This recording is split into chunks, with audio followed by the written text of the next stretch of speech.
Will you be able to do that plea today, or, Yes? all right, the state, Ms. Kazi or Mr. Collins, if you can send the score sheet to the clerk, they will accept that today. Right. Your Honor, I just wanted to inquire for Mr. Collins. I know per the new policy, we must have the score sheet sent over the day prior, and I'm not sure if he sent it. Mr. Collins, can you confirm? I did not due to my illness, so I apologize. We'll try to get someone to run that up right now in a second, Your Honor.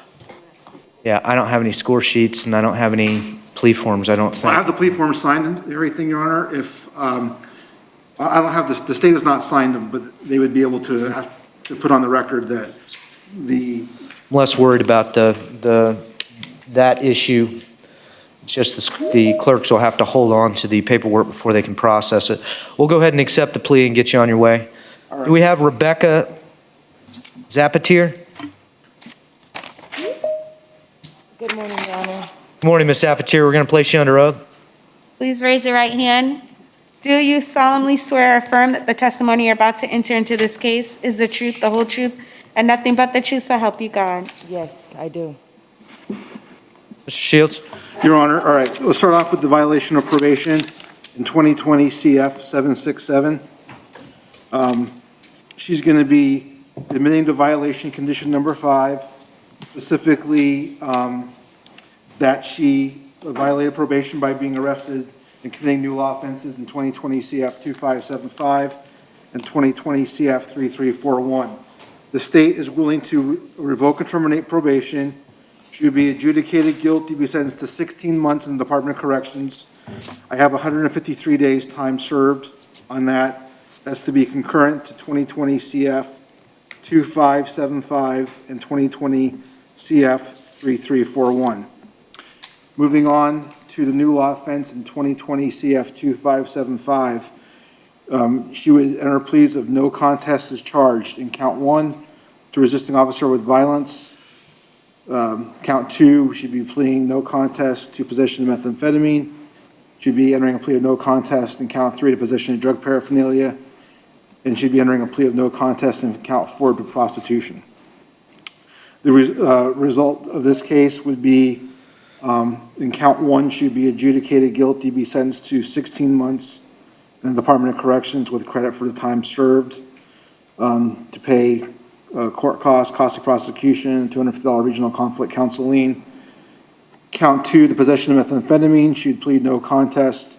She would be adjudicated guilty, be sentenced to 16 months in the Department of Corrections with credit for time served. She would have also lose her driver's license for a period of 6 months on that count. Count 3, possession of drug paraphernalia, would be adjudicated guilty, 364 in the Osceola County Jail with credit for the time served. And count 4 for prostitution, should be adjudicated guilty, be sentenced to 60 days in the Osceola County Jail with 60 days credit for time served. These counts are to run concurrent with each other and also with 2020 CF 767. And finally, Your Honor, in 2020 CF 3341, she would plead no contest as charged to uttering forged bills, third-degree felony with a maximum penalty of 5 years prison. She would be adjudicated guilty. She would be sentenced to 16 months in the Department of Corrections with credit for time served, court costs, cost of prosecution, and $250 regional conflict counsel lien. This is to run concurrent with all counts in 2020 CF 2575 and 2020 CF 767. All right, thank you, Mr. Shields. Can I have the plea? I am, can you start off with the VOP? I'm just going to fill out the last. I don't have purpose to serve just yet. Cases. Or, Is it 153 days? Do we think it's 153 on all 3 cases? On the VOP, the 2 new offenses, I believe, should be about 115 because she had more time on the VOP, Your Honor. Do we swear in, Ms. Zapatier?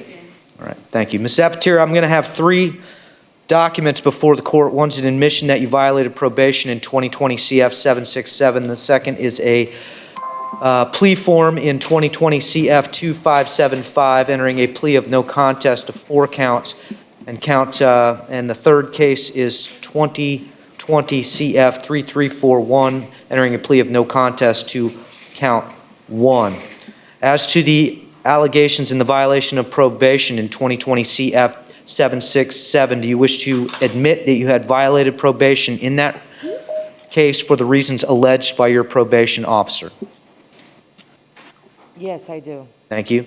And in 2020 CF 2575, do you wish to plead no contest to counts 1, 2, 3, and 4 as alleged in the information? Yes, I do. Finally, in 2020 CF 3341, do you wish to plead no contest to the 1 count alleged in the information? Yes, I do.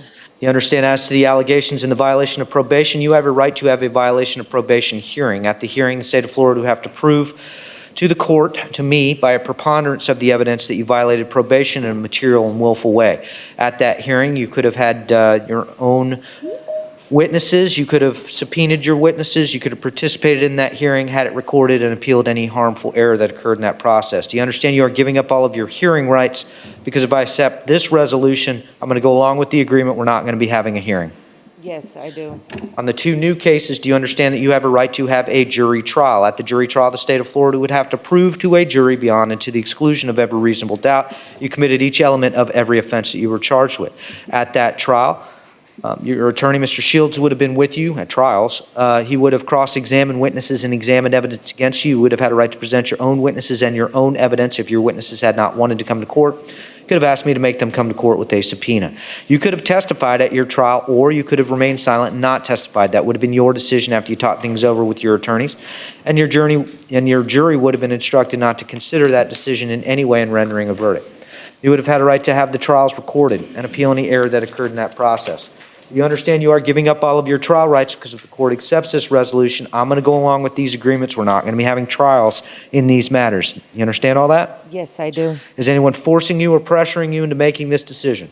No, Your Honor. Has anyone made you any promises other than what is written on your plea forms? No, Your Honor. Are you under the influence of any alcohol, drugs, or mental issues that cause you not to understand the decisions that you're making? No, Your Honor. You understand if you are not a United States citizen, entry of these pleas would subject you to deportation. Yes, Your Honor. And if you ever before have been convicted of a sexually violent or sexually motivated offense, entry of these pleas and admission could cause you to be involuntarily civilly committed. Do you understand that? Yes, Your Honor. Mr. Shields, is the defense stipulating to factual bases for purposes of these pleas? Yes, Your Honor. Court finds I have a factual basis on each of the cases before the court, finds that Ms. Zapatir appears to be alert and intelligent. She's had an opportunity to think about the decision and discuss it with her attorney, Ms. Shields. Ms. Zapatir, are you satisfied with Mr. Shields' representation on all 3 of these cases? Very much so, Your Honor. Seems like he's been working hard for you. You've indicated to me no one has forced you or pressured you into making this decision. You do so of your own free will. I do, Your Honor. Thank you. As to 2020 CF 767, the court will accept your admission that you violated probation. Your probation is revoked and terminated. You are adjudicated guilty of the underlying offense of possessing counterfeit bills. You're sentenced to 16 months in the Department of Corrections with credit for 153 days that you have already served. This sentence is to run concurrent with the following 2 sentences in 2020 CF 2575.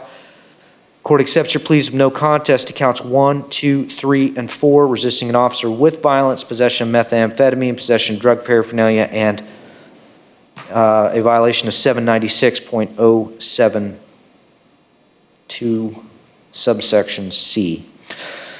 As to all of those counts, you are adjudicated guilty. As to count 1, you are adjudicated guilty, sentenced to 16 months in the Department of Corrections with some credit for time served, and that will be on your paperwork. I believe it should be 115, since she's been in custody since November, correct? Mr. Zapatir? You believe the credit for time served to be I what? believe 115 days, Your Honor. 115? Yeah. Thanks. State, are you showing anything different? No, Your Honor, not for myself. Maybe Mr. Collins can confirm as well, but that sounds about right. Right. Going to get credit for 115 days in the Osceola County Jail. There's going to be some court costs assessed and a cost for your counsel. As to count 2, you'll be adjudicated guilty, sentenced to 16 months in Department of Corrections with 115 days. Credit for time served, that's to run concurrent with each count and case. In count 3, you'll be adjudicated guilty, sentenced to 364 days in the Osceola County Jail with credit for 115 days time served. As to count 4, you're sentenced to 60 days in the county jail with credit for 60 days that you have already served. I must suspend your driving privileges in that case for a period of 6 months. I have no objection to you obtaining a work permit should you qualify. In 2020 CF 3341, court will accept your plea of no contest to count 1, uttering forged bills. You would be adjudicated guilty, sentenced to 16 months in the Department of Corrections with credit for, we think it's 115 again? 115 as well, Your Honor. Yep. 115 days time served. There's going to be some costs in that case, and that sentence will run concurrent, meaning at the same time as your other sentences. Court costs, Madam Clerk?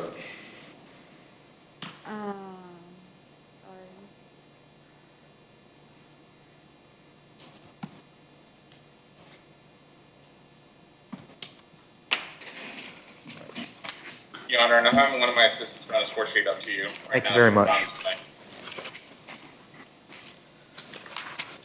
All right, we're going to print your court costs, Ms. Sapoteer, on your paperwork. That will be emailed to your attorney. If there's something incorrect, they can petition the court to correct it.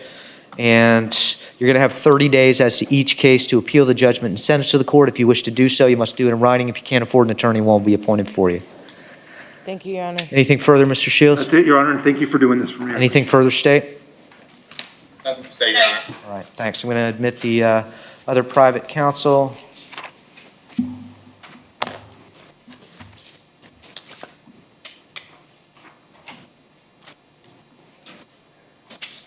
All right, we've been joined by a number of private counsel for our 9 o'clock docket. I appreciate your patience. We're still working our way through the 8:30 docket. I got a couple more things. Does any of the private counsel have anything on our 8:30 docket? All right, seeing no acknowledgement. The next case that I have is Taja Bing. Morning, Honor. Alex Johnson on behalf of Mr. Bing. Good morning. Is Mr. Bing's case ready to go? Should be, Judge. The plea form's ready. I was just finishing up one final detail with the state. We were looking Okay. at Mr. Bing's, we might be stipulating some credit time served due to he's in custody, but technically he's not. So Okay, is this a discretionary issue with the court? more so with the state for stipulating on plea form. So Let me ask again, is the case ready to plea or should I skip over it for the? if we can recall it. It might be, Your Honor, may I ask a quick question? Yeah, I don't have time. You guys need to chat. Mr. Johnson needs to have an opportunity to chat with you. I'm going to skip over Mr. Bing's case. Thanks. Is your trial clerk, Miss Dana? Yes? Butler? Okay, I just wanted to confirm credit on it. Thank you, Your Honor. Yeah, it's Miss Butler. Thanks. All right, we've got a competency hearing set on Stephen Jones, 2018 CF 2742. Do we have Mr. Jones? Yes, Jones is here. Thank you very much, officer. Who represents Mr. Jones?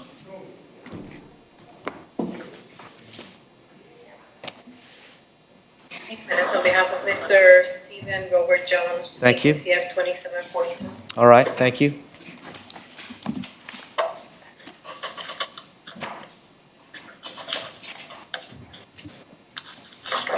Your Honor, in this case, we requested the additional report based on the fact that Dr. Goodwin requested or recommended State Hospital. I remember. Good morning, Mr. Jones. For the record, Mr. Jones is standing at the podium at the jail facility. I have read Dr. Arias's updated report that was recently filed. State, have you had an opportunity to take a look at that? I have, Your Honor. All right. And at this time, the state would stipulate to Dr. Goodwin and Dr. Arias' report for this court to consider competency. All right, thank you. Based on that stipulation, and the court is going to consider the written opinions of Drs. Goodwin and Arias that has been filed in their report. The court will find that Mr. Jones is not competent to proceed. As to the issue of competency restoration, State? Your Honor, from all the reports I reviewed, it said within a track of 12 months seems to be the common denominator. I think most of them all said 12 months if he was put on some type of restoration plan. And therefore, we would just ask for some type of competent restoration on 12 months. I do mention a few reports had mentioned a good placement possibly with his sister on one or two of the reports. So the state would also respectfully ask that with this family member. All right. Ms. Jimenez, I'm going to ask that the defense prepare a conditional release plan that includes the following items: that he reside with his sister, that he participate in outpatient mental health counseling through Park Place, that he be assigned a case manager, and that he participate in competency restoration either through the Public Defender's program, APD, or Park Place. Yes, Your Honor. Thank you. Any other conditions of conditional release being requested by the state? Just that he would take and comply in all required requested medications by the prescribed doctors or seeking physicians. So ordered, and if you'll include that as a part of the written order, Ms. Jimenez. Yes, Your Honor. All right, Mr. Jones, your attorney is preparing a conditional release plan for you. You're going to go live with your sister, and you'll need to participate with some mental health counseling. You understand? All right. She'll be out to talk to you, and it may take a couple days to get that paperwork and have you be released to conditional release. Madam Clerk? I just had two questions. Go ahead. One, did you want to set a competency status hearing? And two, did you want either of them to send you an order of incompetency so that you can sign off on it in chamber? Thanks. Ms. Jimenez, if you will include the order finding Mr. Jones incompetent to proceed at this time. Yes, Your Honor. Thank you.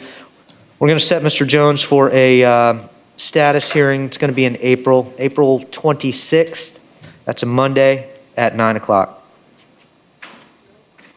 Thank you, Your Honor. Thank you very much. All right. How about Justin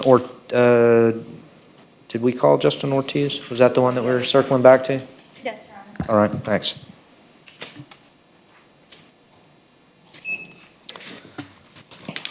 All right, sir, come on up to the podium.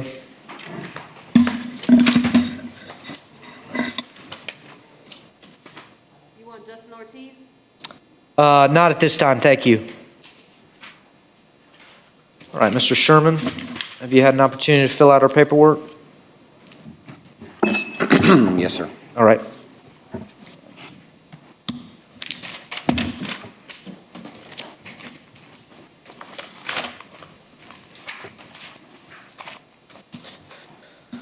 Mr. Sherman, you're before the court based on an allegation that was filed by Information, which is the charging document with 5 counts in 2020 CF 2710. One is driving while license suspended with 2 prior convictions. That's a 3rd-degree felony allegation. The second is driving under the influence, a 2nd conviction, and out of 5 years, that's a 1st-degree misdemeanor. Count 3 is DUI with property damage or personal injury, a 1st-degree misdemeanor. Count 4 is DUI with property damage or personal injury, a 1st-degree misdemeanor. And count 5 is DUI with personal injury, a 1st-degree misdemeanor, or something alleged to have happened on September 16th, 2020. I am looking at your application for the services of an attorney, and you are indicating that you have no income whatsoever. Correct. Can you tell me about that? Yeah, I was unemployed, or I was employed before COVID-19, and I haven't been able to retain my employment back. I'm still kind of technically employed there, but not going back yet, and working on some other things to try to make some money in the meantime, of course, but I'm on unemployment right now. Okay. So are you living in a house or an apartment? I rent a house, Rent a house? How are you making rent? unemployment. Okay. And what is your assistance that you get on a monthly basis? I think it's the $600 twice, and then 5. It's like $1,300, whatever the unemployment is right now. Okay. So you've got a monthly income of $1,300. If that's the unemployment, I believe it's $600 when you get it once or twice, and then you get the $275, so like 12, 13, 14, yeah. Okay. All right.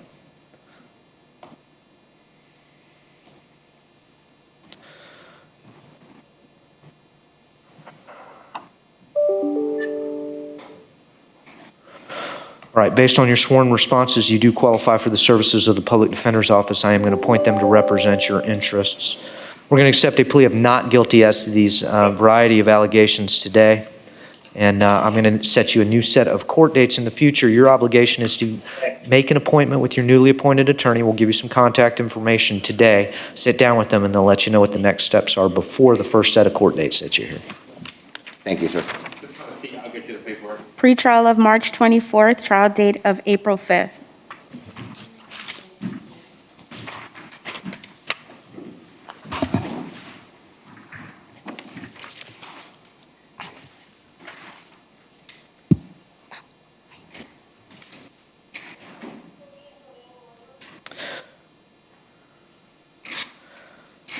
about Felix Rivera. Nicole DePrey on behalf of Mr. Rivera. Morning, Mr. Rivera. Good morning, Your Honor. All right, this is case number 2019 CF2846. Mr. Rivera was exploring the option of vet court. Apparently, that's not going to work out. He was disqualified based on a pending case out of Tennessee. I'm inclined to put this back on the VOP docket. Your Honor, the state and I have actually come to a resolution on this case. It will be a county sentence. Okay. We came to the resolution last night at midnight hours, so there is a plea form or an admission form up there. I have gone over it with Mr. Rivera. I just need to run and get his signature, and I can supplement it to the record. Okay. All right, let's swear in Mr. Rivera, please. Please raise your right hand. Do you solemnly swear or affirm that the testimony you're about to enter into this case is the truth, the whole truth, and nothing but the truth, so help you God? Yes, ma'am. Mr. Rivera, I've just been handed a document. It looks like this. It is an admission that you have violated probation in 2019 CF 2846. Your attorney's going to be out to run this out to you for your signature, but have you had an opportunity to go over all the rights and obligations on this form with your attorney? Yes, sir. What the document tells me is that you wish to admit that you violated probation in 2019 CF 2846 for the reasons alleged by your probation officer. Is that what you wish to do? Yes, sir. You understand you have a right to have a hearing. At the hearing, the state of Florida would have to prove to me by a preponderance, that means a greater weight of the evidence, that you had violated your probation in a material and willful way. At that hearing, your attorney would have been with you. They would have cross-examined witnesses and examined the evidence against you. You would have had a right to present your own witnesses and your own evidence. If your witnesses had not wanted to come to court, you could have asked me to make them come to court with a subpoena. You could have testified, you could have participated in your hearing, had it recorded, or appealed any error that occurred in that process. Do you understand you are giving up your hearing rights because if I accept the resolution today, I'm going to go along with this agreement and we're not going to be having a hearing. Do you understand all that? Yes, sir. Is anyone forcing you or pressuring you into making this decision? No, Your Honor. Has anyone made you any promises other than what's written on your admission form? No, sir. Are you under the influence of any alcohol, drugs, or mental issues that cause you not to understand the decision that you're making? No, sir. Do you understand if you are not a United States citizen, entry of this admission would cause you to be deported? Yes, sir. And if you ever before have been convicted of a sexually violent or sexually motivated offense, entry of this plea could subject you to involuntary civil commitment. Do you understand that? Yes, sir. Defense, are you stipulating to a factual basis for purposes of the admission? Defense would stipulate, Your Honor. I find that I have a factual basis with which the court can accept this admission, finds that Mr. Rivera appears to be, is it Mr. Rivera? Appears to be alert and intelligent. He's had an opportunity to think about the decision and discuss it with his counsel. Are you satisfied with your attorney's help, Mr. Rivera? 1,000%. Seems like they did a good job for you. You've indicated to me no one has forced you or pressured you into making this decision. You do so of your own free will. The court accepts your admission to that you have violated probation 2019 CF 2846.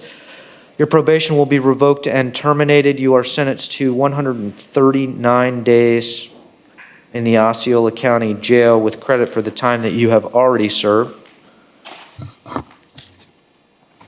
Well, he has a total of 160 days. It would be from the VOP arrest. Okay, 119 days.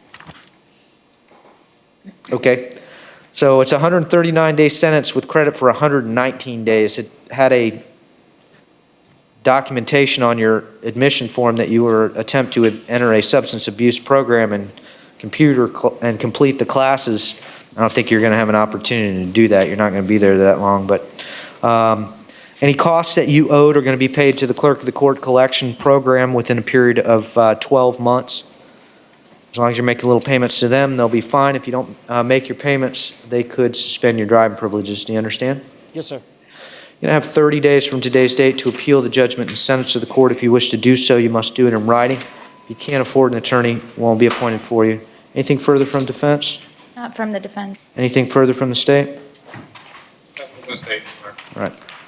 Thank you. Mr. Rivera, good luck to you, sir. Thank you, Your Honor.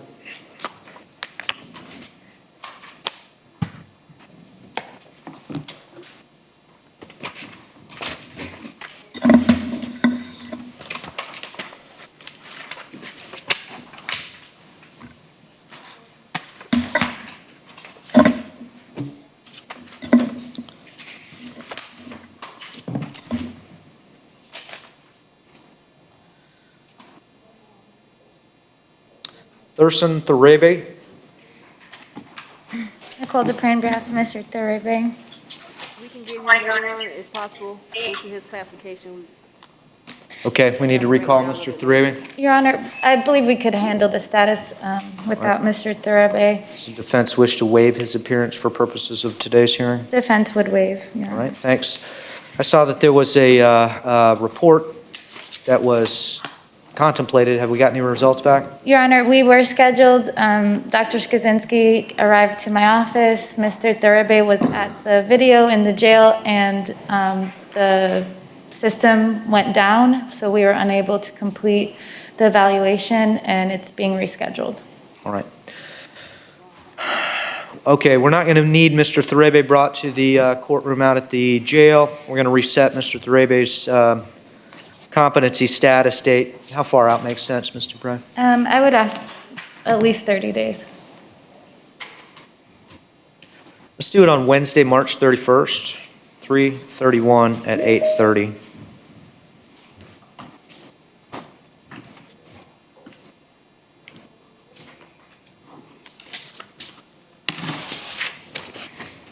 Thank you. All right, I'm going to move on now to our 9 o'clock docket. Your Honor, Ms. is ready. Who? Ms. Moore, Your on Your- page, your feed keeps breaking up. I can't hear you. on page 5.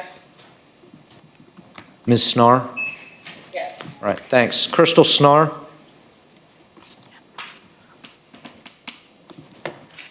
Good morning, Ms. Snar. Good morning. All right, Ms. Snar, in 2020 CF 2376, I'm going to ask whether you wish to plea no contest to count 2 possessing drug paraphernalia. No contest.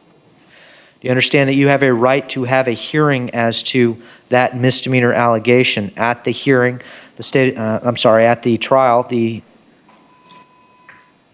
state would have to prove to a jury beyond and to the exclusion of every reasonable doubt that you committed the offense. At that trial, your attorney, Ms. Jimenez, would be with you. She would cross-examine witnesses and examine evidence against you.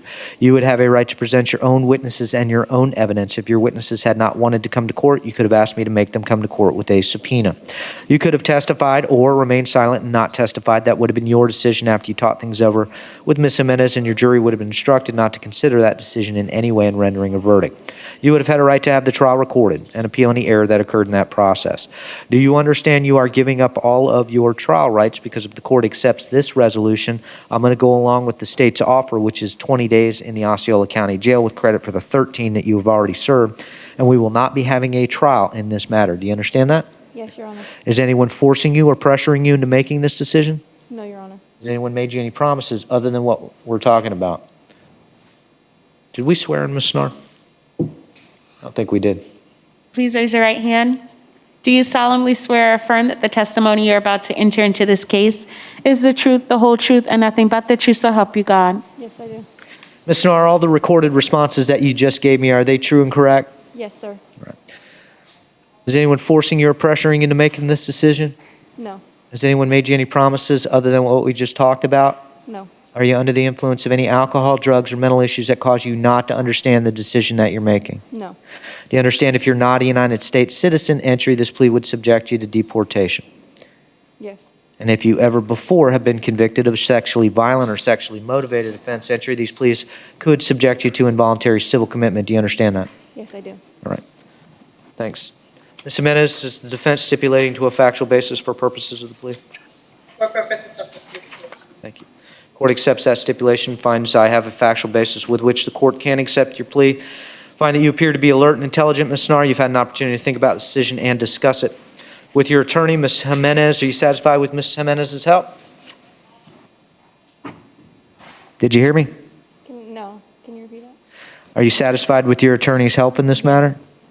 You've indicated to me no one has forced you or pressured you into making this decision. You do so of your own free will. As to count 2, possessing drug paraphernalia, you'll be adjudicated guilty, sentenced to 20 days in the Osceola County Jail with credit for 13 days that you have already served. You're going to owe some court costs. Court costs of $50 PD lien, a paraphernalia surcharge of $15, and court costs of $273 for a total of $338. Those costs are owed by you. You'll make payments to the clerk of the court collection program. Those costs will be paid off within a period of 18 months. You'll have 30 days from today's date to appeal the judgment and sentence to the court. If you wish to do so, you must do it in writing. If you can't afford an attorney, one will be appointed for you. State as to count one. Yes, and count 1 in 2020 CF 2376, and a negotiated plea to count 2, the state announces a null process and will follow up with e-filing on count 1. All right. Thanks. The state has followed through with their part of the bargain. Dismiss count one. Okay. Thank you. Thank you. Good luck to you.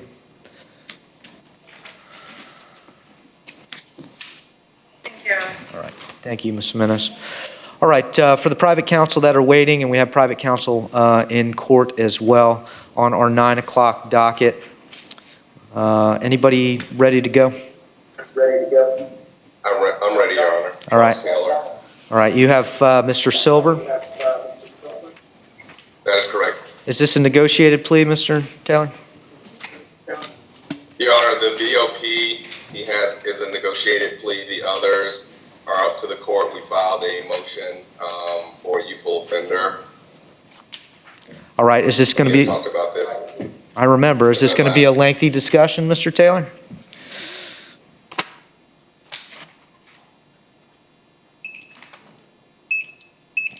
Mr. Taylor, you froze. I don't see it. Oh, no. There you go. Can you hear me, Your Honor? Now I can hear you. All right. Yeah, I remember the discussion about the defense going to request, and I think I asked the parties to set aside some time so we could have that discussion. I've got you on a pretty busy 9 o'clock docket. Is this going to be a lengthy discussion? Well, Your Honor, if I remember correctly, we had indicated that we would do the plea this morning, set it off so he can get a pre-sentence report, and then we would set off sentencing at a later date. You're right, Mr. Taylor. Thanks for refreshing my recollection. Okay, we'll go ahead and accept Mr. Silver's case and get you on your way. Mr. Silver, we're going to place you under oath. Please raise your right hand. Excuse me, before we do any of that, I would like to know what's going on. I don't know what's going on. Mr. Taylor, can you hear your client? Yes, Your Honor, I can. All right, Mr. Taylor, Mr. Silver is indicating that he would like to know what's going on. Today, we're set for the plea that we discussed the other day. I can't hear you. Could you say it again? If you would repeat that, Mr. Taylor. We are here to do the change of pleas that we discussed the other day. And what is the plea? Youth offender, right? I can't hear him, Judge. Mr. Silver is under the impression that it's a youthful offender sentence. The court has not committed to youthful offender. It does not seem like Mr. Silver is fully understanding the plea terms today. Well, Your Honor, can we just set this off for another day, please? Yes, Mr. Taylor. Thank you. Mr. Silver, my understanding of where we are right now, and Mr. Taylor will correct me if I'm wrong, is that you would be admitting that you violated probation. You would be entering a plea to 3 separate counts. I am not committing to youthful offender, but Mr. Taylor would have the opportunity to order a pre-sentence investigation. I would consider the information in that pre-sentence investigation. I would consider any mitigating issues that were brought before the court. I would consider youthful offender, but I am not committing to it, and the state of Florida, is my understanding, would be objecting to youthful offender. Is that correct? I don't understand. All right, I'm going to reset your plea, Mr. Silver, and give Mr. Taylor another opportunity to go over what your options are. Mr. Taylor, what does your schedule look like on March 3rd or March 10th? 1 second, Your Honor. Sure.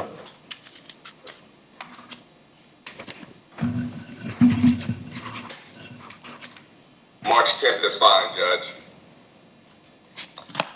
Mr. Silver, we're going to bring you back on March 10th. March 21st? March 10th. April 1st? Tell you what, we're going to give you your dates in writing. It's March 10th. I don't understand, sir. All right. Mr. Taylor, we'll send those new dates to you and reset the plea. Thanks, Mr. Silver. That's going to conclude your hearing today. Sorry about that, Mr. Taylor. We'll see you next time. I take care. 8:30. Actually, you know what? Set it later in the afternoon. Set it for 10. Okay.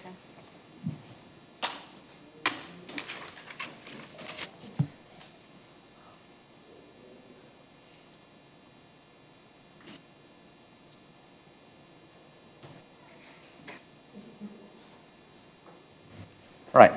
Any of the other private counsel ready to go? We'll take Mr. Edge. He's here in court. Mr. Edge? We are, Judge. I'm here on behalf of Melvin Pollard. Mr. Pollard is present in the jail. Yes. We have actually reached a negotiated plea bargain, Judge. If I may, please approach to the plea form. Yes, please. Mr. Pollard, come on up to the podium, please. Plea form. And here's the score sheet. Good to see you, Mr. Pollard. Approach it. Come on up. Thank you.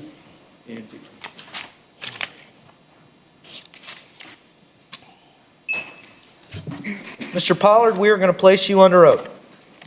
Please raise your right hand. Thank you. Do you solemnly swear or affirm that the testimony you're about to enter into this case is the truth, the whole truth, and nothing but the truth, so help you God? Yes, so help me God.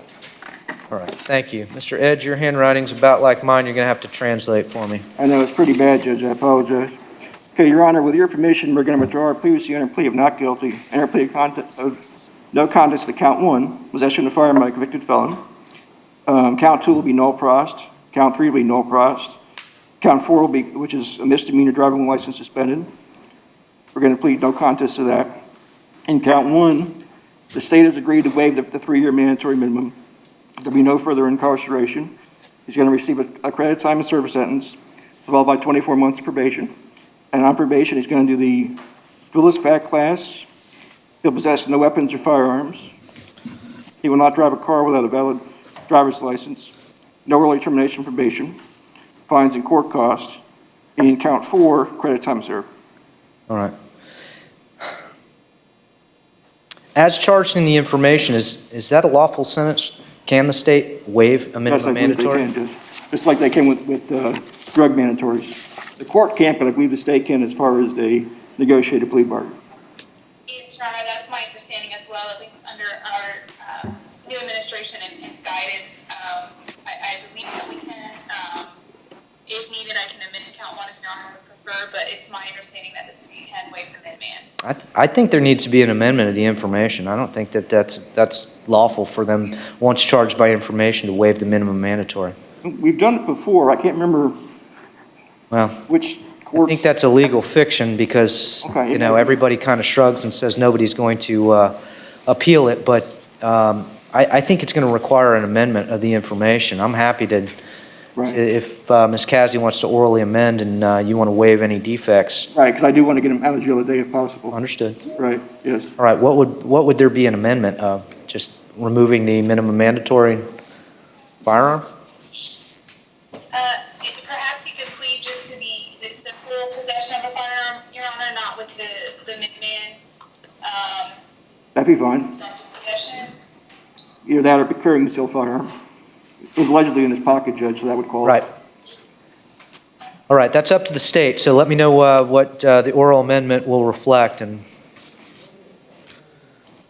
Yes, Your Honor, if I may just have 1 moment. sure.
Right, the court has admitted a number of folks virtually for our 9 o'clock docket. If you'll please mute your microphones, we're getting through our 9 o'clock docket as quickly as we can. Thank you.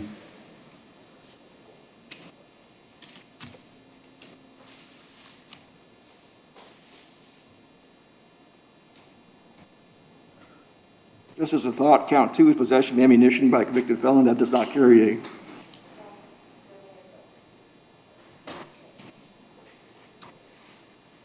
Same level, F2. It is, sir. And it would qualify because the firearm allegedly has some bullets. Ms. Kaz, yeah, go ahead. I think it's, the state would just amend to Florida statute 790.23, possession of a firearm by a convicted felon, Your Honor. That's already what it is. Right.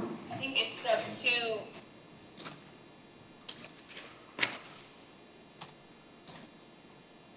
Okay, 792.3, it's currently on the score sheet as sub 9. You wanted a different subsection? Yes, Your Honor. I'm pulling up the statute, and I'm not even seeing sub 9 on my electronic statute that I'm trying to pull up on the internet. I don't have my statute book with me. Hold on just a second. Mr. Edge also suggested count 2 is a same level, but it's possession of ammunition by a convicted felon. That would be fine, Your Honor. If we want to just do that, I'm fine with that. All right. The state can orally announce a null cross of count 1 and have the defendant plead to count 2, possession of ammunition by a convicted felon, and count 4, driving while license suspended. All right, thanks. I'll need a amended score sheet, I think. So send that over at your leisure sometime this morning. Yes, Your Honor. Thanks. Mr. Pollard, I have been handed a plea form. It has been amended during our discussions just now. You would be entering a plea to count 2, possession of ammunition by a convicted felon, and count 4, what's the statute on that, Mr. Edge, do you know? Should be on the plea form, Judge. So it's on the information. I don't have a copy of the information. Trying to find it. I had it in my hand a minute ago. It's 322.34. 322.34? 322.34, subsection 2, subsection B. Right, that's correct. That's Dwillis. Right. That's for count 4. I need the possession of an ammunition. Oh, I have that, Judge. Oh, I'm Sorry. sorry. I got it right here. I have it, Judge. Mr. Edge. For count 2, Judge, the statute is 790.23, and that's possession of ammunition by a convicted felon. Okay, same Right, same statute as the firearm statute. right. All right, I've struck through the word firearm, written the name ammunition. So, Mr. Pollard, you'd be entering a plea to the second-degree felony of possessing ammunition by a convicted felon and count 4, driving while license suspended as a habitual traffic offender. Is that what you wish to do? Yes, it is concerning the plea that me and my attorney discussed yesterday. Yes, sir.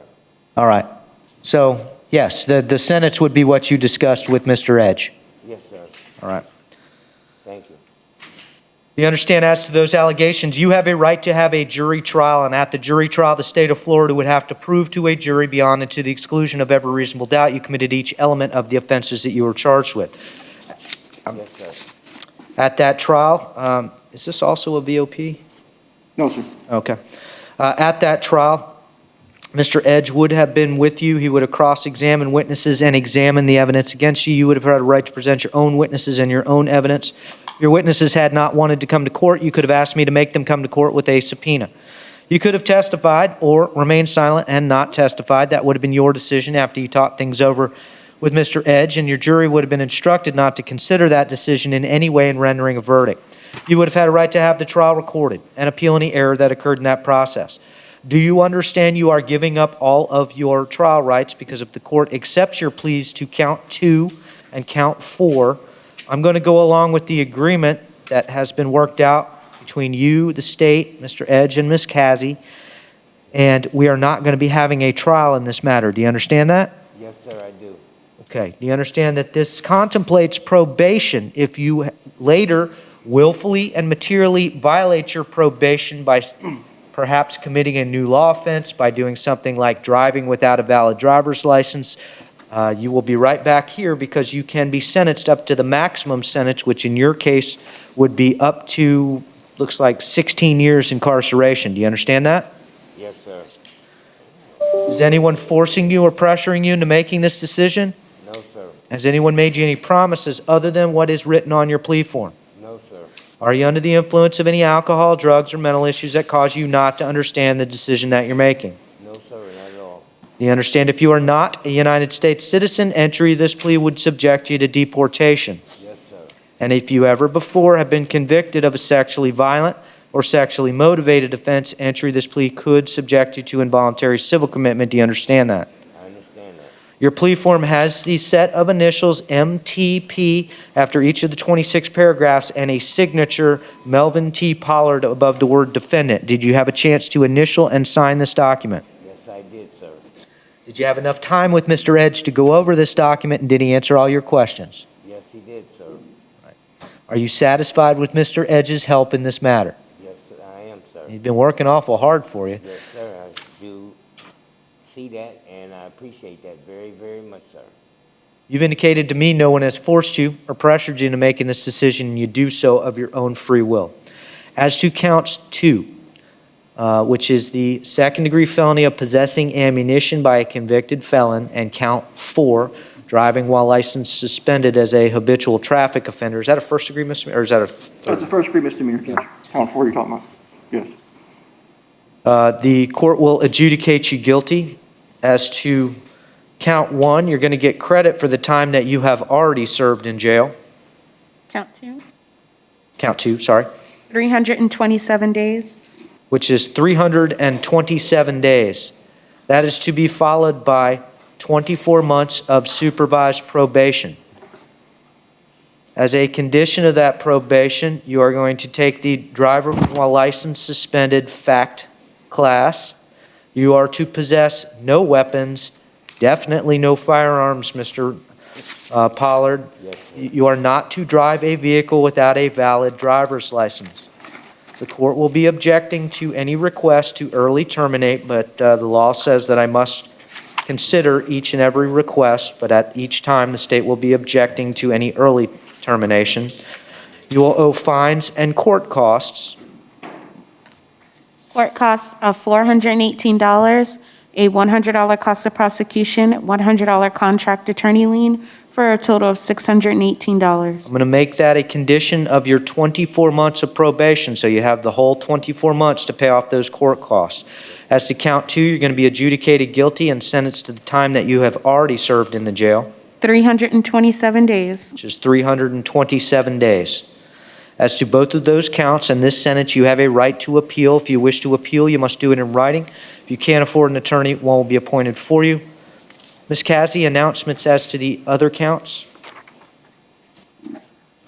Yes, Your Honor, I apologize. I kicked off with my case management system, but the state would orally announce a no pros as to count 1, and the additional count, I believe, was count 4. Count 3. I will follow that up with an e-filing. Yeah, it's counts 1 and 3, Ms. Cassie. I apologize. Thank you.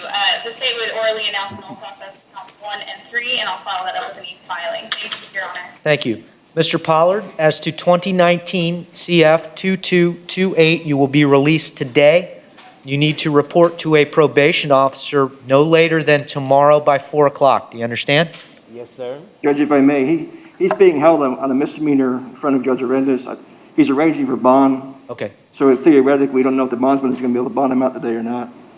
All right. So I'm just going to, as to this case, you're released. I understand you got a misdemeanor case. Yes, sir. And you need to report to a probation officer within 24 hours of your release or the next business day. And if I may, Judge, there's a couple other matters. This is going to be his third adjudication for driving license suspended within 5 years. So I believe under Florida Statute 322.264, he'll be classified as a habitual traffic offender if he's not already been. Second thing is, Mr. Pollard's mother is elderly. They own property in other parts of this country. For instance, in Virginia, Mr. Pollard now has power of attorney. He's trying to facilitate the upkeep of that property and the sale of the property. He may have to travel to do that. I don't mean driving. I mean traveling otherwise. So we're hoping that there won't be an objection to him. I don't mean moving. Right. We just mean traveling. Okay. I have no objection to Mr. Pollard traveling to Virginia to handle his family estate business with prior approval of his probation officer. I also understand that, Mr. Pollard, it has been explained to you that your driver's license, you may qualify as a habitual traffic offender based on this plea. Is that explained to you? Yes, sir, and Ms. Hernandez, the Honorable Judge Hernandez, also told me to try to get my license when I'm released from this. Okay. And it depends Can you- on- Well, this sentence may prevent you from getting your license for a while. Has that been explained to you? How long, sir? Well, if you're labeled a habitual traffic offender, that's a 5-year revocation, and you won't be able to get a business purpose, in my understanding, for a period of 12 months. Is there a possibility of a hardship? There will be no, I'm not designating you a habitual traffic offender, but this conviction may. And you'll be noticed by the Department of Motor Vehicles as to what your options are. Okay, thank you, sir. Now, Judge, is he limited to Virginia? Because his mother lives in Ohio. I think they got a property there too. Yeah. Can it just be wherever his probation officer approves, or? Again, it's not to move, it's just. I have no objection to out-of-state travel with prior approval from his probation. Thank you, Judge. Thank you very much. Thank you, sir. All right, Mr. Pollard, good luck to you. Thank you, and I appreciate you bearing with me through these years of, I made you a promise that we would not forget about you, and I would consider your reasonable, lawful requests. you kept that, sir. Your attorney and the assistant state attorney have been working hard to craft a resolution that makes sense. And I thank everyone involved. It contemplates probation, and now it's on you, Mr. Pollard, for successful completion, so good luck to you. Thank you, Judge. Thank you, and you have a blessed year. Thank you. All right, for our private counsel patiently waiting online, anybody ready to go? Just unmute your microphone and let me know. Mr. Barlow? Yes, Judge, I'm covering for Melissa Vickers in State of Florida versus Chastity Lopez, who I saw online a moment ago. All right, thanks. We are asking to reset the violation of probation. At this point, the underlying new law has not been charged. The charging decision has not been made, and the state will be in a better position to make an offer once that final decision is made, so we're seeking a reset. All right, today was simply the status hearing, Mr. Barlow. The violation of probation hearing date is going to be on April 1st. 1/21, and that'll be at 9 o'clock. That is correct. All right, I will let Ms. Vickers know. And if there's not anything else, Judge, may I be excused? Yeah, who's the state on Lopez? Amy Testa on behalf of the state, Your Honor. Thank you. All right, it apparently, Ms. Lopez's case is not going to resolve today, so the state needs to be prepared to move forward with a violation of probation hearing on April 1st. Yes, Your Honor. Is Ms. Lopez present? I saw her online. Yes, Judge, she is. I can see her. I am. All right, thank you, Ms. Lopez. Before we let you go, Mr. Barlow, was there an offer of resolution, Ms. Testa? No, Your Honor, the underlying new law violation has not been filed, and so rather than making an offer without having a filing decision, I emailed with Ms. Vickers and we agreed that no offer at this time. Okay.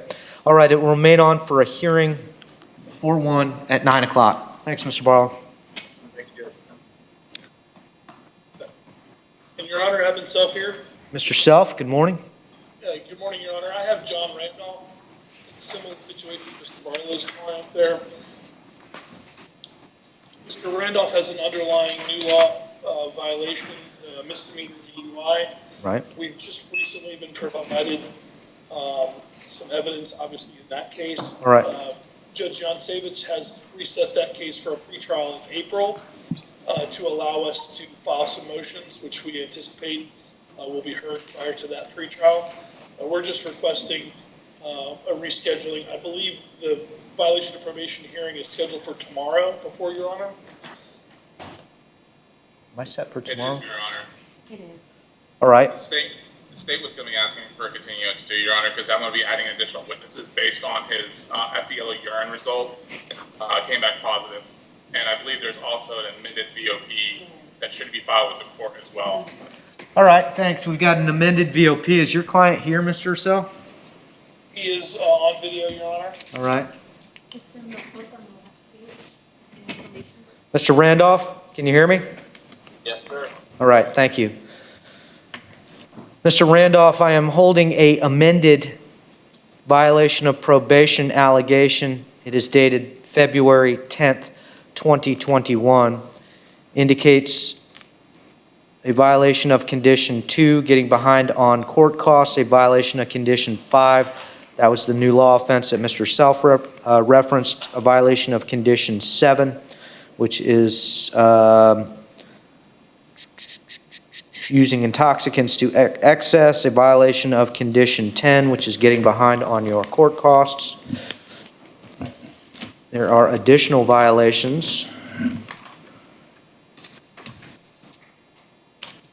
A violation of failing to complete your community service, and an amended information, a violation of condition 7 for a positive urinalysis test on October 27th, 2020. The request to reset your violation of probation hearing is granted. You are going to be set for a violation of probation hearing on Thursday, April 1st at 9 o'clock. Mr. Self, you and your client need to be here and ready to proceed with a violation of probation hearing on April 1st at 9 o'clock. And Your Honor, just to report, the state did do an offer for covering the DUI and the VOP, and the modification for him to do some inpatient type of treatment to complete at least the 90 days, along with minimum mandatories. All right, thank you. Court's going to have a plea cutoff date of March 26, Friday, March 26. That negotiated offer is of interest to you, Mr. Randolph. You need to make that decision by March 26. Otherwise, you may still resolve your case, but it will be discussion with the court after that. Yes, sir. All right. Anything further, Mr. Self? No, that's all I have before the court. May Mr. Randolph and I be excused? Yes. Thank you. Thank you very much. Mr. Flynn, good morning. Good morning, Your Honor. How are you doing? I am doing just fine. I have one case for myself, and I'm covering for Mr. Mills on another case.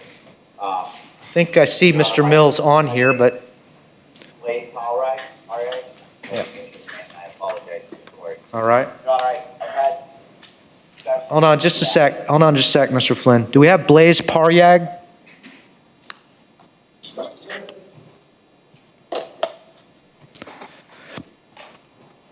Good morning, Mr. Paryag. Good morning, Ms. Gulrajani. And Mr. Flynn, yes, sir? Your Honor, Ms. Cassie and I spoke last night. We do believe there's a resolution in this case. At this point, it is going to take some time as it will require further screening. He'll have to reapply for any program. So I would ask to set a status date or a plea date for sometime in March to allow us to get him screened and accepted to a inpatient treatment program. All right, I have the jail feed on March 3rd, which is a Wednesday. I could set him at 8:45. I believe we should be able to get him screened and at least accepted by then. I don't know about place, but the agreement would require him to remain in jail until a bed opens. Okay, if it looks like you need another week to get that accomplished, I also have March 10th available, so at your... Yes. Let's do the 10th to be safe, seeing as it's the 17th, Your Honor, and I know that sometimes Phoenix House and likewise other programs can take some time to make a decision as to whether to accept somebody or not. I don't want to put that in a position where we're there and we aren't able to go forward with any resolution. Understood. All right, we will set this for a violation of probation admission date, March 10th at 8:45. Thank you, Your Honor. All right. Thank you. I have for Mr. Mills, I have LeBron Rivera. Trey, I'm on here. Thank you, y'all. Oh, okay. Never mind. Mr. Mills made it. All right. Thank you. Thank you, Your Honor. See you, Mr. Flynn. Okay. Mr. Mills? Good morning, Your Honor. I have Michael LeBron Rivera. Denise Rosado for the state.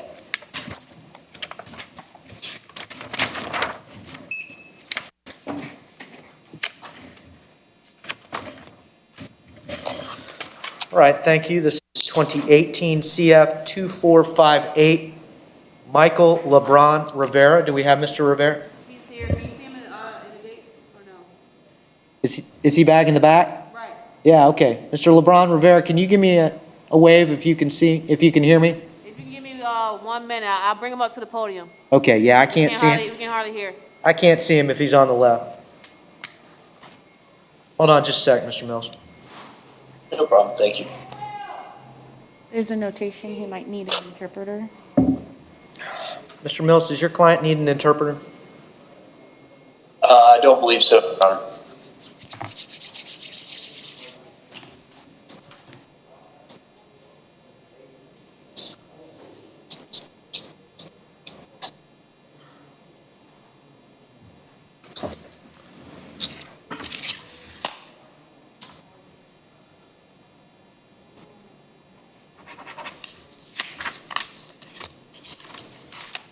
Mr. Pollard, I don't know if it's a repeat. What did we do on Zapatier? Zapatier. 16, thank you.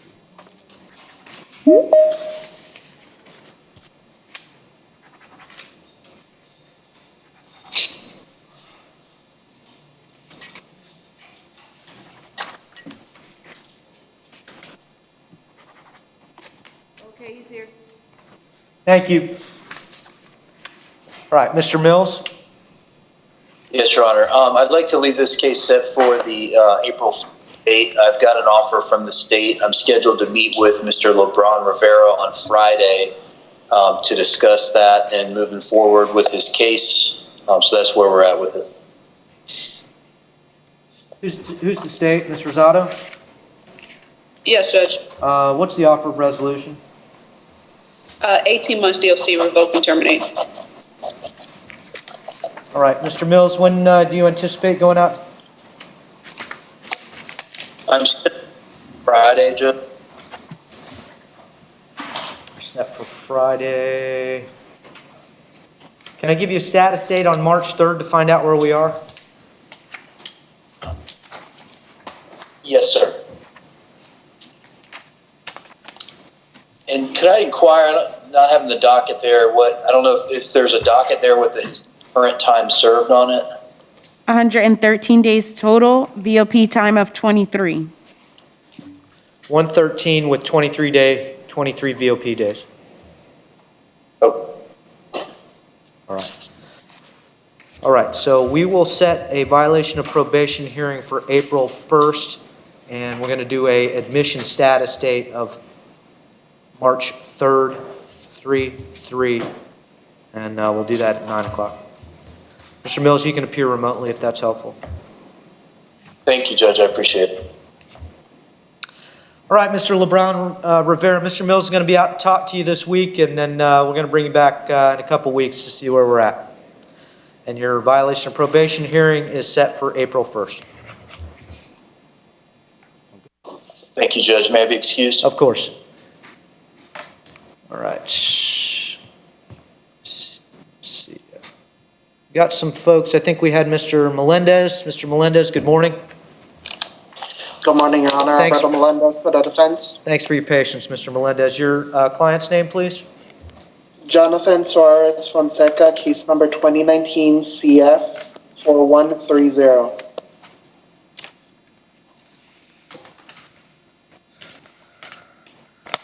Mr. Suarez Fonseca? He is sitting right next to me, Your Honor. Okay, thank you. He's not in custody. Corrections.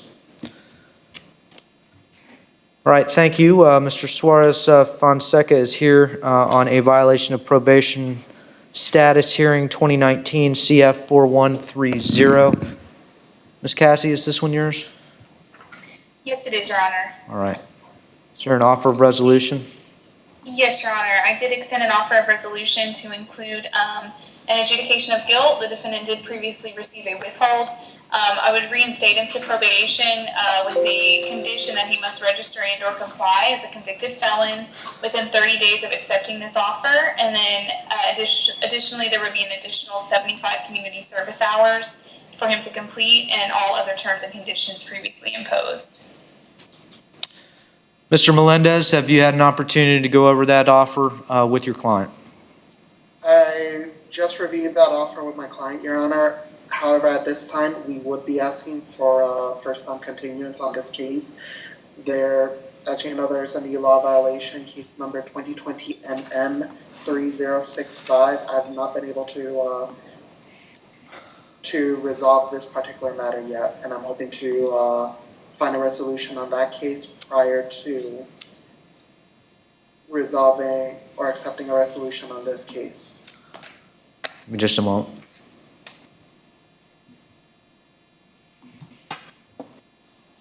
I do see, just for your honor's record, that case is still with our intake division. Doesn't look like it's been filed on yet. There was jail arraignments on January 28th, and I don't see any new court dates, at least in our system, but I can check Benchmark. I believe the last court date that my client appeared in was for January 20th.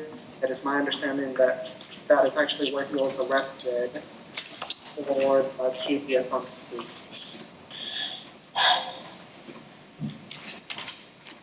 All right. We're going to leave this on for the, was this set for tomorrow, Ms. Cassie, or is this set for the April 1st date? Let me see, Your Honor. This is set for the April 1st, Your Honor. Mr. Melendez, we're going to leave this on for a violation of probation hearing on April 1st at 9 o'clock. Your client needs to be present at the courthouse in courtroom 4F along with you and ready for a violation of probation hearing on 4/1. I will accept a negotiated resolution in this matter up till March 26th. Your client can still resolve the violation of probation allegation after that, but it will be a discussion with the court. Yes, Your Honor. All right. That's all I have. May I be excused? Of course, Mr. Melendez. Thank you. Thank you very much. Have a nice day. You as well.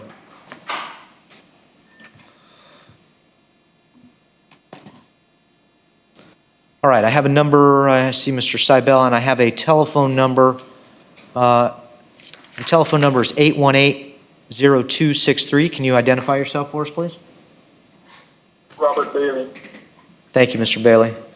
Bailey, minutes on behalf of Mr. Bailey. His case is on page 7 of the docket, Your Honor. All right, thanks. Mr. Bailey, if you'll stick with us for just a minute, I'll circle back to you. Let me get Mr. Seibel on his way, and then thank you for your patience for our assistant public defenders and assistant state attorneys. Mr. Seibel, can you hear me? Yes. Good morning, Judge. How are you today? I'm good, thanks. Your defendant's name? I have a Liang Wu Fontalvo, Judge, a 19 CF 2895. All right, thank you. We have the jail feed today, so let me see if Mr. Wu Fontalvo is present. Okay, Mr. Seibel, your client's coming up to the podium. Thank you, Madam Officer. Good morning, sir. Good morning, Your Honor. All right, I'm talking to your attorney here who's appearing remotely, Mr. Seibel. I'm looking at your client on our jail video feed. We're set for a violation of probation status hearing today. Who's the state on this one? Yes, Your Honor. This is mine, Amanda Cassie, on behalf of the state. All right, thank you. Has there been an offer extended to Mr. Seibel's client? Your Honor, I was in contact with Mr. Seibel and the ASA assigned on the new law. There's not been a formal offer extended as of yet. The new law violation is a domestic violence case. I was advised by ASA Demers that she would be making a charging decision by Friday of this week. And then I think I would be in a better position to convey an offer. So as of this moment, there's been no formal offer conveyed. All right, thanks. Let me take a quick look at the affidavit. Is that the only allegation in the affidavit of violation of probation? I believe so, Judge, and if I may, the new law just occurred beginning of this month. I was a little surprised that the C that they set this status, we would be asking for a reset. And Your Honor, Lauren Demers on behalf of the state for the new law violation. I can relate to the court and defense that at least some of the charges in the new law will be filed on. I'm just still working through some of the additional charges, but there will at least be an information filed in that new law allegation Okay. by the end. Thank you.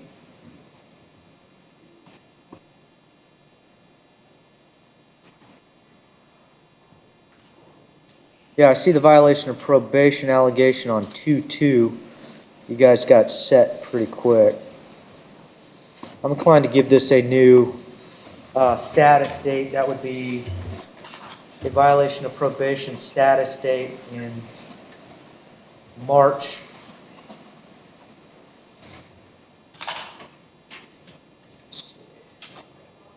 On March 30th with a violation of probation hearing date of May 6th. Does that work with you, Mr. Seibel?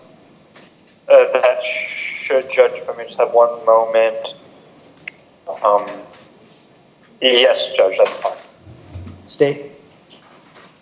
Yes, Your Honor, that would be fine. Thank you. All right, thanks. The violation of probation, new violation of probation status date 3/30 with a violation of probation hearing date of May 6th, both at 9 o'clock. Thanks, Judge. That's all I have. If I may be excused. Yes, sir, Mr. Seibel. Mr. Wu-Fontalvo, I've given your attorney a reset so he can continue to work on your multiple cases. He'll be out to talk to you about what your options are. Thank you. Thank you.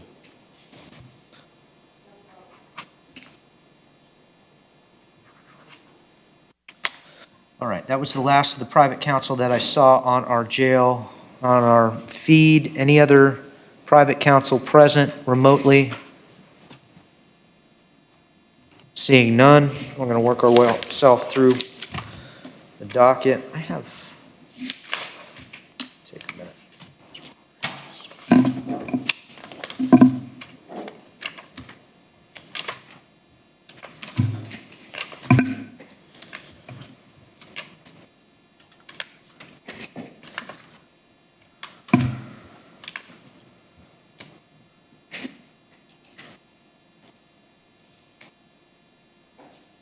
All right, let's call up Mr.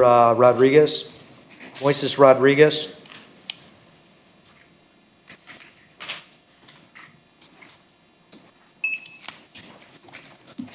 Morning, Mr. Rodriguez.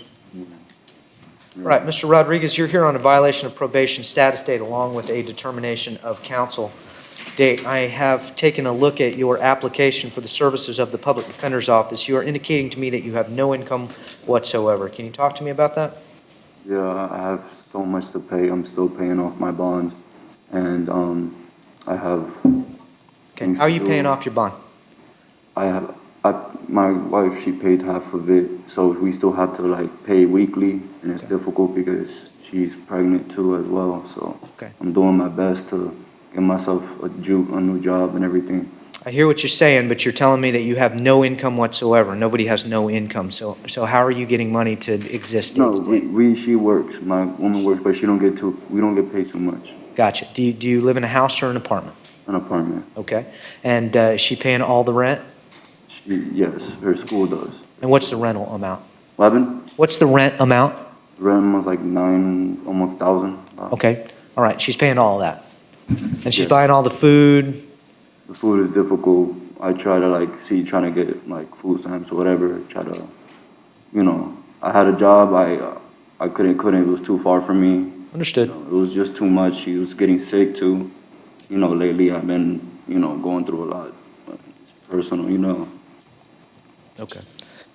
So with your combined income with your wife and her taking care of the bills, is it fair to say your income, I'll put it at around $800 to $1,000 a month that you? Yeah. Okay. All right. So that's income. It's gift income because it's being given to you, but you're still going to qualify for the services of the Public Defender's Office. But I have this discussion when people write none because nobody has no income. All right. You qualify for the services of the Public Defender's Office. I am going to appoint them to represent your interest in this violation of probation allegation. You're set for a status hearing today. They're just being appointed today, so I doubt that they're going to have any information for you. But I do want you to stick around. We're going to give you a new date It's going to be an April 1st violation of probation hearing date. You're going to need to be back here in this courtroom and ready for your hearing on April 1st. Your attorney is going to be working hard between now and then to try and get an offer from the state as to whether you wish to resolve your case short of a hearing. I'm going to ask the state on Mr. Moise's case, on Mr. Rodriguez's case, whether there is a offer of resolution. Yes, Judge, the offer is revoke and terminate 16 months DOC. So you've got a very serious offer on the table, and I don't know what your score sheet looks like or what the underlying facts of the case look like. Your attorney will be talking to you about what your options are. And are you still reporting to your probation officer? Yes, sir. And I was just gonna speak, like, I have a new case and it's just. Okay, I don't want you to talk about, so I've appointed you an attorney, and I know you want to give me some information. I'd prefer if you ran that through your attorney so you don't say anything inadvertently that could cause you a different set of circumstances. So we're going to see you back on April 1st, ready for a violation of probation hearing. If your newly appointed attorney needs or the situation warrants additional time, I will consider that request. Okay? Have a seat and wait for your paperwork, Mr. Rodriguez. Thank you.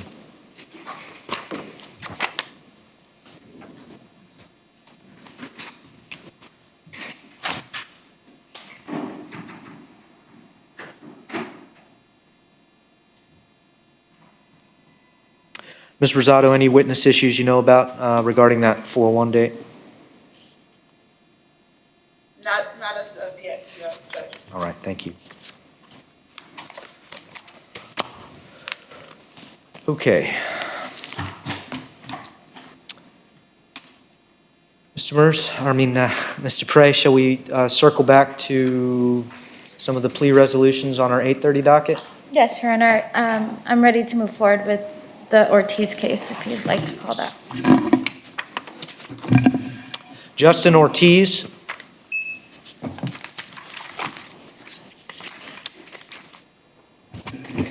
Good morning, Mr. Ortiz. We're going to place you under oath. Please raise your right hand. Do you solemnly swear or affirm that the testimony you're about to enter into this case is the truth, the whole truth, and nothing but the truth, so help you God?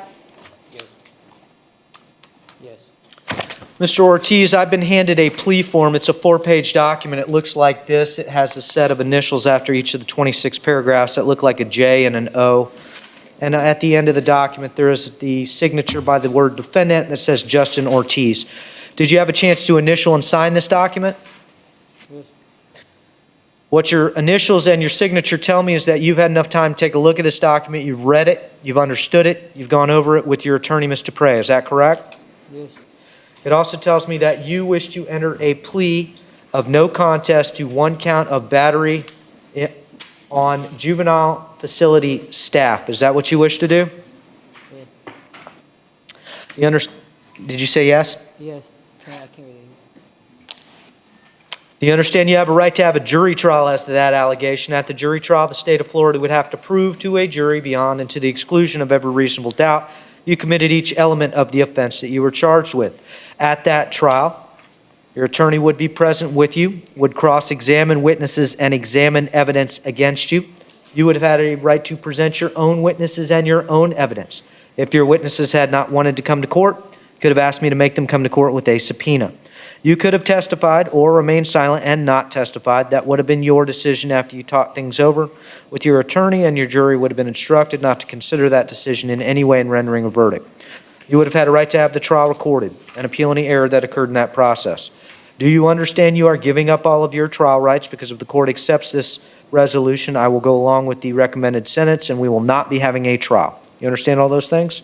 Yes, sir. Is anyone forcing you or pressuring you into making this decision? No. Has anyone made you any promises other than what is written on your plea form? No. Are you under the influence of any alcohol, drugs, or mental issues that cause you not to understand the decision that you're making? No, sir. Do you understand if you're not a United States citizen, entry this admission would cause you to be deported? Yes. And if you ever before have been convicted of a sexually violent or sexually motivated offense, entry this plea could subject you to involuntary civil commitment. Do you understand that? Yes. Defense, are you stipulating to a factual basis for purposes of this plea?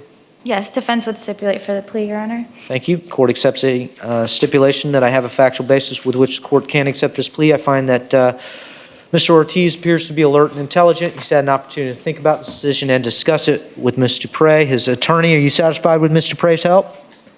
I can't hear you. What'd you say? You satisfied with your attorney's help? Yes. Is that a yes? Yes. You've indicated to me no one has forced you or pressured you into making this decision. You do so of your own free will. Who's the state on this one? Yes, Your Honor, Amanda Causey on behalf of the state. Thanks, Ms. Cassidy. Is this a stipulated downward departure based on an uncoerced and legitimate plea bargain? It is, Your Honor. State of Florida is in the best possible position to make that recommendation to the court, so the court will accept the recommendation based on the state's analysis of the strengths and weaknesses of any case. All right, the court, I can't withhold adjudication on a jail sentence. I believe, It should be an adjudication, Your Honor. This is ASA Takadiri's case, and it's not a withhold.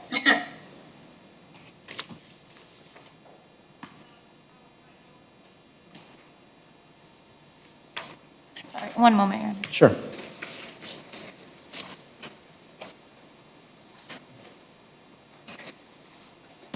I believe I explained the adjudication to him. He Okay, was just I'm going to pretty pissed change the WH to an AG. Mr. Ortiz, you understand that you're going to be adjudicated guilty of the offense. Do you understand that? Yeah, yes. All right. Court will adjudicate you guilty, accept your plea. Find that you appear to be alert and intelligent. You've had an opportunity to think about the decision and discuss it with your attorney. You'll be sentenced to 12 months in the Osceola County Jail as to count 1, with credit for the time that you have already served. 2 days. Your Honor, the credit time served is stipulated with the state. He's been in custody since May 3rd. So I believe he would have 290 days at this time. State, are you stipulating to 290 days credit for time served? I'm sorry, I didn't hear Mr. Prey in the beginning. Where's the additional time coming from? He's been continuously incarcerated. Was this negotiated as part of this plea? Yes, Your Honor, I did advise Ms. Kazi that he's been in custody since the date of his arrest, and she agreed to stipulate to his time he's been in custody. Yeah, may I have a brief moment, Your Honor? Sure.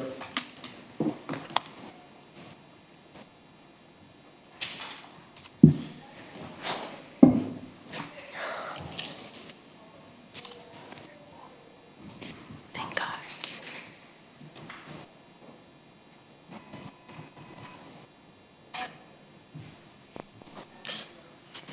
Butler, 290? Yes, that's fine, Your Honor. The state would stipulate.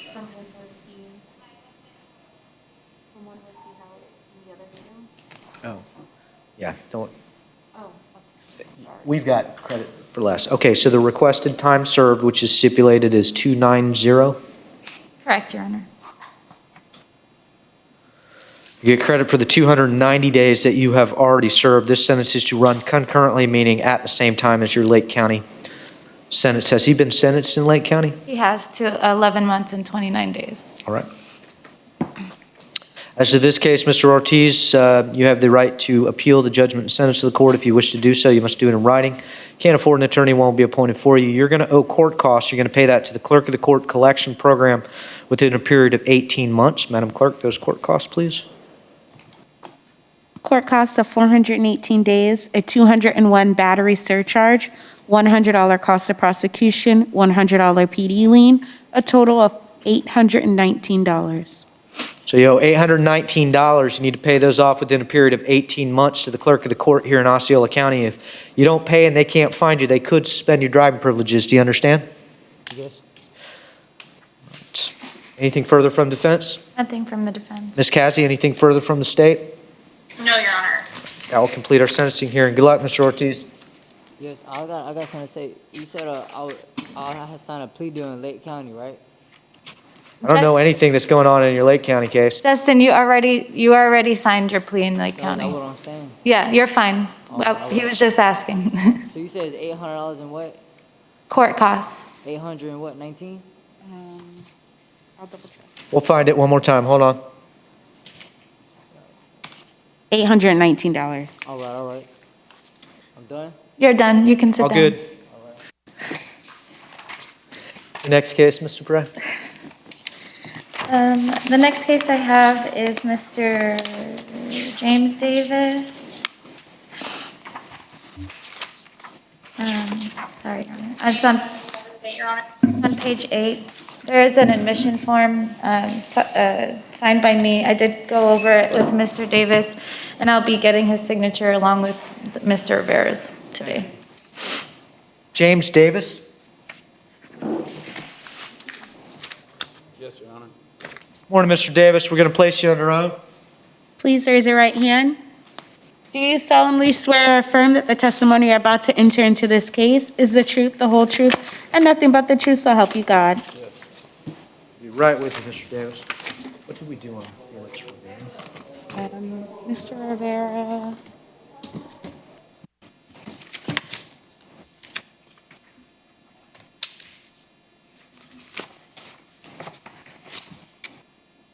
$139 days with 119 days credit. So they revoked and terminated.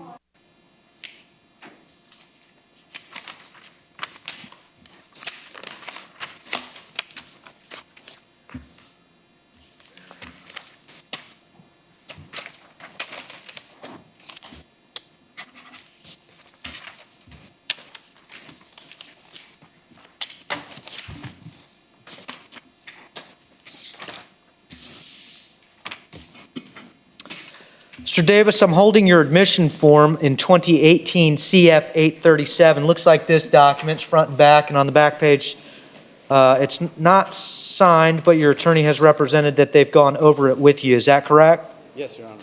What the document tells me is that you wish to admit that you had violated probation for the reasons alleged in your violation of probation affidavit in 2018 CF 837. Is that what you wish to do? Yes, Your Honor. Okay, you seemed hesitant about that. I was just, yes, Your Honor. Okay. Nobody's twisting your arm. I don't want you to enter into a plea that you're not fully understanding. You would be admitting that you violated probation for the reasons alleged by your probation officer. Is that what you want to do? Yes, Your Honor. You have a right to have a hearing contesting the finding that you had violated probation. At that hearing, the state of Florida would have to prove to me by a preponderance, that means a greater weight of the evidence, that you had violated your probation in a material and willful way. At that hearing, your attorney, Mr. Prey, would have been with you. She would have cross-examined witnesses and examined the evidence against you. You would have had a right to present your own witnesses and your own evidence. If your witnesses had not wanted to come to court, you could have asked me to make them come to court with a subpoena. You could have testified or remained silent and not testified. That would have been your decision after you talked that over with, sorry, let me back up. You don't have a right to remain silent at the violation of probation hearing unless it's an allegation of a new law offense. You could have participated in your hearing, had it recorded, appealed any error that occurred in the process. You understand those hearing rights you will be giving up if the court accepts this resolution, because I would sentence you then to the agreed upon resolution. You understand that? Yes, Your Honor. Right. Who's the state on this one? Yes, Your Honor, Amanda Cassie on behalf of the state. All right. This is a significant anticipated downward departure. Can you walk me through that? Yes, Your Honor. The defendant has not, at this time, resolved his case in Pinellas County. After a review of the case, the state was willing to convey a sentence which did include incarceration, but not a lengthy term of incarceration. So the state was willing to extend 12 months in the Osceola County Jail to resolve this case. Yeah, let me take a look. Let me take this. Hold on for just a sec, Mr. Davis.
Yeah, I've taken a look at the affidavit in this case. Mr. Davis is labeled as a violent felony offender of special concern. It's alleged that he committed new law offenses while he was on probation.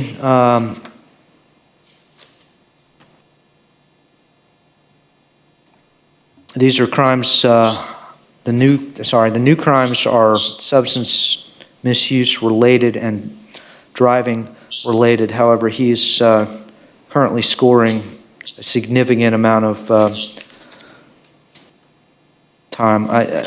This proposed resolution from the state proposes a revoke and terminate of his probation. I'm not going to accept the recommended sentence of this, so I'm going to allow Mr. Davis to withdraw his admission at this point. Mr. Davis, I can't go along with the offer that's being made by the state. We're going to leave your case on for a violation of probation hearing on 4/1.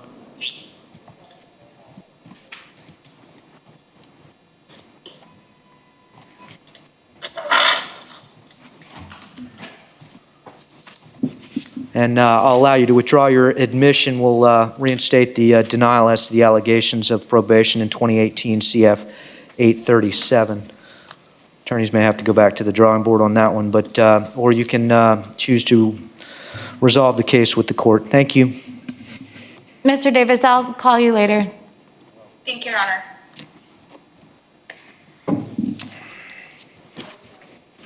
Is Taja Bing ready? Did you have additional cases, Mr. Pratt?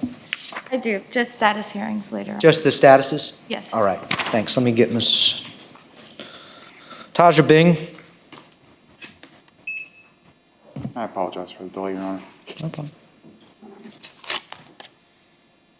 Mr. Bing, we're going to place you under oath. Please raise your right hand. Do you solemnly swear or affirm that the testimony you're about to enter into this case is the truth, the whole truth, and nothing but the truth, so help you God? Yes, ma'am. Mr. Bing, I am looking at a plea form in 2020 CF 2401. Plea form is 4 pages long. It has 2 counts. Count 1 is no contest to carry a concealed firearm, a third-degree felony allegation, and count 2, a first-degree misdemeanor allegation of resisting an officer without violence. The document has a set of initials after each of the 26 paragraphs, TB, and a signature at the end of the document that looks like Taja Bing. Did you have a chance to initial and sign this document? Yes, sir. What your initials and your signature tell me is that you've had enough time with Mr. Johnson to go over it, you've understood everything on it, and you understood all the rights and obligations contained on this form. Is that correct? Yes, sir. Also tells me that you wish to plead no contest to those 2 counts I referenced, carrying a concealed firearm and resisting an officer without violence. Is that what you wish to do? Yes, sir. Maximum possible sentence you could have received is 5 years for the third-degree felony allegation and up to 1 year in the county jail on the first-degree misdemeanor allegation. You understand those are the maximum sentences you could have received? Yes, sir. You understand you have a right to have a jury trial as to these allegations. At the jury trial, the state of Florida would have to prove to a jury beyond and to the exclusion of every reasonable doubt you committed each element of the offense that you were charged with.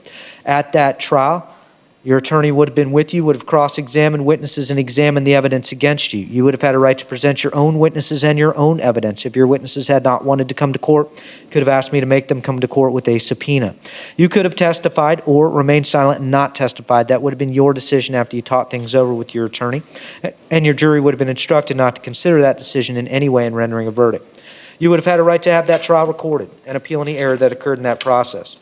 Do you understand you are giving up all of your trial rights because if the court accepts this resolution, I'm going to go along with this agreement and we will not be having a trial in this matter. Do you understand that? Yes, sir. Is anyone forcing you or pressuring you into making this decision? No, sir. Has anyone made you any promises other than what is written on your plea form? No, sir. Are you under the influence of any alcohol, drugs, or mental issues that cause you not to understand what we're doing right now? No, sir. Do you understand if you are not a United States citizen, entry this plea would subject you to deportation? And if you ever before have been convicted of a sexually violent or sexually motivated offense, entry this plea could subject you to involuntary civil commitment. Do you understand that? Yes, sir. Defense, are you stipulating to a factual basis for purposes of the plea? Yes, Your Honor. Accept that stipulation. Finds that Mr. Bing appears to be alert, intelligent. He's had an opportunity to think about the decision and discuss it with his attorney. You satisfied with Mr. Johnson's help? Yes, sir. Like you've worked hard for you. You've indicated to me no one has forced you or pressured you into making this decision. You do so of your own free will. As to counts 1 and 2, you'll be adjudicated guilty. As to counts 1 and 2, you'll be sentenced to 364 days in the Osceola County Jail. You'll get credit for the time that you have already served, which is stipulated to be 170 days. This sentence will run concurrently, meaning at the same time as any other sentences that you are currently serving. There's going to be some court costs that will be assessed in this case. Court costs of $418, $100 cost of prosecution, $100 PD lien, for a total of $618. Those costs are going to be owed by you within a period of 36 months. You'll make payments to the clerk of the court collection program. If you're unable to make any payments and they can't find you, they could suspend your driving privileges. Do you understand? Yes, sir. Mr. Bing, you're going to have 30 days from today's date to appeal the judgment and sentence to the court. If you wish to do so, you must do it in writing. Can't afford an attorney, one will be appointed for you. State, I don't know if I have a score sheet on Mr. Bing's case. I was advised that it was sent up yesterday. I don't know where that would have gone. There was nothing in my mailbox this morning, so. I will get that corrected. Can you give me the total sentence points? Yes, sure.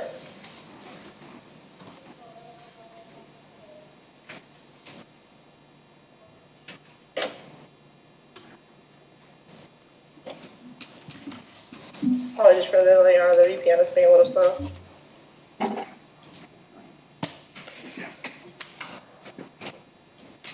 Your Honor, I just pulled it up since I have access to case management here. Thanks, Mr. Moffitt. 36.2 total sentence points. Okay, so this isn't down or departure or anything? Correct. No. Thanks. All right, if you would send over a copy to Ms. Butler, maybe she'd agree to print out the score sheet on this one particular instance, please. Yes, Your Honor, and I apologize for the miscommunication there. It is not. All right. Mr. Bing, you have 30 days from today's date to appeal the judgment and sentence to the court. If you wish to do so, you must do it in writing. Can't afford an attorney, won't be appointed for you. Anything further, Mr. Johnson? Yes, Your Honor, just for record purposes, the 170 days of stipulated time came from the initial arrest of August 21st, 2020 to the date of bonding, which was September 9th, 2020, and then on VineLink showing that he's been in Duval County since September 19th, 2020 to present, and we did the transport order. Okay, thank you. Thank you, Mr. Johnson. Anything further, Ms. Morales? Fair. All right, thank you. Thank you, Judge. Good luck, Mr. Bing. See ya. All right, Robert Bailey, 2017 CF 2232. Vanessa on behalf of Mr. Bailey. Thank you. And I think we had Mr. Bailey joining us remotely.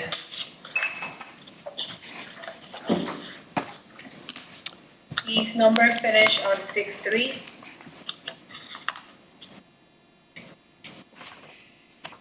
Yeah, I see Mr. Bailey joining us remotely. The telephone number 818-0263. This is 2017 CF 2232.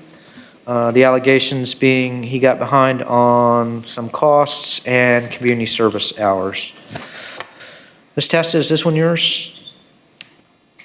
Yes, Your Honor. All right, thanks. Is there an offer of resolution for Mr. Bailey's case? I believe Mr. Jimenez would like to ask the court for more time so he can complete the community service hours. And that way we can result in a dismissal of the violation. Your Honor, in this case, the client asked the court on arraignment in the last occasion if he could complete the hours with an online service. The court mentioned to the client that if he could find a location of a non-for-profit organization, he could complete the hours. Client did so, completed the hours with Logan Social Services, which after the investigation we did, that corporation, it's non-active in Florida, even though they portray themselves as being an active non-for-profit registered as umbrella by Full Gospel of Christ.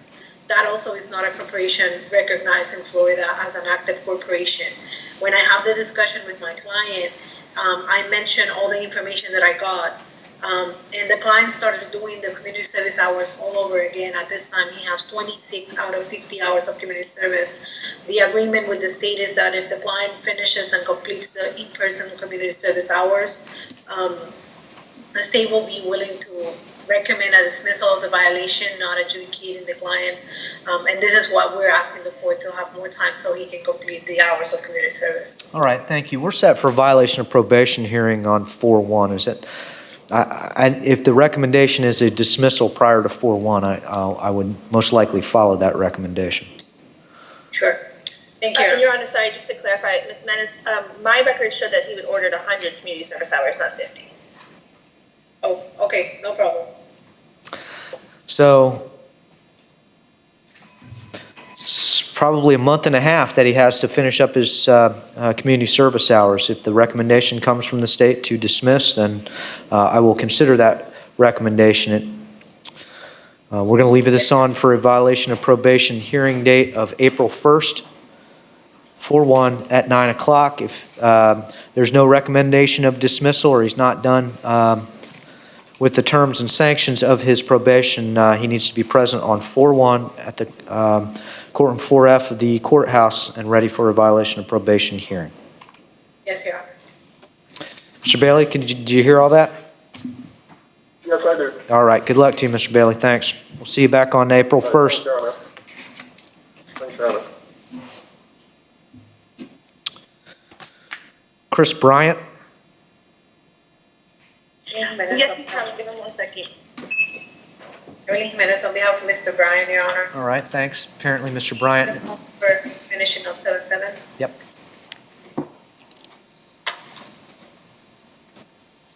Your Honor, I also want to bring to the court, because it was actually brought to my attention, there is an amended BOP that just filed today. Actually, I'm not sure. I was just looking at the status of it, and I noticed it. Hello? Mr. Bryant? Yes, sir. Good morning. Good morning. All right, Mr. Bryant, I need to advise you of an amended affidavit of violation of probation that has been filed in the court file today. Your attorney, Ms. Jimenez, is joining us as well. I'm going to tell you what the allegations are in that amended violation of probation. Okay.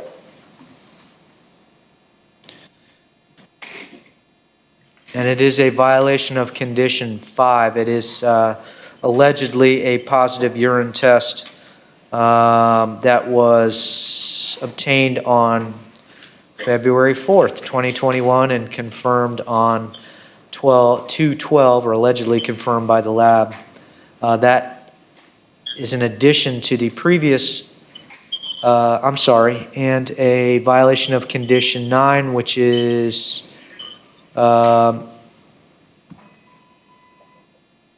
being untruthful with your probation officer, a violation of Condition 2, getting behind on the money, and a violation of Condition 8, not completing your community service hours. We're going to accept a denial as to the new allegations of violation of probation. And Ms. Jimenez? Your Honor, we'll be asking for resetting this VOP status hearing so we can talk to the client. I was just informed about this violation. Understood. The state has no objection, Your Honor, because I was just checking on the status myself, and that's how I stumbled across it. I wasn't even aware of it, but I was seeing if we had passed it in the court docket. Was there I see the affidavit. I don't see a warrant issued on this one yet. I don't know if there will be a warrant issued because it's an amended violation. I don't know if they'll see. Your Honor, I'm satisfied with him appearing in court if Your Honors are satisfied with it. I mean, I'm not going to ask for a warrant. He's appearing before the court. He's got representation of counsel. Yeah, I haven't been presented with a warrant. I just didn't know whether the probation officer would be requesting one based on the new allegation of a Condition 5 violation. We've accepted a denial as to the allegations, and this was continued back in January already. Where was he? Your Honor, it was because the only thing missing at that time was community service hours, and the client was working on that. And He also done? on the violation of probation, the amended violation of probation, they're not seeking a warrant, they're just issuing a notice to appear. Okay. So Where is he done with his community service hours? And restitution, Your Honor, there was outstanding restitution you had pointed out to the state, having my notes, because I had missed that originally. I don't see that as a violation of the amended, let me see.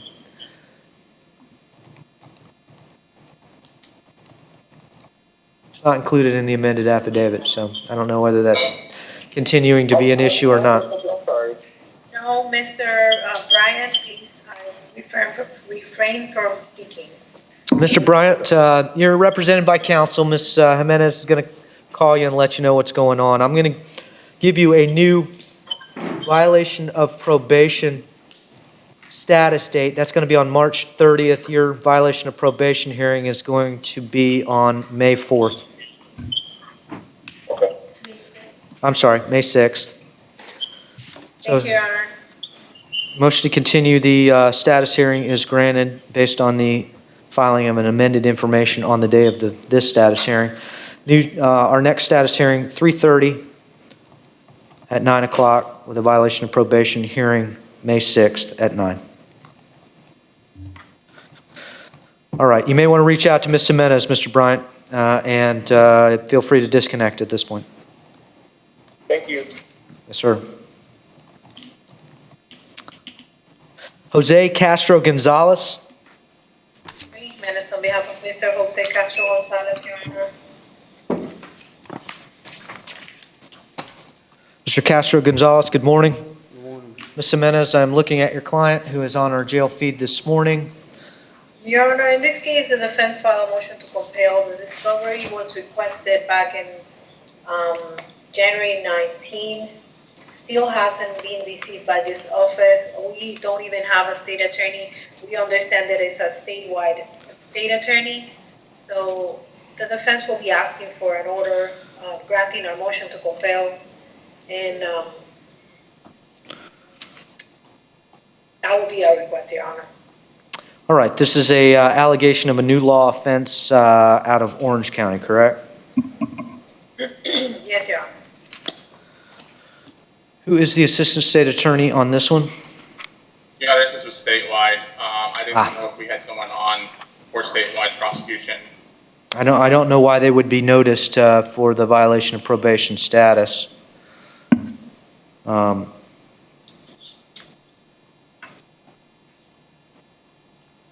Has the motion to compel been sent to the statewide prosecution? Your Honor, it was filed through the division. Who was? They serve it of state attorneys. Okay, if you serve the local state attorneys, they don't have any discovery on that case. So you'll need to serve statewide if it's a statewide case. I will, Your Honor. Okay. Try that and do a motion to compel with notice to the statewide prosecution team. If you get no response, you can bring that matter before the court and I'll try and get you some discovery. Thank you, Your Honor. Mr. Castro Gonzalez is going to remain on for a violation of probation hearing. That's going to be on 4/1 at 9 o'clock. Thank you. Thank you. Mr. Castro, apparently your attorney's trying to get some information about the new law allegation in the violation of probation. And we're going to see you on April 1st at 9 o'clock. All right, thank you. Thanks. Noel DeSoto. Nicole Duper on behalf of Mr. DeSoto. Edward Moffett for the state.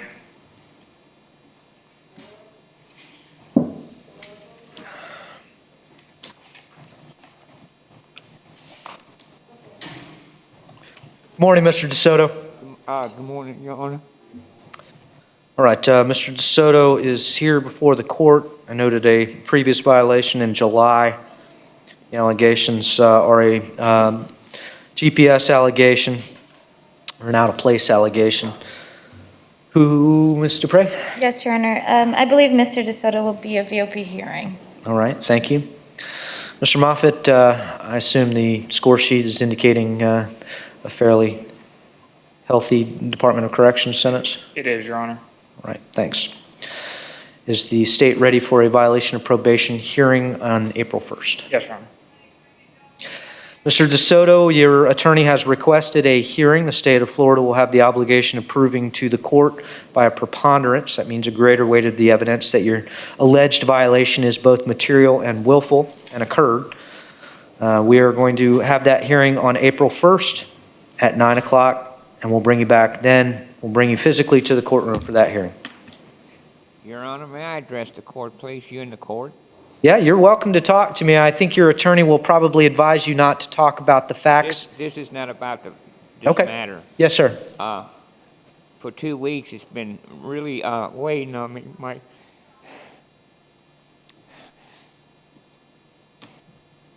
My lady for 35 years died. And I couldn't even go to the funeral. And it's just been weighing heavy on me. That's all I wanted to say. Mr. DeSoto, I am very sorry for your loss. As a human being, I absolutely sympathize and empathize with your feelings, and please accept the court's condolences as to that important loss in your family. My other role is obviously to ensure that all parties get justice in the violation of probation matter. I will ensure you that I will do my very best to do that, and please accept my condolences. Thank you. Thank you, Your Honor. Yes, sir.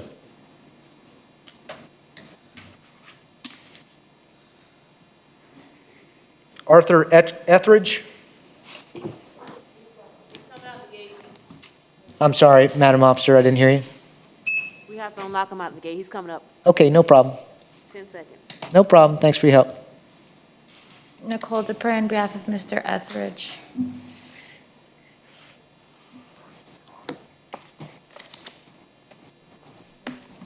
Edward Moffett for the state.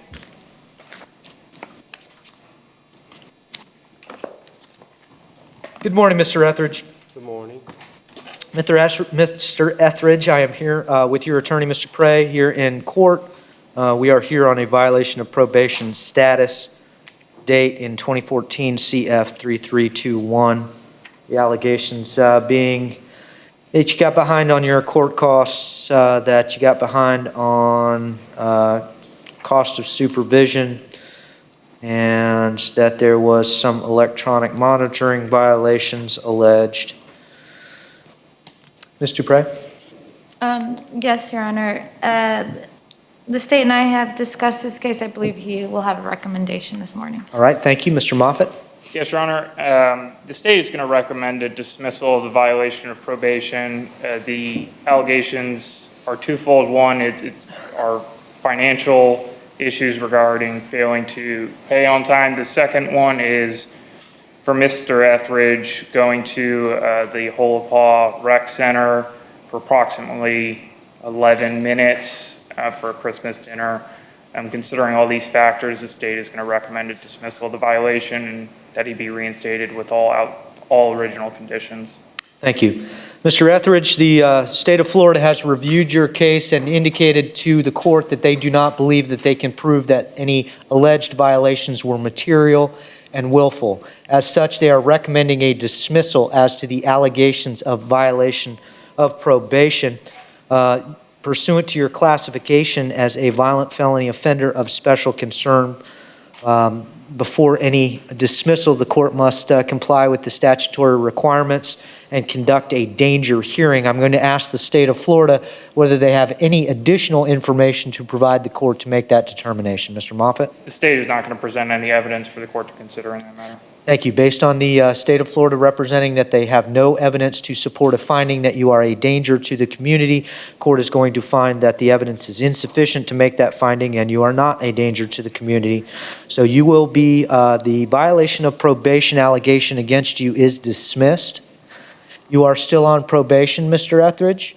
You'll be required to report to your probation officer within 24 hours of your release. And all the original terms and conditions are still in effect. You understand? Yeah. Yes? Sorry. Yeah. He's also JLA, so Jessica Lunsford Act. I don't know if that's. All right.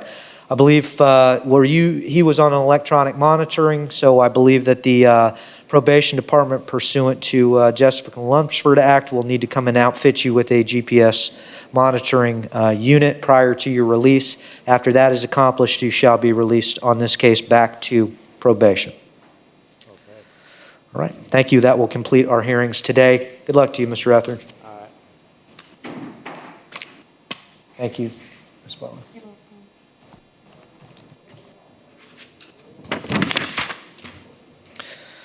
Gonzalez Mas.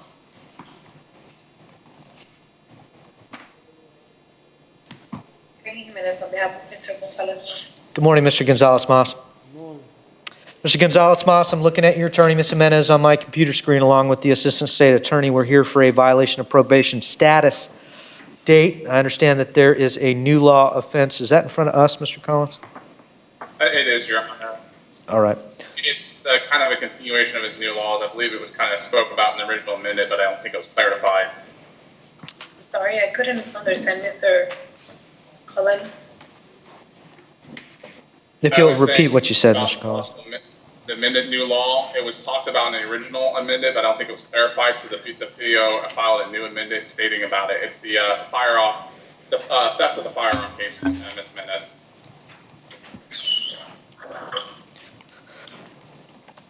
All right. I understand that the new law offense is slated for trial on May 10th to May 27th.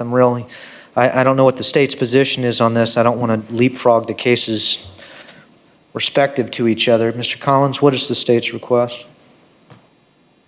Your Honor, I did make an offer. I know defense is in the middle of still doing depositions. I know we haven't completed the round of depositions. I would join defense if they wanted to continue it. However, my offer, if they move forward with the BOP hearing tomorrow, I would revoke that offer. It is a downward departure based on an unjust or a coerced plea bargain. Thank you. Ms. Jimenez, defense's Yes, Your Honor, position? we're halfway on the depositions. The deponents, some of the depositions, the deponents didn't show up to the depositions. So the defense may not be ready for tomorrow on a BOP hearing. All right. Is the request from the defense and the state to continue the violation of probation hearing? They would have objection to that, Your Honor. All right. Based on that request, based on there being ongoing discovery, the court is going to reset the violation of probation status date. The violation of probation status date will be on March 30th with a anticipated violation of probation hearing date of May 6th.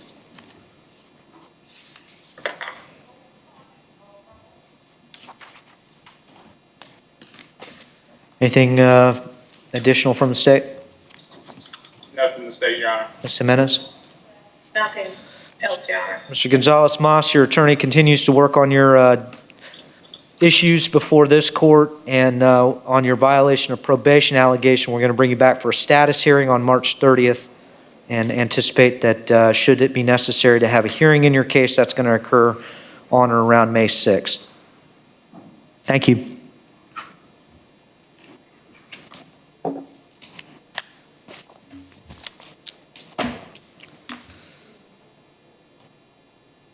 William Hill. Randy Jimenez on behalf of Mr. William Edward Hill, Jr. on 20 CF 2856 and 18 CF 172, Your Honor. Thank you.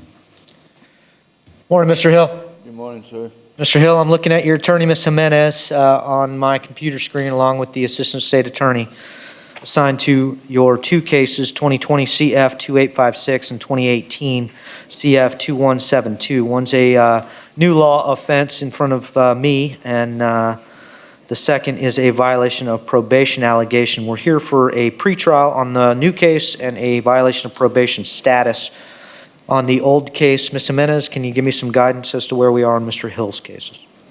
Yes, Your Honor. An offer was conveyed and I discussed the offer with the client. Admission form and plea form should be at the courthouse.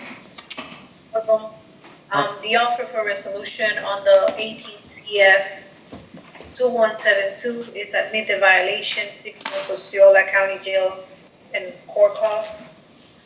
And on the 20 CF 2856 is to plea on the lesser included of assault and the DUI charge. Plea form also is with the court. Assault, the M2 variety. Yes, Your Honor.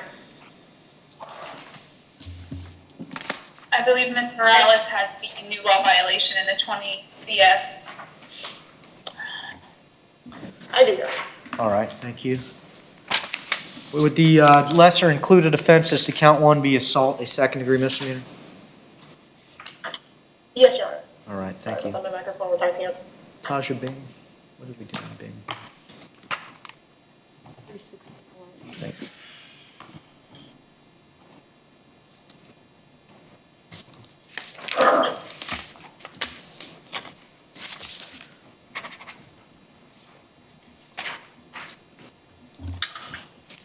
Do I have? Yeah, I do. Thanks. All right, Mr. Hill, let's place Mr. Hill under oath, please. Please raise your right hand. Do you solemnly swear or affirm that the testimony you're about to enter into this case is the truth, the whole truth, and nothing but the truth, so help you God? Yes.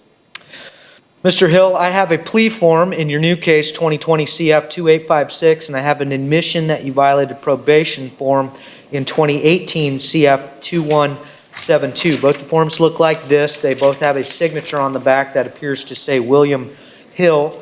And on the new law offense, after each of the 26 paragraphs, there are the set of initials WH. Did you have a chance to initial and sign both of these documents? Yes, sir. All right. Your initials and your signatures on the docket tell me that you've actually read these documents, you've understood them, you've had enough time to go over them with Ms. Jimenez. Is that correct? Yes, sir. It also tells me that in the new law offense in 2020 CF 2856, you wish to enter a plea of no contest to the lesser included offense of assault. That's a second-degree misdemeanor. And you wish to enter a plea of no contest to DUI, which is a first-degree misdemeanor. Is that what you wish to do? Yes, sir. And in the violation of probation allegation in 2018 CF 2172, the document tells me that you wish to admit that you violated your probation in that case for the reasons alleged by your probation officer. Is that what you wish to do? Yes, sir. As to the violation of probation allegations, you have a right to have a hearing. And at that hearing, the state of Florida would have to prove to me by a preponderance, that means a greater weight of the evidence, that you had violated your probation in a material and willful way. At that hearing, your attorney would have been with you. They would have cross-examined witnesses and examined the evidence against you. You would have had a right to present your own witnesses and your own evidence. If your witnesses had not wanted to come to court, you could have asked me to make them come to court with a subpoena. You could have participated in your hearing, had it recorded, appealed any error that occurred in that hearing. Do you understand that you are giving up your hearing rights only because if I accept this resolution, I'm going to go along with this agreement that's on your admission form, and we're not going to be having a hearing as to that matter? Do you understand that? Yes, sir. On the new law offense in 2020 CF 2856, you're giving up your trial rights today. And those would be the rights to have the state of Florida prove to a jury beyond and to the exclusion of every reasonable doubt you committed each element of the offenses that you were charged with. At that trial, your attorney would have been with you. They would have cross-examined the witnesses and examined the evidence against you. You would have had a right to present your own witnesses and your own evidence. If your witnesses had not wanted to come to court, you could have asked me to make them come to court with a subpoena. At your trial, you could have testified, or you could have remained silent and not testified. That would have been your decision after you talked things over with your attorney, and your jury would have been instructed not to consider that decision in any way in rendering a verdict. You would have had a right to have the trial recorded and appeal any error that occurred in that process. Do you understand you are giving up all of your trial rights in 2020 CF 2856 because if I accept this resolution, I will go along with the state's recommended sentence and we will not be having a trial? Do you understand that? Yes, sir. On both of these cases, is anyone forcing you or pressuring you into making this decision? No, Your Honor. Has anyone made you any promises other than what is written on these forms? No. Under the influence of any alcohol, drugs, or mental issues that cause you not to understand the decisions that you're making, Mr. Hill? No, Your Honor. You understand if you are not a United States citizen, entry of these admissions would cause you to be deported. That may not apply to you, but you understand that's the state of the law. Yes, sir. And also, do you understand it's the state of the law that had you been convicted of a sexually violent or sexually motivated offense, enters this admission and plea could cause you to be involuntarily civilly committed? Do you understand that? Yes, sir. Defense, are you stipulating to factual bases for purposes of the admission and plea? Yes, Your Honor. Court accepts that stipulation, finds that Mr. Hill appears to be alert, intelligent. He's had an opportunity to think about the decision and discuss it with his attorney. You satisfied with Ms. Jimenez's help on your behalf? Yes, sir. Seems like she wrapped everything up for you. You've indicated to me no one has forced you or pressured you into making this decision. You do so of your own free will. As to the new law offense in 2020 CF 2856, the lesser included offense of assault, a second-degree misdemeanor, you'll be adjudicated guilty. You'll be sentenced to, I can't sentence him to 6 months. As to that case, you're going to be sentenced to 60 days in the Osceola County Jail with credit for the time that you have already served. He has 136 days. So you're going to, yeah, you're going to get credit for 60 days as to count one, as time served. As to count two, you're going to be sentenced to 180 days in the Osceola County Jail. You'll get credit for the time that you've already served on that case as well, 136 days. which is 136 days. That is going to be as a condition of 12 months of supervised probation. He's got some more jail time to do, so probation is going to be running while he's in jail. As a condition of 12 months of supervised probation, as to count two, you are agreeing to pay a $2,000 fine. Court must suspend your driving privileges for a period of 6 months. I have no objection to you obtaining a work permit should you qualify. You are required to attend and successfully complete the Level 2 DUI counterattack school. Court must order the impound of your vehicle for a period of 10 days. The court will order a 1-year interlock device to be placed on any vehicles in which you have access. You will be randomly tested for any, through a breathalyzer for any alcohol in your system. You are to complete 100 hours of community service. That's going to be done at a rate of 15 hours per month upon your release and every month thereafter until those hours are complete. You will complete the victim awareness panel. That needs to happen within the first 120 days after your release.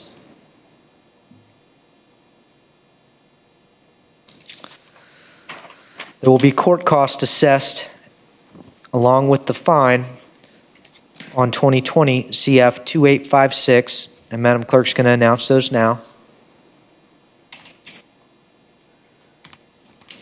I'm sorry. Court costs of $273, a $50 PD lien, including the $2,100 fine. That includes the 5% surcharge.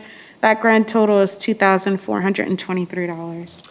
Those costs are owed by you. You're going to make those payments to the clerk of the court collection program. That's going to happen within within 3 calendar years from today's date. So 36 months to pay off those court costs to the clerk of the court collection program. As long as you're making little payments to them, they'll be satisfied. If you don't pay and they don't hear from you, they could again suspend your driving privileges. Do you understand? Yes, sir. As to the allegations of violating your probation in 2018 CF 2172, court will accept your admission that you violated probation for the reasons alleged by your probation officer. Your probation is revoked and terminated. You're sentenced to 180 days in the Osceola County Jail. That is to run concurrently, meaning at the same time as your sentence in 2020 CF 2856. You'll get credit for the time that you have already served in the jail in that case. 256 days. Is time served. So it's 6 months Osceola County Jail with credit for 6 months that you have already served. And any costs that you owed will be sent to the clerk of the court collection program to be paid off within a period of 36 months. As to both of these cases, you have 30 days to appeal the judgment and sentence of the court. If you wish to do so, you must do it in writing. If you can't afford an attorney, one will be appointed for you. You will need to report to your probation officer within 24 hours of your release. Ms. Jimenez, anything further from the state? I'm sorry, from the defense? Nothing further. She stepped away from her laptop. Nothing further from the defense. All right. Anything further from the state? No, Your Honor, I just note for the record, I believe in Ms. Morales' case 20 CF 2856, the victims do approve of this resolution. Thank you very That we've much. spoken to them. Okay, it was, Thank you. Your Honor, I have spoken with the victims and they did approve the resolution. thank you very But much. they did not wish to be present. Thank you for that information, Ms. Morales. Madam Clerk, anything further? All right. Good luck to you, Mr. Hill. So, Your Honor, Yes, sir. am I going home today? I don't know. I see that there's a 6-month driver's, there's 6 months Osceola County Jail in 2020 CF 2856, and he has credit for how many days? 136. You have credit for 136 days. I don't know what the jail's calculation for good and gain time will be that will add to your credit for time served, so I don't know whether that will effectuate your release today or not. That may be a discussion that you need to have with your attorney, Ms. Jimenez. So how many days I gotta do? I have not a clue. We're showing that you have 136 days, actual days served out of a 180-day sentence. You may get more than the 136, but that's up to the jail for giving you credit for good and gain time. And I don't know what that calculation is. So maybe a question for the chaplain out there or a classifications officer or something. Mr. Hill, once you go back to your pod, they will give you your exact time that you'll be released. All right, so I'm not going home today. It depends on your gain time. You may or you may not. We can't just tell you right now. All right.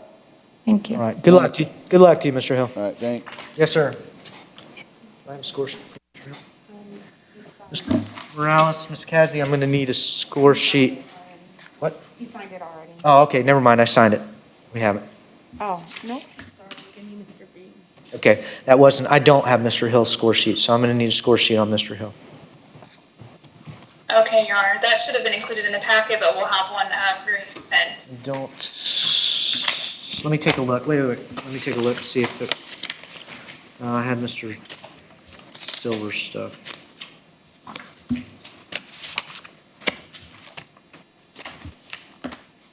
Yeah, I don't see that I have a score sheet for Mr. Hill.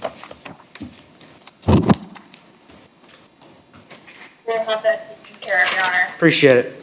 Zachary Cruzan. No, Mr. Cruzan has been waiting online patiently. Morning, Mr. Cruzan. Morning, sir.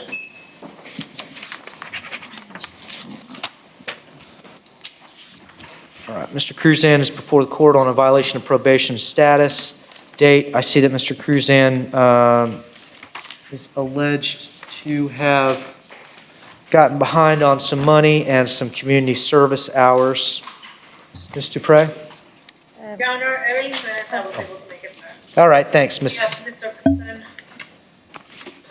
All right, Ms. Jimenez, where are we in this? In this case, the location that the client did the community service hours was recommended by the probation officer. He completed the hours. There was a doubt of if the location was approved or not. I provided Ms. Kazi with an active non-for-profit certification for this location. I sent it to her by email. So at this time, the argument is that the location is not approved, but there's different locations, and one is the one that he did the hours with, the 1645 East New York Avenue, DeLand, Florida, where the probation officer sent the client to do the community service hours, and that's exactly where he did the hours. All right, is there some confirmation from the PO that that's where he was sent? Not at this time, Your Honor. And then there's also an issue, the state has an issue with the fact that he completed much of the hours after the VOP affidavit was actually filed. He didn't have those completed at the time that the allegations were brought forth. So I don't believe, I have conveyed an offer if he wishes to accept it. And Ms. Jimenez did just provide me additional documentation regarding community service hours this morning in court. But if he's not willing to resolve it this morning, we might need a little more time. Yes, Your Honor, I haven't had time to discuss the offer that Ms. Cassie sent me via email. to the client, so I will be asking for, or leaving it for the hearing whenever it's set for this case, so I can have more time to discuss it with him, and I think it's April 1st.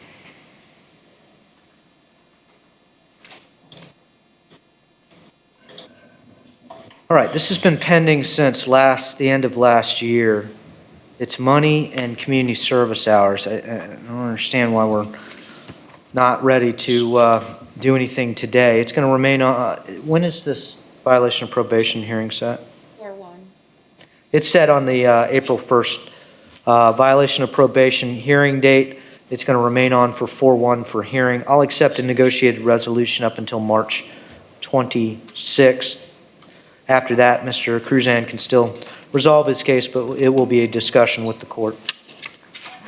Thank you. All right, Mr. Cruzan, I don't know what's going on, but your attorney's trying to convince the state that you did community service hours, albeit late, and that should resolve your case. I don't know what the state's response is going to be. We're going to set your case for a hearing. Your next date is April 1st at 9 o'clock, and your attorney will let me know if that turns into a resolution or whether the state will be indeed moving forward with that hearing. Stay in contact with Ms. Jimenez. Yes, sir. Thank you. Thanks. Permission to leave, sir? Yes, of course. Feel free to disconnect. Jimmy Martinez.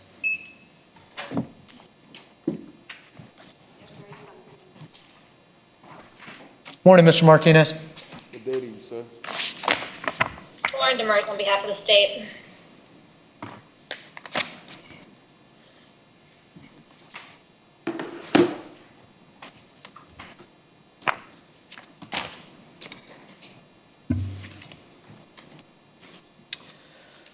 All right, Mr. Martinez is on the computer screen, and we are set for a violation of probation status on his case this morning.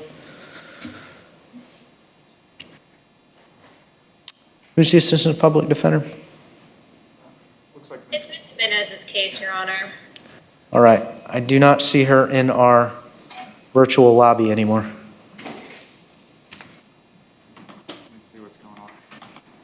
Yeah, she dropped out after the last hearing. Mr. Martinez, I did have your attorney on my virtual screen here on my computer. She's apparently not with us anymore, so I'm going to circle back to your case in just a minute. If you'll have a seat for me, I apologize for the delay.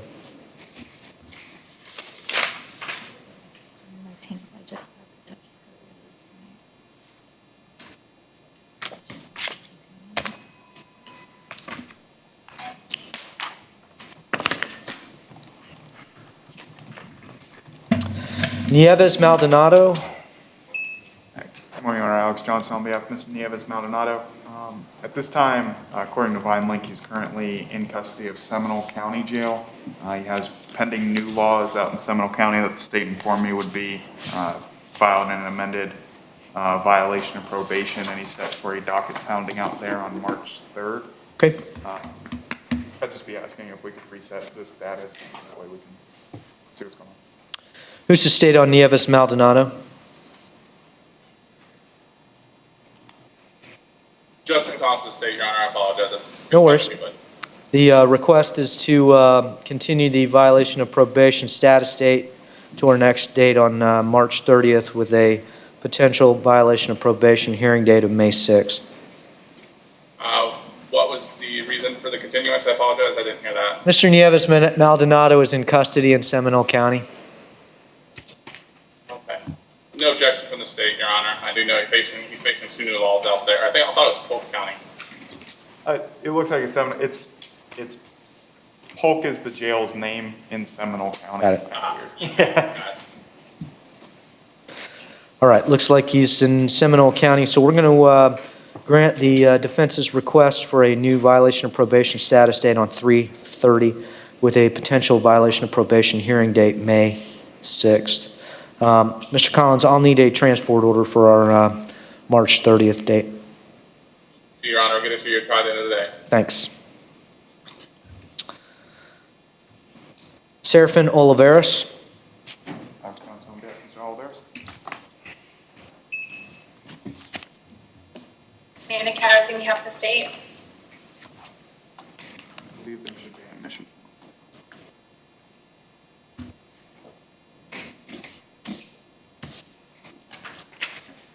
All right.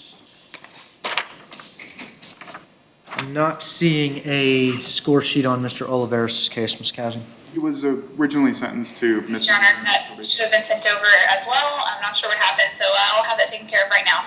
Let me stop you there. I think he's entering an admission to some misdemeanor, so. I apologize, that is correct. We did prepare a score sheet, and Mr. Johnson and I realized that it's misdemeanors, so there's none. No problem. Mr. Oliveris, we're going to place you under oath. Please raise your right hand. Do you solemnly swear or affirm that the testimony you're about to enter into this case is the truth, the whole truth, and nothing but the truth, so help you God? Yes.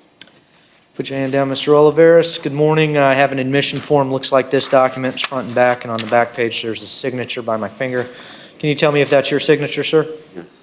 What your signature on this document tells me is that you've actually read this document, you've understood it, gone over it with Mr. Johnson, correct? Yes. It also tells me that you wish to enter an admission that you violated probation in 2020 CF 835 for the reasons alleged by your probation officer. Is that what you wish to do? Do you understand that you have a right to have a hearing contesting that finding? At the hearing, the state of Florida would have to prove to me by a preponderance, that means a greater weight of the evidence, that you violated your probation in a material and willful way.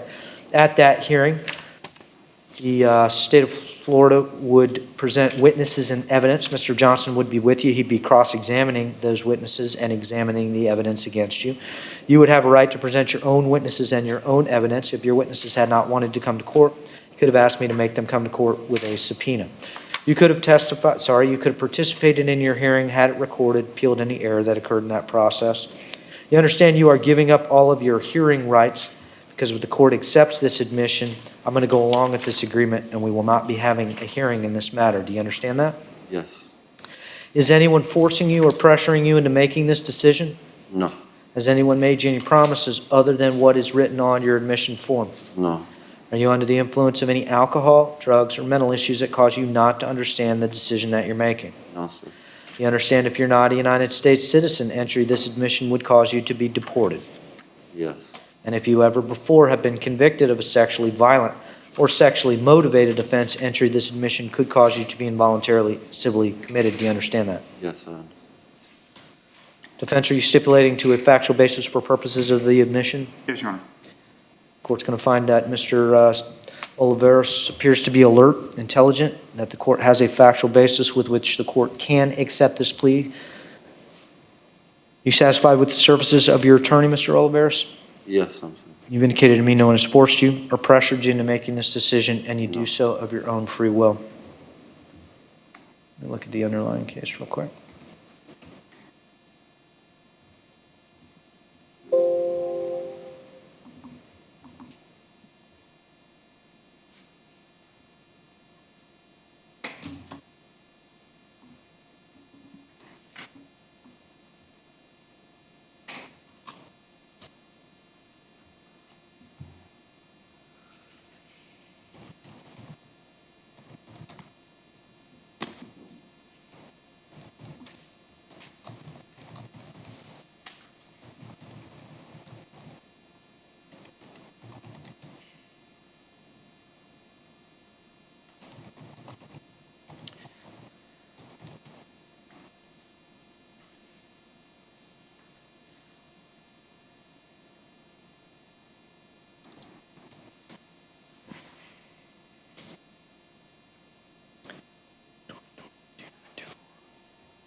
Mr. Oliveris, you got that, is the Honda registered now? Huh? Is the Honda you were riding, is it registered? Yeah. All right. Do you have a motorcycle endorsement? Oh, yes. Okay. You're all squared away on your motorcycle riding? Okay. Both of these offenses occurred on motorcycles, so just want to make sure that you're not setting yourself up for failure. I don't mind going along with this agreement, but you got to get squared away. Court's going to accept your admission that you violated probation. I'm going to adjudicate you guilty of the underlying offenses of reckless driving, resisting an officer without violence, and driving while license suspended, all misdemeanor offenses. Your probation terms are reinstated with the additional condition that you complete 75 hours of community service. How much longer does he have on probation, Mr. Johnson? Looks like about 10 more months, I believe. The plea was originally entered in September of last year, and the violation came in. All right. Does he have original hours that? No, Your Honor. Okay. These are the... So you're going to have to do a minimum of 8 hours each and every month, starting 30 days from today's date, and every month thereafter to get those hours completed by the time your probation terminates. You'll need to report to your probation within 24 hours. All the original terms and conditions remain in effect, and you'll have 30 days from today's date to appeal the judgment and sentence to the court. If you wish to do so, you must do it in writing. If you can't afford an attorney, one will be appointed for you. Anything further, Mr. Johnson? No, Your Honor. Anything further, Madam Clerk? He has 1 day of credit. I'm going to give you credit for the 1 day that you served in the jail. All right. Good luck to you, Mr. Olivares. Thank you, Your Honor.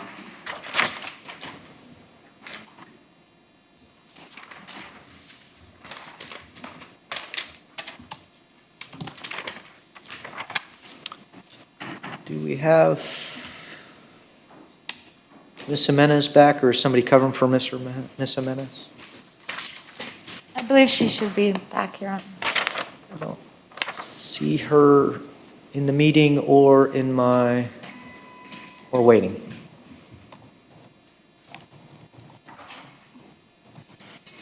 Okay, I will cover for her. Okay. Well, do you have any information about Mr. Martinez's case? Your Honor, according to Ms. Jimenez, she has just received discovery yesterday on this case. I believe she was going to request a reset of the status. And if Mr. Martinez, come on up to the podium for me. Thanks.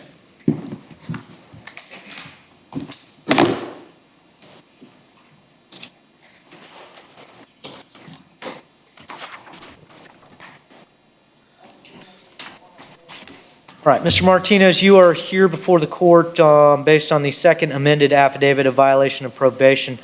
This was e-filed back in January. Is that the affidavit that we're operating under?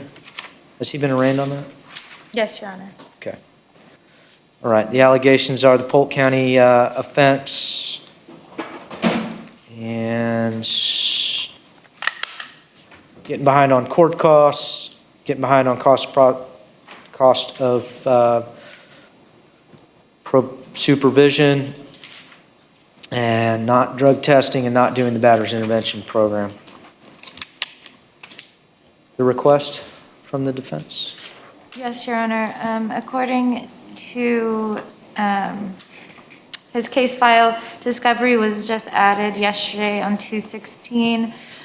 We would be requesting to reset his status hearing and allow the defense to prepare for potential BOP hearing. Mr. Martinez, I believe, is scoring at this point. Yeah, what's the status of the Polk County case? Any idea? Those cases, Hold on just a sec. I don't want you to talk about your Polk County since you're being recorded. Let me see if... actually dropped. One was, I believe one was dismissed and one is pending. All right. Thanks. Mr. Mers? Yes, Your Honor. The felony allegation was dismissed, but there is an open filed misdemeanor domestic violence case. When I looked at it this morning, it looks like it's set for a docket sounding mid-March, I believe March 11th. I have been in touch with the ASA assigned to that case and did just get all of the discovery.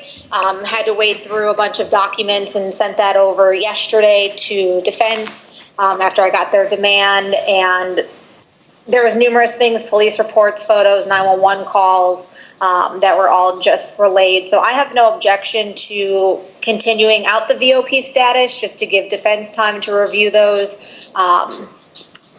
I think they're just still in a pretrial status over there on the new law, but I do know that the case happened about last June, so All right. it's a little bit old in terms of the new law, but we just finally got him transferred here on our case. I know, and I if we have to send him back, we're running the risk of not getting him back here for our subsequent. Well, I hearing. believe he posted bond in his Polk County case, or he was released on PTR, which is why he was finally transported over here. Right. But he is classified as a violent felony offender of special concern and does for about 3.5 years DOC. Obviously, he's got quite some credit built up, but Okay. He's looking at some time in right now. All right. The requested reset date, Mr. Prey? Yes, Your Honor. Yeah, hold on just a sec. Let us get your dates, and then I'll hear you out. What would be the court's next status? My next status is March 30th with a potential hearing date of May 6th. I believe that would be sufficient time for Ms. Jimenez to go over. Okay. All right. The new status date is going to be set on March 30th with a potential hearing date of 5/6. I anticipate he's going to have to go over to the Polk County between now and then. Mr. Martinez, your attorney would counsel you not to talk about the facts of either of the cases, but I'm happy to hear you out. Yes, sir? Yes, sir. I would just like to put a verbal motion for a bond hearing. Okay, you're represented by counsel, and they're aware of your request. Should they review that request and file that request in writing with the court, giving the state an opportunity to respond to that request, that can be set for a hearing. Okay. All right? Yes, sir. Yes, sir. All right, that's going to complete Mr. Martinez's case. Thank you, Mr. Martinez. Is that all the in custody folks, Madam Officer? Yes, that'll be it. I'm sorry, I didn't hear you. That's it. He was the last one. All right, thank you very much for y'all's help this morning. Thank you. I apologize, Your Honor. I missed, what was the court date that we rescheduled it to? The violation of probation hearing will be on March 30th with a potential violation of probation hearing date of May 6th. Thank you, Your Honor. Thanks.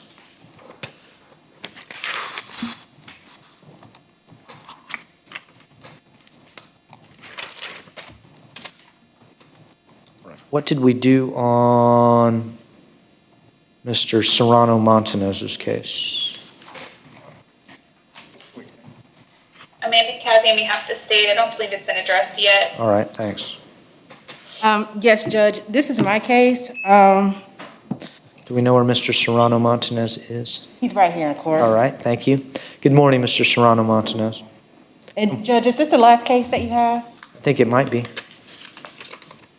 I'm just conferring with someone else about his offer because there was a case, I believe it's Arthur Etheridge, where the facts were a little similar, and so I'm just weighing the pros and cons of the hearing because I believe the way he violated may not have been willful. Okay. And if I could just ask if the prosecutor, if I set this for a hearing, would the offer be revoked? Yeah, who's the state on Mr. Serrano Montanez's case? Amanda Kazi on behalf of the state. I'm having a hard time hearing Ms. Cobb. What was her request? Ms. Cobb is reviewing perhaps some case law that may indicate that this type of violation has been found not to be willful and substantial. I don't know what case she's referring to, but she wants an opportunity to review that. What is the offer of resolution on Mr. Serrano Montanez's case? Yes, Your Honor. The offer originally was a revoke and terminate in 8 months in the Osceola County Jail.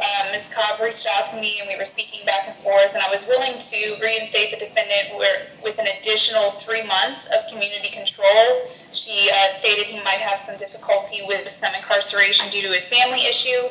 So I stated if he wanted some additional community control, I'd be willing to do that. So it would either be jail or additional 3 months of community control. So it would be a total of 9 months with credit for any community control he's already completed. Would that be a significant downward departure?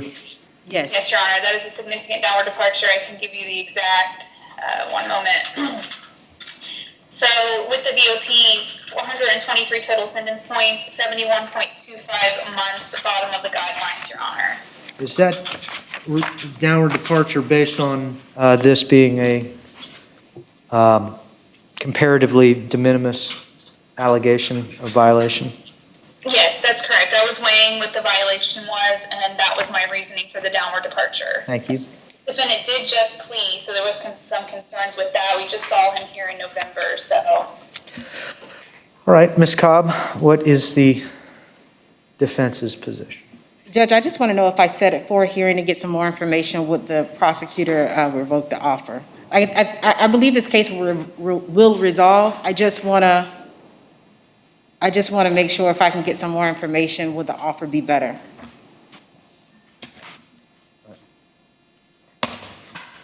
Have you had that discussion with Ms. Kazi? No, Judge, I haven't. Essentially, he went out of county. He went to Lake County to work because he needed cash in order to pay the hotel bill, and that's the basis of the violation.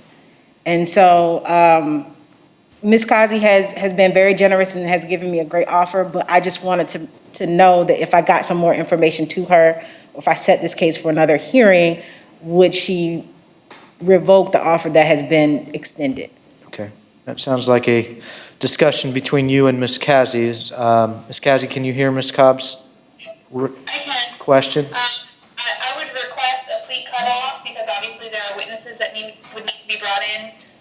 So I would leave the offer open, but I'd only leave it open for, I'd give her 2 weeks until March 3rd. So I'd request to know by March 3rd if it's a plea or hearing, and after that, if I don't hear by March 3rd, the offer will be revoked on March 3rd. All right, Mr. Serrano Montanez, I'm going to ask you to return to court on March 3rd at 9 o'clock.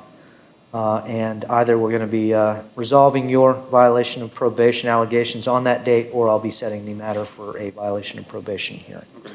After that date, you could still resolve your case, but it would be a discussion with me instead of the discussion with the state. And thank you, Judge, for indulging me. That's more than enough time. All right. Thank you so much. See you back on March 3rd. Thank you, and thanks for your patience today, Mr. Serrano Montanez. Is that a plea status? Please status 9 o'clock. 8:45? I don't know, 9 o'clock. Does anyone else have any issues on their docket that have not been addressed? None for me, Your Honor. None for me, Your Honor. All right. I had to be curt today and to get through the number of things we had on our docket. Thank you, everyone, for your hard work. We'll be in recess. Thank you, Your Honor. Thank you, Your Honor.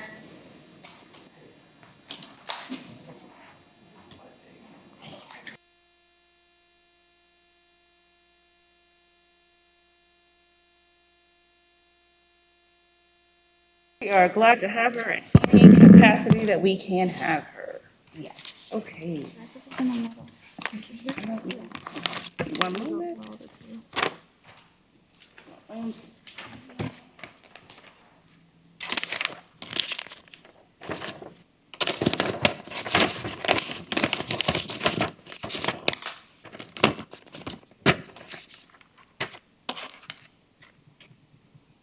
All right, good afternoon. My name is Judge Nix Walker, and I'm in courtroom 5A in Osceola Courthouse, and I'm viewing you guys through a screen projector. If at any time you can't hear me, please make sure that you let me know.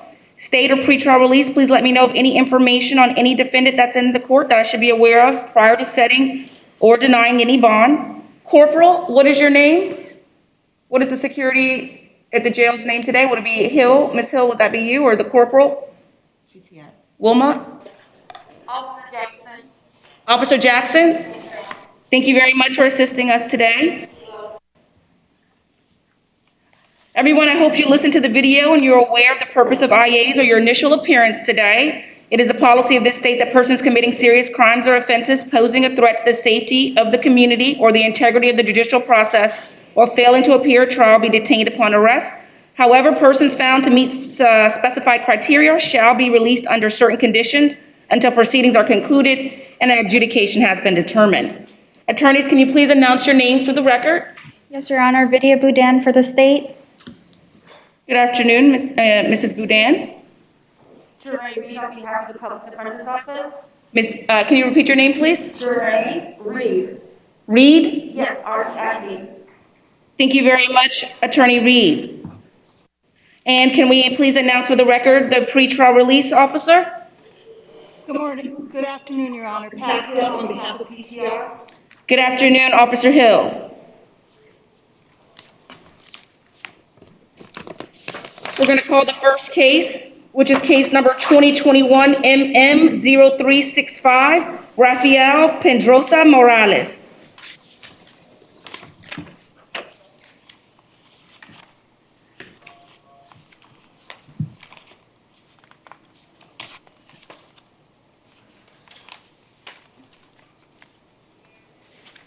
Good afternoon, sir. Can you please tell me your name and date of birth?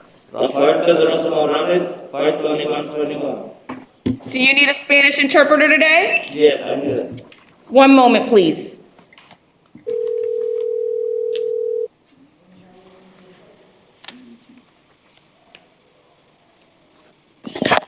Good afternoon, Your Honor. This is Carlos Morales, State Certified Spanish Court Interpreter. The interpreter has been sworn in already today.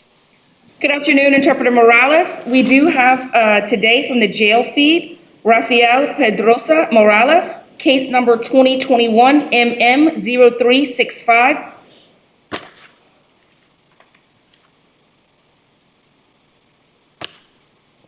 Oh.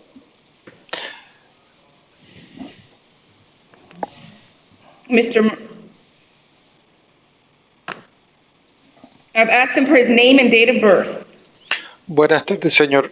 ¿Cuál es su nombre y fecha de nacimiento, por favor? Rafael Pedrosa Morales, 5 de mayo de 1971. Rafael Pedrosa Morales, May 5th, 71. Thank you. You were here because you have been charged with the following: a trespass of a misdemeanor after warning.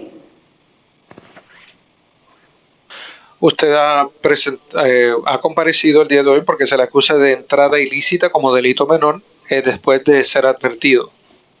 I find probable cause after reviewing the charging affidavit for your arrest.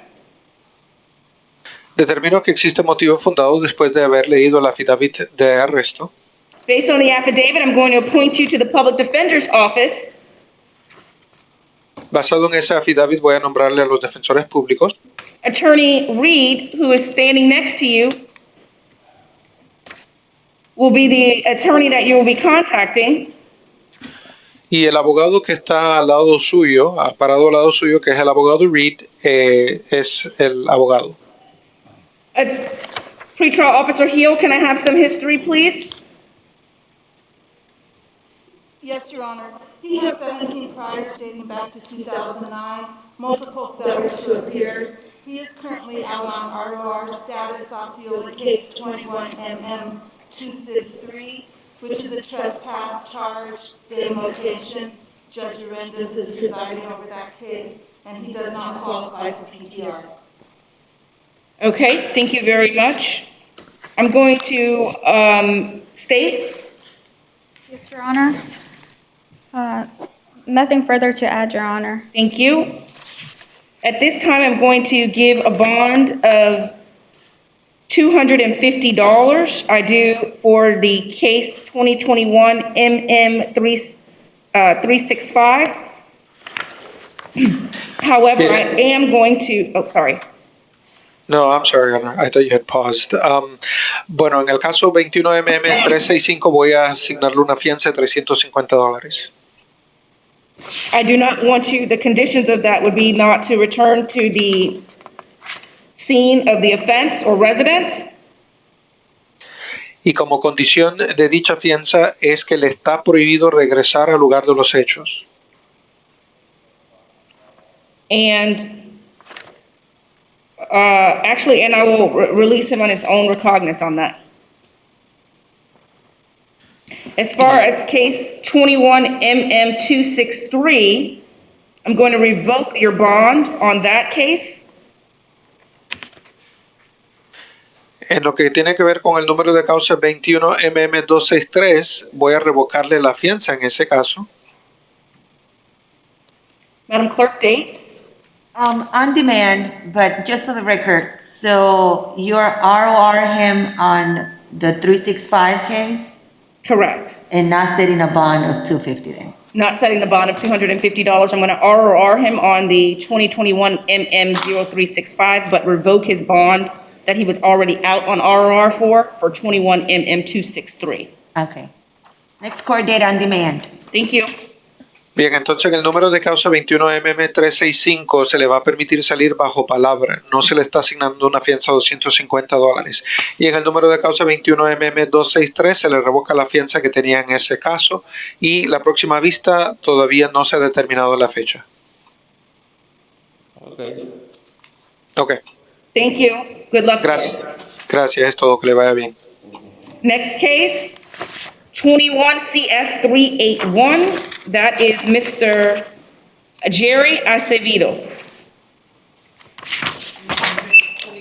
Just for the court's information, the defendant has advised that he does have private counsel on this case. Good afternoon. Good afternoon. There is give me one moment.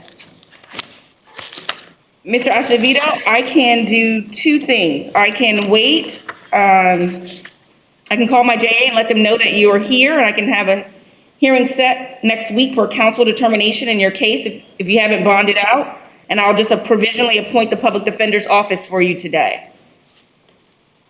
Do you have private counsel now? Yeah, his name is Mark Cohen. Mark? Yeah, there's a notice of appearance and record. Okay. Mark? I'll tell you. Mark Conan.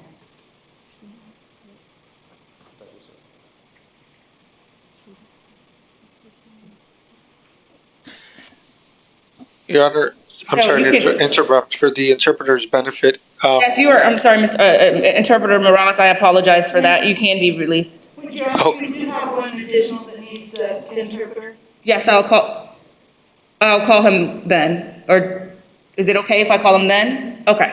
I'll call you back, Mr. Interpreter Morales. Yes, Your Honor, thank you. I just like to go in the order, and we'll just do it that way. All right. So,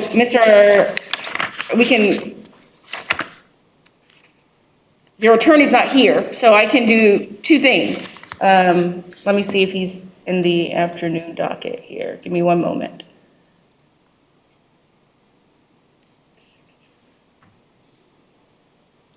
Oh, there's my afternoon docket.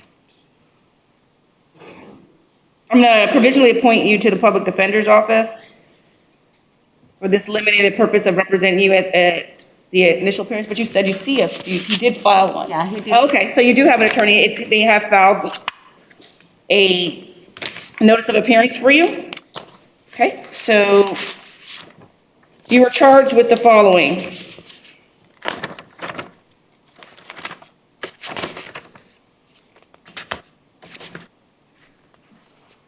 Aggravated battery, domestic violence in nature. I am going to, your bond was set at 0 bond, and after I find probable cause, after reviewing the charging affidavit, there was already a arrest affidavit by Judge Munyon. Based on this, I saw that you already had a private attorney. I'm going to ask Puchal Hill for input on pretrial conditions and history. Yes, Your Honor, he has no prior arrest. We did have contact with the victim. The victim is requesting no hostile contact and is requesting for him to be allowed to return home. And per Florida statute 907.041, he does meet the criteria for PTR with the bond. Thank you very much. The victim is here.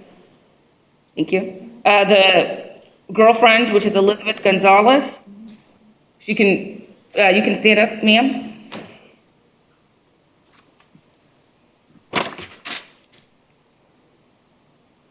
She's coming over on the podium. Yes, come to I apologize. Please come to the podium. I saw you. Do you solemnly swear or affirm to testify the truth and nothing but the truth to help you God? I swear. Thank you. Thank you for your appearance today. What would you like to tell the court? No, I just wanted to let you guys know that I'm not in fear of my life and I would like him to come back home.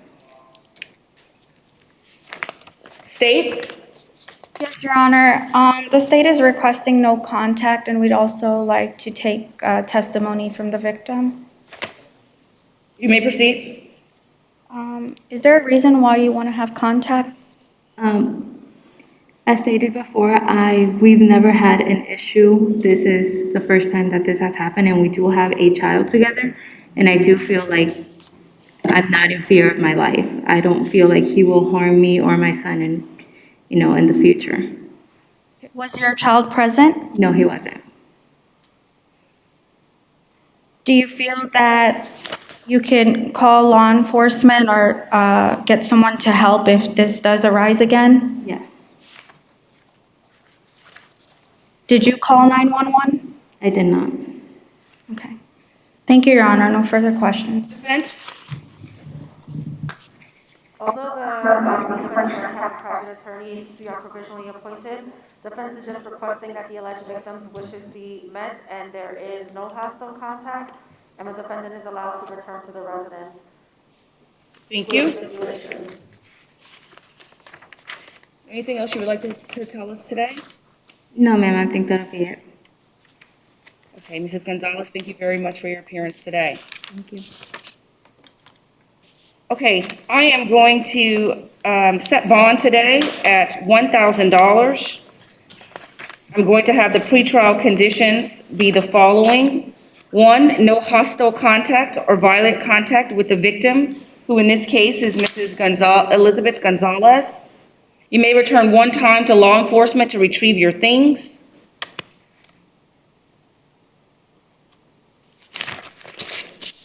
Dates, Madam Clerk? On demand. Good luck, sir. For clarification, Your Honor, he is not allowed to return to the residence. That is correct. He can return one time to gather his belongings with the law enforcement. And is this bond with PTR or just bond? Bond with, this is bond for $1,000 on count 1, I apologize. $1,000 on count 1 for the aggravated battery charge. He will also be with pretrial release and the pretrial release program with the following pretrial release conditions. No hostile contact with the victim. May return one time with law enforcement to retrieve the belongings. Okay. Thank you very much. Good luck, sir. Thank you. Next case.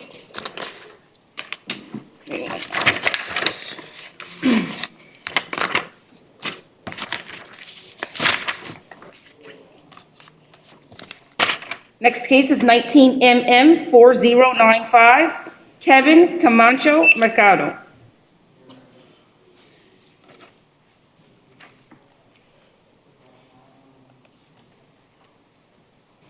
Good afternoon, sir. Can you please state your name and date of birth? Kevin Camacho, 11/16/94. Mr. Camacho, you were here because you were charged with you were arrested on an arrest affidavit for the following. Charges of a domestic battery. And that arrest affidavit was signed by Judge Beamer. At this time, I find that there was PC from the arrest affidavit. And based upon that, I'm going to appoint you to the Public Defender's Office. Do you have do you have private counsel? All right, so based upon this affidavit, I'm going to appoint you to the Public Defender's Office. I would like to hear from pretrial release officer regarding history and pretrial release. Your Honor, he has no prior history. We were not able to contact the victim, and per Florida statute, he does meet the criteria for PTR with bond. Thank you very much. State? Yes, Your Honor. We're just asking that there be no contact with the victim in the original assault case. Defense?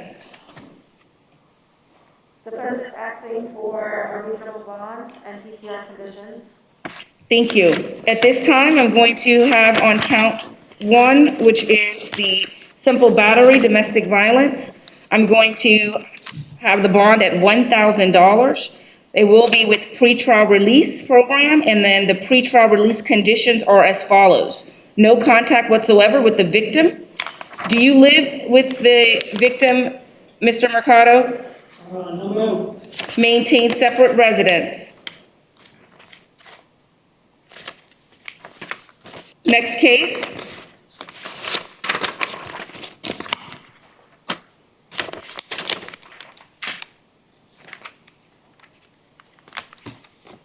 2020 CF 3421, Carolyn Christina Davis.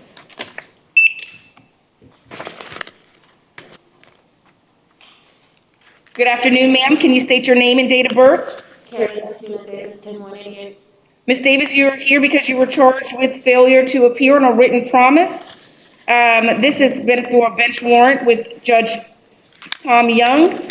He has issued a no bond at this time, and thus that will be the no bond. I will stay that no bond.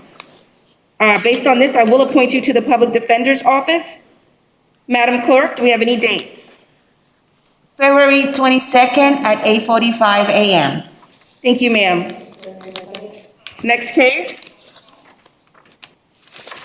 21 CF 131 and 21 CF 351,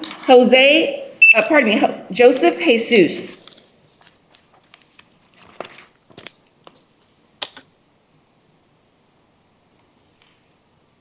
Good afternoon, Your Honor. Good afternoon, sir. Can you please tell me your name and date of birth? Yes, Jesus Joseph, July 1st, 93. Thank you, Mr. Joseph. You were charged on 21 CF 131 by an arrest affidavit through Judge Murphy, and that was on the count 1 of fleeing to elude Aaliyah with lights and sirens active. Count 2, driving while license was suspended with knowledge.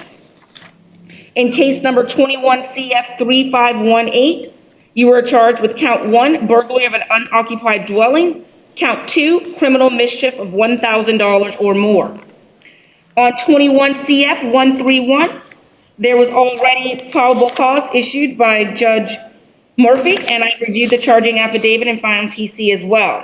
Based upon this affidavit, I'm going to appoint you to the Public Defender's Office today. Officer Hill, can you please give me some history and pretrial release information? Yes, Your Honor. He has multiple priors dating back to 2013.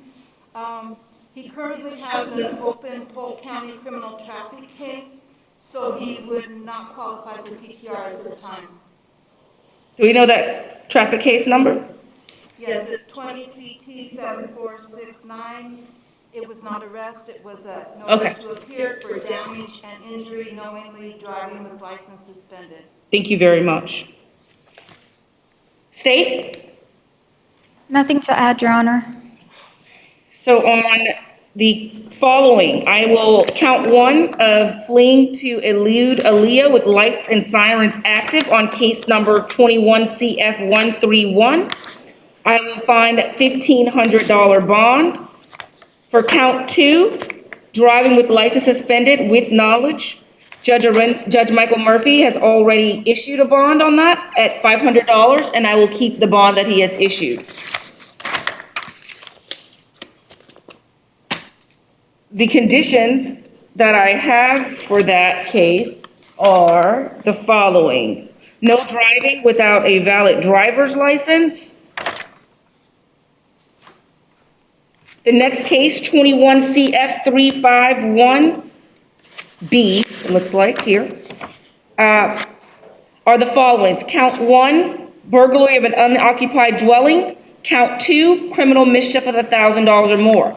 This warrant was signed, arrest warrant was signed previously by Judge Heather Pendas Rodriguez, and she has entered the following bond amount of count 1, $3,500, count 2, $500. I will stay the bonds that Judge Rodriguez has placed.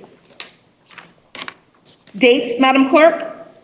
On demand in both cases. Thank you very much. Good luck, sir. Thank you. Next case, 2019 CT 2940, Ignacio Perez. We have a Eugenio Perez. I'm sorry, Eugenio Perez.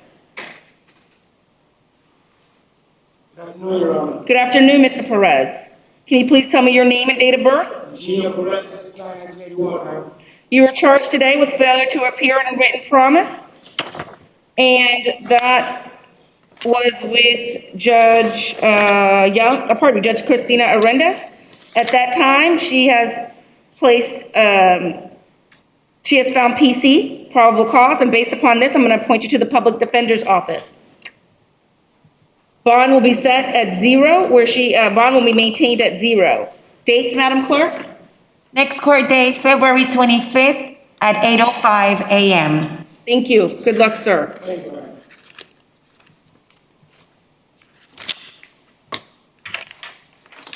Next case is 2017 CF 04144, and that is Mr. Jordan Schufelt. No, Charles. Pardon me, I apologize. Charles Edwin Shea. These look a little bit different. Your Honor, just a question of information he has reviewed, so the judge is asking for him to be reset till tomorrow. Okay?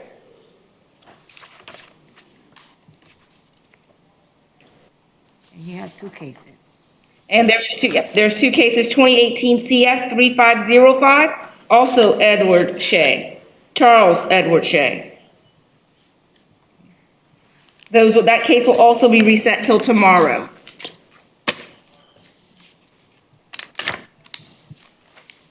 Next case, 21 CT 459, John Levy.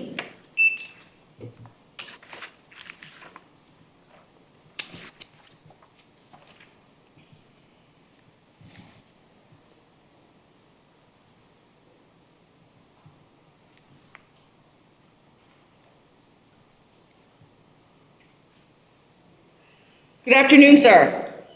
Can you please tell me your name and date of birth? John Edward Levy, August 16, 1955. Thank you very much. Mr. Levy, you were here as you were charged with DUI, driving under the influence, 0.8 or more per 210 liter. At this time, I find that there was probable cause after reviewing the charging affidavit for your arrest. Based upon your affidavit, I'm going to appoint you to the Public Defender's Office. And that's Mrs. Reed, who is standing next to you. I'm going to ask the pretrial release officer, Hill, to give me background and information. Yes, Your Honor. He has, most recent here in Florida was the 2013 case, which was dropped. His last conviction was 1983 for assault. Thank you very much. State? Nothing further to add, Your Honor. At this time, I am going to set bond at, Your Honor, he does qualify for direct PTR without a monetary bond. thank you. I'm going to issue direct PTR. Give me one moment. I'm going to give you direct PTR, Mr. Levy, without a monetary bond today, but I'm going to put certain conditions on that, okay? Those conditions are a random alcohol testing and do not consume any alcohol or controlled substances without a prescription. So that is a release into the pretrial release program and pretrial release conditions of do not consume alcohol and random alcohol testing. Thank you very much, sir. Next court date, March 19th at 8:30 a.m. Next case is 21 MM 397, Joshua Nunez.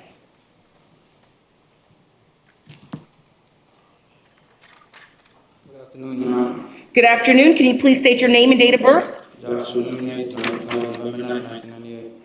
Mr. Nunez, you were charged with assault simple, first degree, misdemeanor, pardon me, and you were charged with battery, simple, strike, or touch. After reviewing the charging affidavit, I do find that there is probable cause for your arrest on each of the counts.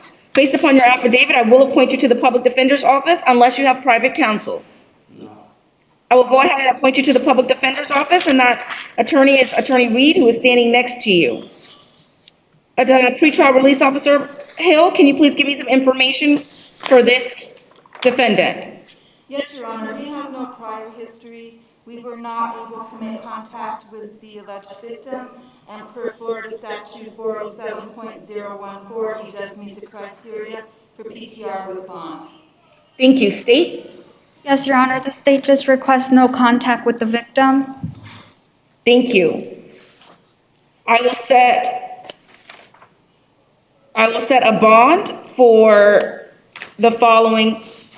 I will set a bond for $250 for the assault simple, and I will set a bond for $500 for the battery. Do you live with the victim in this case? Yes. I'm going to say no contact whatsoever with the victim. That's inclusive of any type of social media as well, directly or indirectly.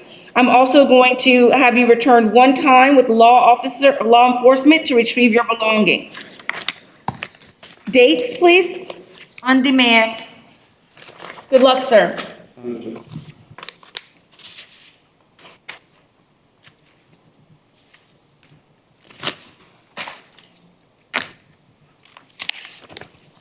Next case is 21MM398. That is Mrs. Kelsey Penn. Thank you.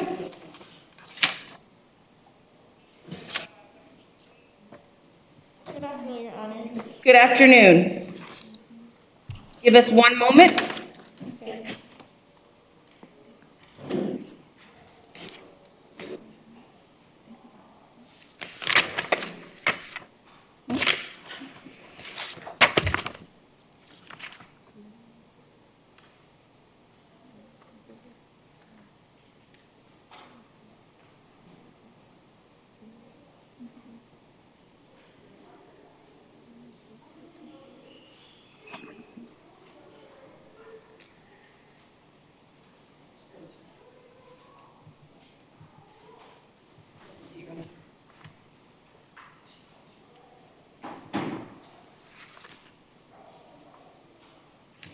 Thank you. All right, can you say your name and date of birth? My name is Kelsey Penn. My birthday is 11/22/1995. Thank you, Ms. Penn. You were charged with a battery, touch, or strike. I find that there was PC, probable cause, after reviewing the charging affidavit.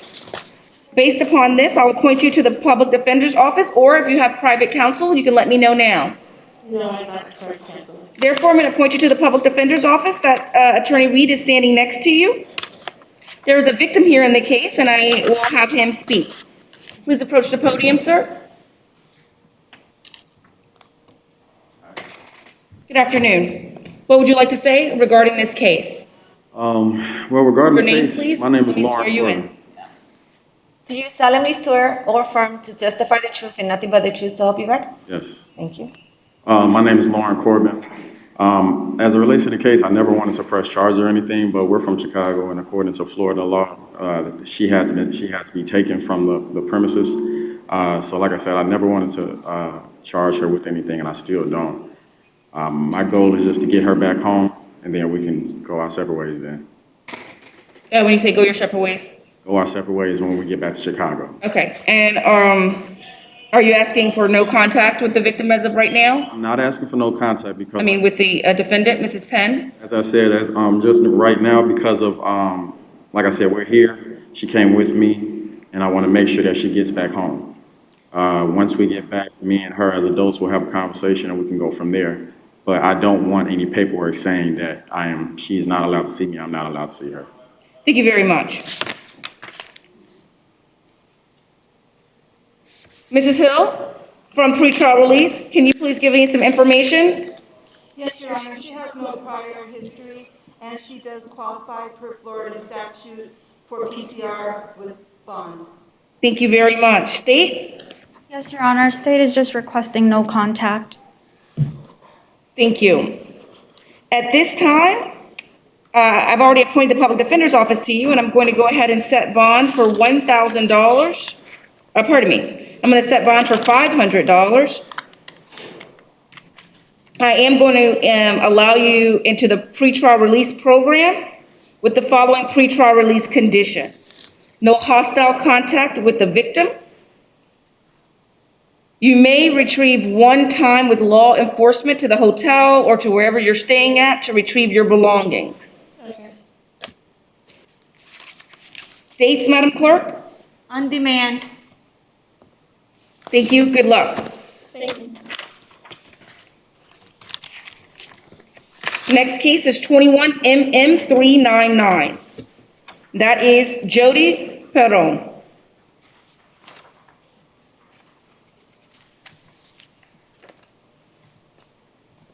Hello, ma'am. Can you please have your name and date of birth? State your name and date of birth. Jody Perrin, 11-275. Ms. Perron, you were charged with the following: a violation of your probation conditions and domestic violence, and a battery. Your second count was battery, touch, or strike. At this time, I've reviewed the charging affidavit, and I do find that there was probable cause for the arrests. Based upon this, I will appoint you to the public defender's office, or you will let me know now if you have private counsel. No. I will appoint you to the public defender's office. That is Mrs. Attorney Reed, who is standing next to you. I will have pretrial release officer Hill give me information regarding this defendant. She has older New York history from 1993, resisting arrest, harassment, and disorderly conduct, unknown disposition on that. She has Florida history, December 2020, battery with the same victim. She is out on bond on that, and that was the case that ordered the no contact. That case number is 20MM3086, and she's set for pretrial with Judge Arendas on that. Thank you. State? Yes, Your Honor, the state requests no contact. Thank you. As far as your case 21MM399, after finding probable cause, I will set bond at $1,000 for count 2. As far as the violation of probation, I will revoke your bond on an on-view VOP. Your Honor, she is not currently on probation. Okay. It's a violation of the... Condition, I see that. I apologize. And Your Honor, if I may, when looking over the case prepared for today, I did realize in the notes that the defense attorney for this client from the PD in the earlier case, they were in the process of modifying the no contact order. I read that, but it had not been modified at the time that she violated. I'd like you to take that into consideration in terms of making a decision of whether to revoke bond or anything like that. Thank you very much, but I did see that in the notes as well.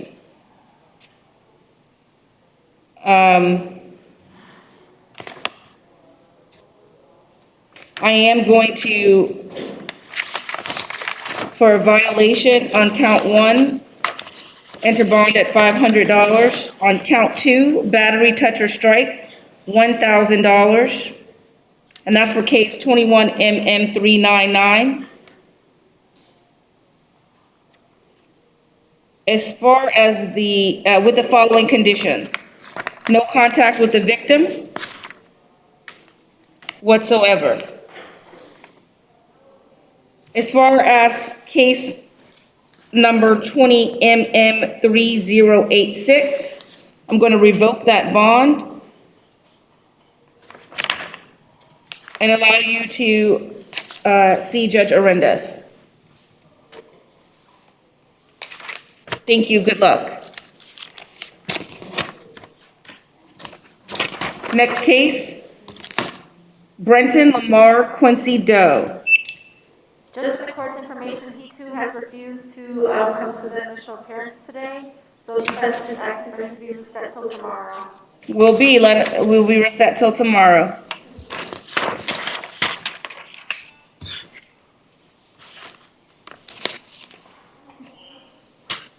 Next case. Now this one I don't have a case number. Give me a minute. I have a B number 21001170. Do you have a case number, Madam Clerk? Okay. No. Good. So that is Mr. Eddie Lorenzo Gonzalez. And there are 2 for Mr. Gonzalez. And that other number is case number 2021 CT 0447.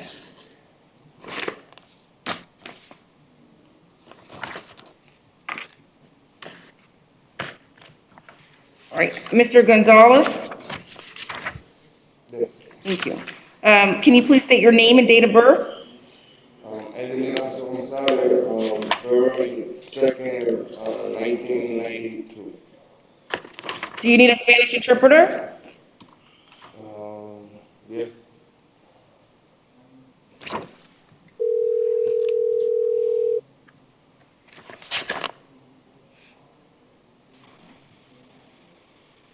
Good afternoon, Your Honor. This is Theodore Leal, Spanish interpreter. The interpreter has been previously sworn, Your Honor. Good afternoon, Interpreter Morales. We are here on case number 2021 CT 0447, Eddie Lorenzo Gonzalez.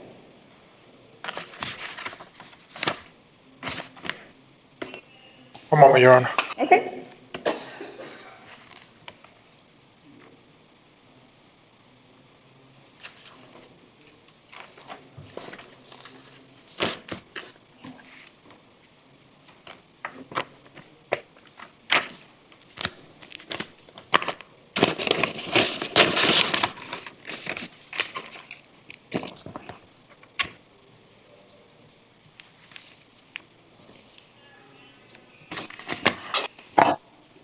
I'm sorry, Your Honor. The interpreter is having a hard time connecting. Actually, on this end, it says that it's connected.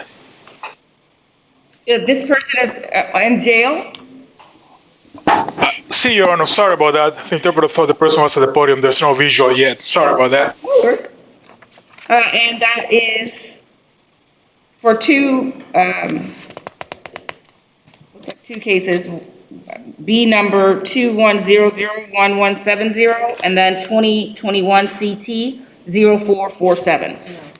Sorry. Thank you, Your Honor. Give me one moment. This is, why you don't have it.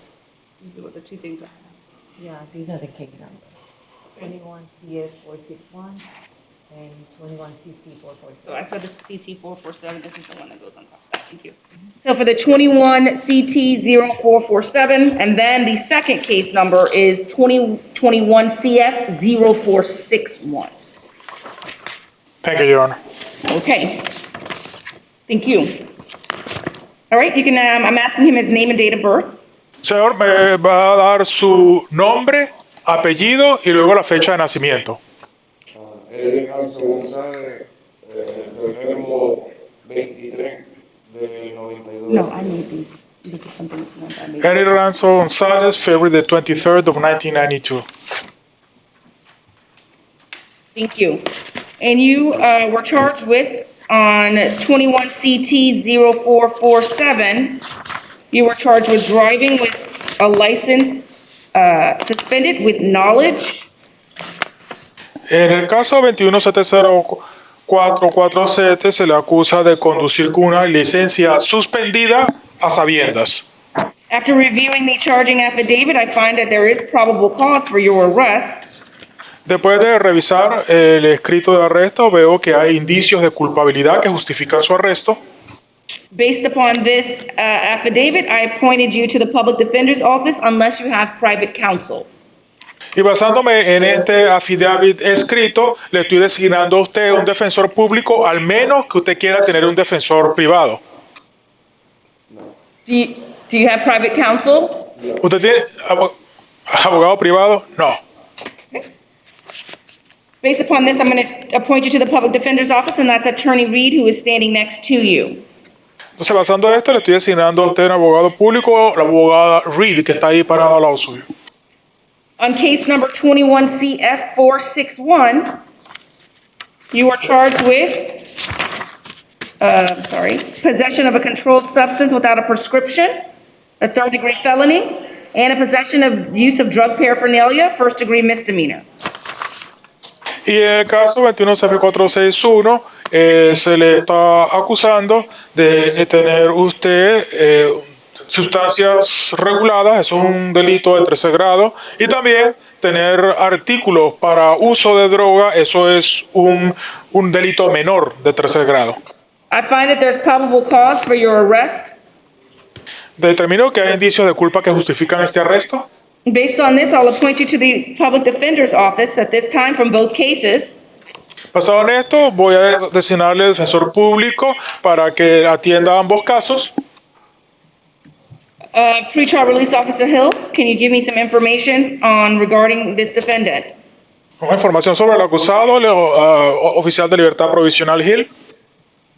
Yes, Your Honor, he has multiple priors dating back to 2014. Sí, él tiene múltiples antecedentes, su señoría, empezando desde 2014. With the most recent, a September 2020 charge of possession of paraphernalia and duellas, which he was convicted of.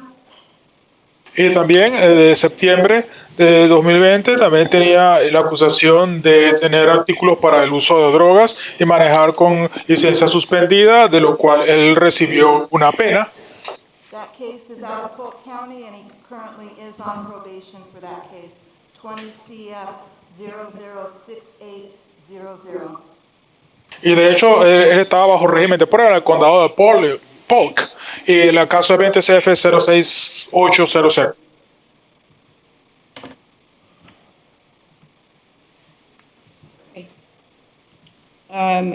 Thank you. State? Yes, Your Honor. The state just requests random drug testing and no driving without a valid DL. La Fiscalía únicamente está pidiendo que se hagan exámenes antidrogas al azar y que no conduzca si no tiene licencia válida de conducir. Thank you. For the case of 21 CF 461, bond for count 1 is as follows. Possession with controlled substance without a prescription, third-degree felony, will be $2,500.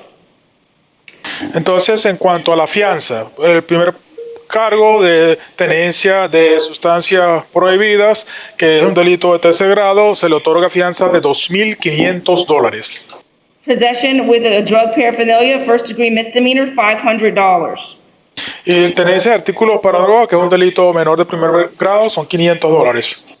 As far as the special conditions of release on that case, that one is to, 1, random drug testing.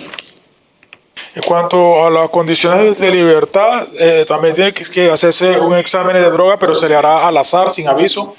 Your Honor, because he does not qualify for PTR, there is no one that can monitor that drug testing.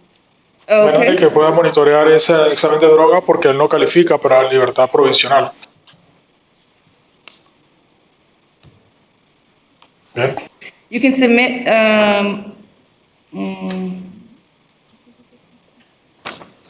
okay. Do not consume any alcohol or controlled substances then. Se le prohíbe el consumo de drogas, de cualquier sustancia regulada. Second one is no driving without a valid driver's license. La segunda, que no conduzca hasta que no tenga licencia válida de conducir. On case number 21 CT 0447, Cuanto al caso 21CT0447, the charge with second-degree misdemeanor, driving while licensed or suspended with knowledge, $500 bond. y se le otorga $500 de fianza en el cargo que es una falta de segundo grado por la infracción de tránsito.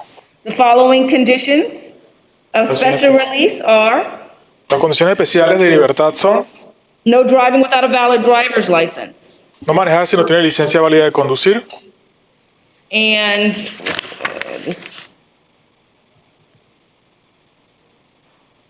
do not consume any alcohol or controlled substances without a prescription. y no consumir alcohol ni sustancias reguladas a menos que tenga prescripción médica. Thank you. Gracias. Your Honor, the last one, Yamil Ortiz Galarza, also needs the Spanish interpreter. Mr. Morales, you're going to stay on us for one more case, if please. Of course, you are. The next case is 2021 CF 0440, and that is Yamil Eduardo Ortiz Galarza.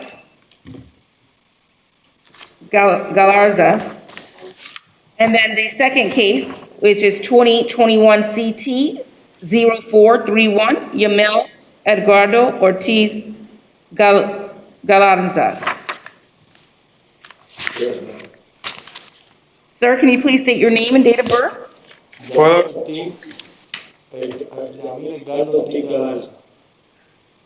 Do you need the Spanish interpreter? Yeah.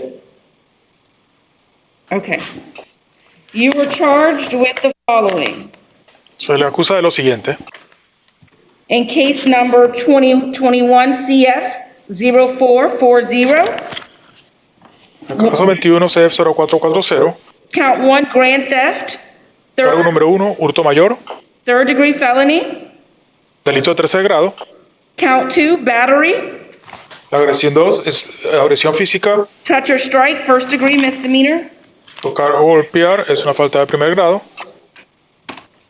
I'm going to get, I find that there was PC after reviewing the charging documentation for your arrest. Después de revisar los documentos de su arresto, determinó que hay indicios de culpabilidad. I'm going to appoint you based on the affidavit. I'm going to appoint you to the public defender's office, or please let me know if you have or will be retaining private counsel. Y basado en este affidavit voy a designarle abogado público, pero usted me dice si usted ya tiene abogado particular. No, public defender. Thank you. Gracias. Pretrial release officer Hill, can you give me some information regarding this defendant? Oficial Hill, ¿me puede dar información de antecedentes sobre este acusado? Yes, Your Honor, he has 18 priors dating back to 2009. Sí, su señoría, él tiene 18 antecedentes empezando desde el 2009. Multiple drug charges, Muchos cargos por drogas, failure to appear. incomparecencias al tribunal. The most recent was a 2019 battery domestic, which he was convicted of. Y el más reciente fue el 2019 de una agresión física, por lo cual recibió una pena, And it was the same victim as in this case. siendo la misma víctima de este caso. Per Florida statute, he does meet criteria for PTR with bond. Por los estatutos de la Florida, él se podría tener libertad provisional con un pago de fianza. However, we were not able to make contact with the alleged victim. Sin embargo, no pudimos tener contacto con la presunta víctima. Thank you. State. Yes, Gracias, Your Honor, the fiscal. state requests no contact with the victim. La Fiscalía pide que no haya contacto con la víctima. Thank you. Gracias. For case number 21 CF 00440, the following will be your bonds. For your count 1, grand theft auto, your bond will be $1,000. Ahora, para el caso 21 CF00440, en el primer cargo por hurto de vehículo, la fianza será de $1,000. For count 2, battery, touch, or strike, Por el cargo número 2, de agresión física, de golpear o pegar, $1,000. $1,000. As far as, I will allow you, for this case, to be in the pretrial release program with the following special conditions of any release. Y en cuanto a este caso, le voy a conceder libertad provisional con las siguientes condiciones y normas para que esté en libertad. 1 is bond with conditions of pretrial release as to count 1 and count 2. Primero es fianza con libertad provisional en cuanto a los cargos número 1 y número 2. Number 2, no contact whatsoever with the victim. Y en segundo lugar, que no tenga ningún contacto de ningún tipo con la víctima. Do you live with the victim? ¿Usted vive con la víctima? No. No. Maintain separate residences. Tiene que mantener las residencias por separado. Do not return to that residence. No vuelva a esa residencia. No driving without a valid driver's license. Se le prohíbe conducir si no tiene licencia válida de conducir. As far as case number 2021 CT 0431, En cuanto al caso 21 CT0431, that is driving with your license suspended es el de manejar con licencia suspendida with knowledge. con conocimiento. I find that their affidavit, based on the charging affidavit, there's probable cause for your arrest. Basado en la affidavit que me han entregado, determino que hay indicios de culpabilidad que justifican el arresto. I've previously appointed the public defender's office to you in your other case. Would you like me to appoint the public defender's office on this case? Ya yo le designé el abogado público en el caso anterior. ¿Quiere que le designe el abogado público también para este caso?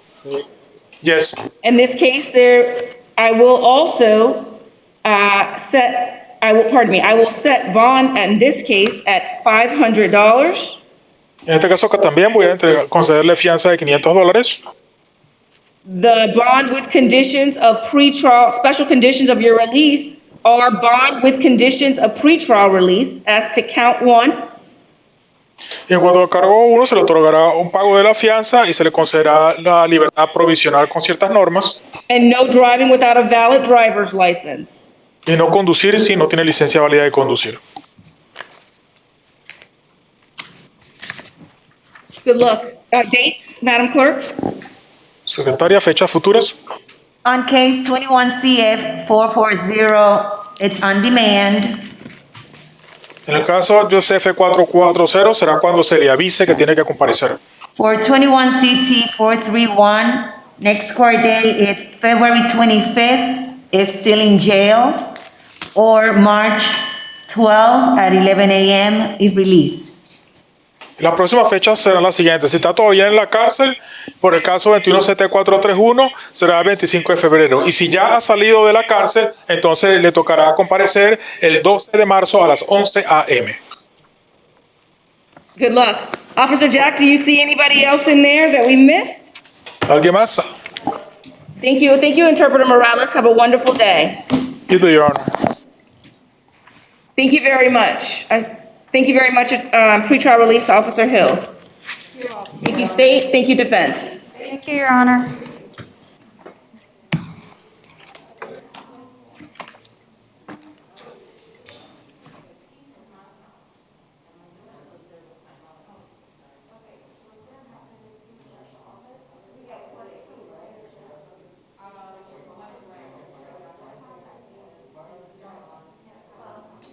Case, Ms. Minyarji Singh, I guess there was a misunderstanding. Mr. Figueroa Rivera was not transported today. I recall a conversation from last week that indicates that we hadn't had the paperwork done, and I do recall you saying that you would visit with him at the courthouse when he got here to do the paperwork. However, we did not either remember to transfer or I didn't request his transfer.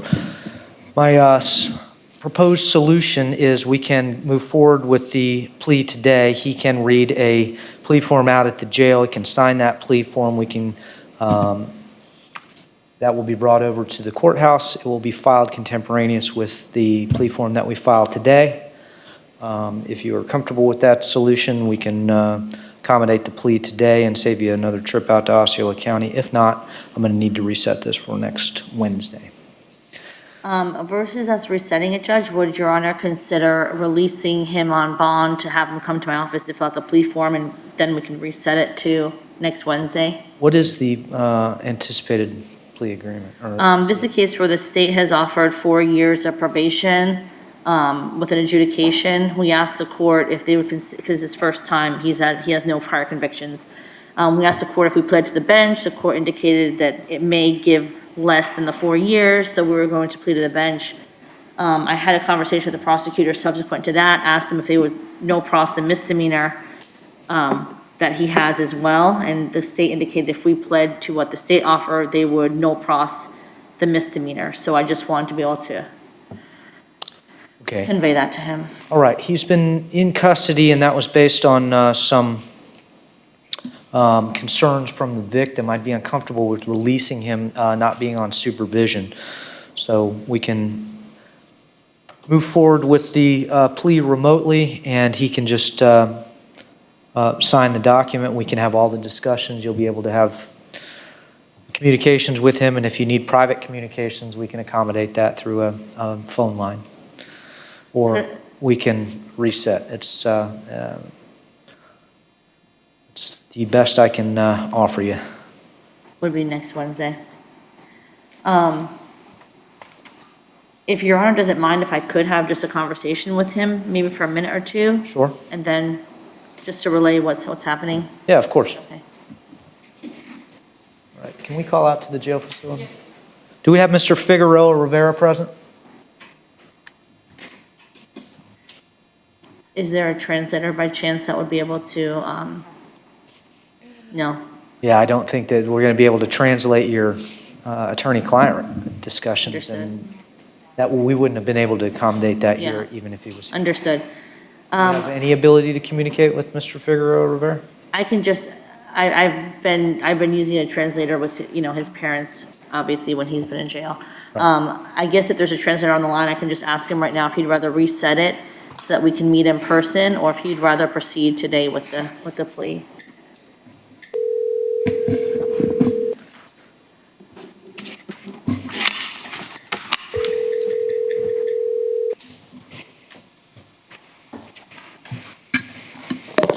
Good afternoon, Your Honor. This is Carlos Morales, State Certified Spanish Court Interpreter. The interpreter has been sworn in already today. Good afternoon, Mr. Morales. Mr. Morales, we have Mr. Figueroa Rivera. He's at the jail facility on video. You'd be doing your interpreting over the intercom system. And the case number is 2019 CF 3990.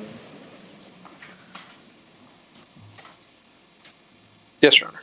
Good afternoon, Mr. Figueroa Rivera. Buenas tardes, señor Figueroa Rivera. Did you respond, sir? No, ¿usted oye, señor Figueroa Rivera? Okay, I don't think his microphone's on. If corrections, can you check the microphones, please? Sí, escucho. We can hear. Yes, I can hear. Okay, we can hear you now as well. Sí, ahora le escuchamos también. Mr. Figueroa Rivera, Ms. Minyarji, your attorney is present with me at the courthouse and had anticipated you being present physically here in the courtroom. Su abogada, la abogada Menardi, está aquí presente conmigo en la sala, está presente físicamente, y ella tenía anticipado, creía que usted iba a estar presente físicamente también en la sala. I understand that there is an offer of resolution that will contemplate some probation time if you enter a plea. Tengo entendido de que hay un acuerdo negociado al que se ha llegado donde incluiría un tiempo en un régimen de probatoria si es que usted acepta la oferta. Claro que sí. Yes, of course. Ms. Minyarji is going to ask you some questions as to whether you're comfortable entering your plea via video. La señora Menardi le va a hacer algunas preguntas para ver si es que usted se siente cómodo aceptando esta oferta a través del video. Ms. Minyarji Singh? Sí, okay. Okay, I've spoken to the prosecutor a couple of times since our last hearing, and this is the last offer the prosecutor has relayed, so I just want to let you know, if you want to proceed today and you plead to the felony, the state will drop the other case.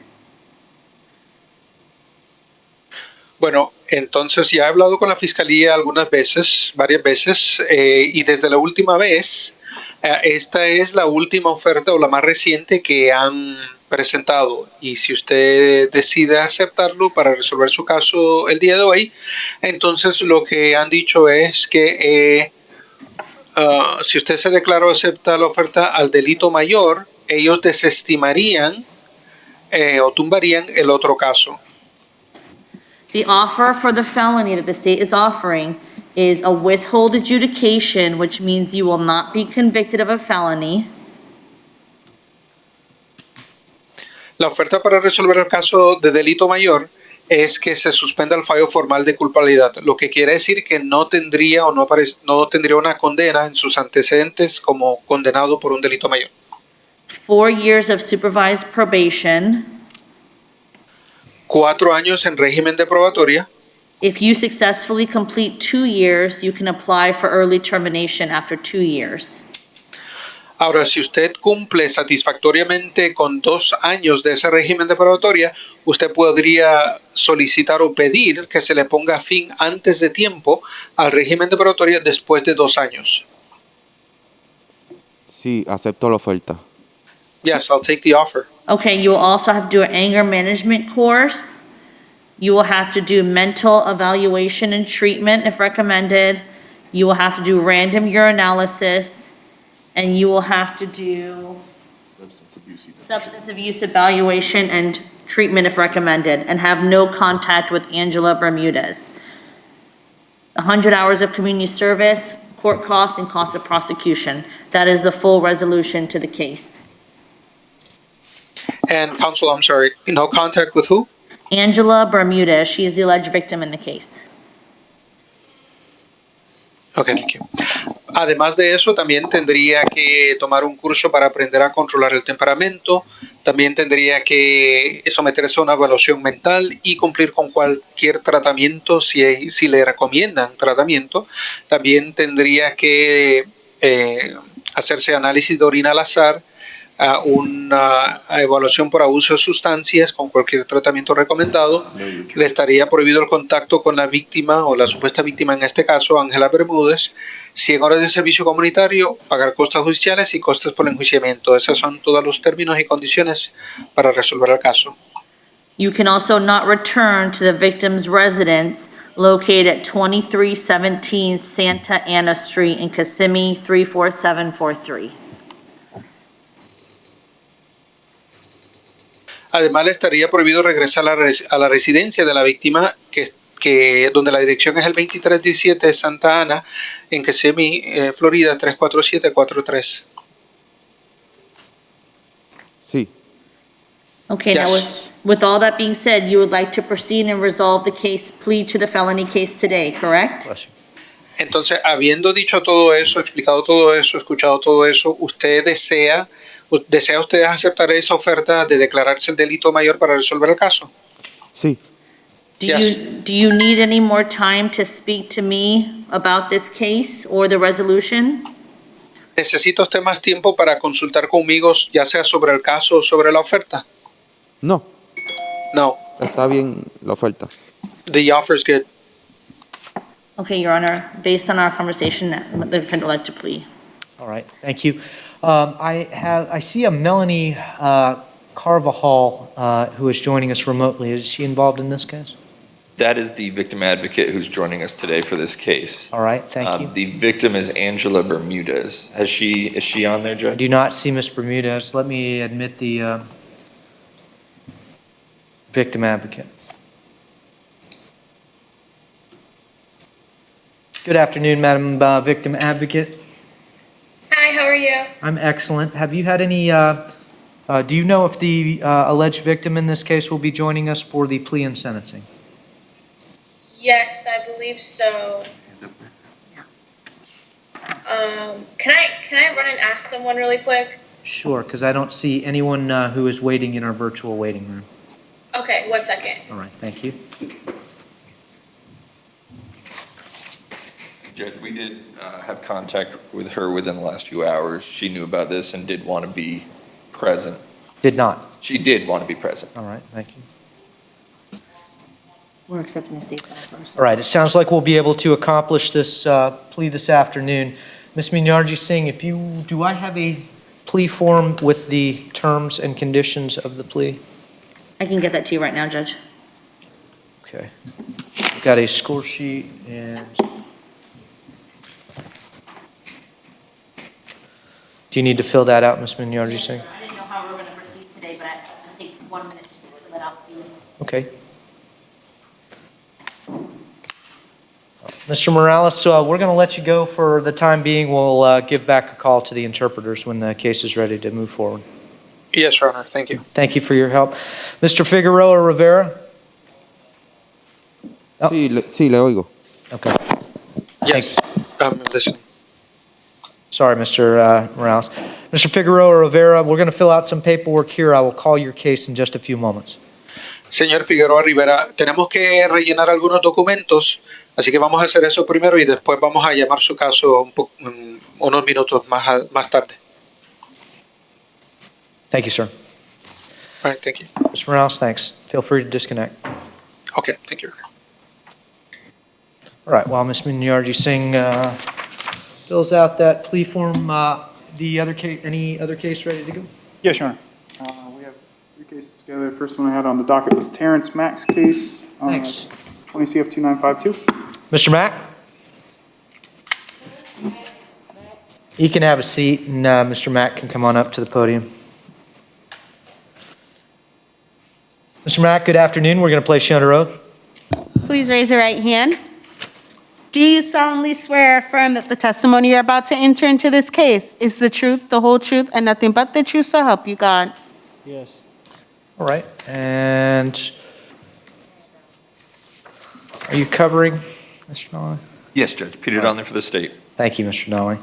All right, Mr. Mack, I'm holding a plea form. It's 4 pages long, looks like this document. After each of the 26 paragraphs, there are the set of initials TM and the signature over defendant that says Terrence Mack. Did you have a chance to initial and sign this document? Yes. What your initials and your signature tell me is that you've actually read this document. You've gone over it with Mr. Johnson. You understand all the rights and obligations contained on it. Is that correct? Yes.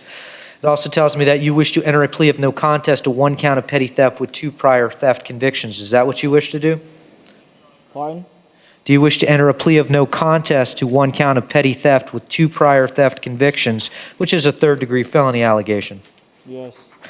Do you understand that you have a right to have a jury trial as to this allegation? At the jury trial, the state of Florida would have to prove to a jury, beyond and to the exclusion of every reasonable doubt, you committed each element of the offense that you were charged with.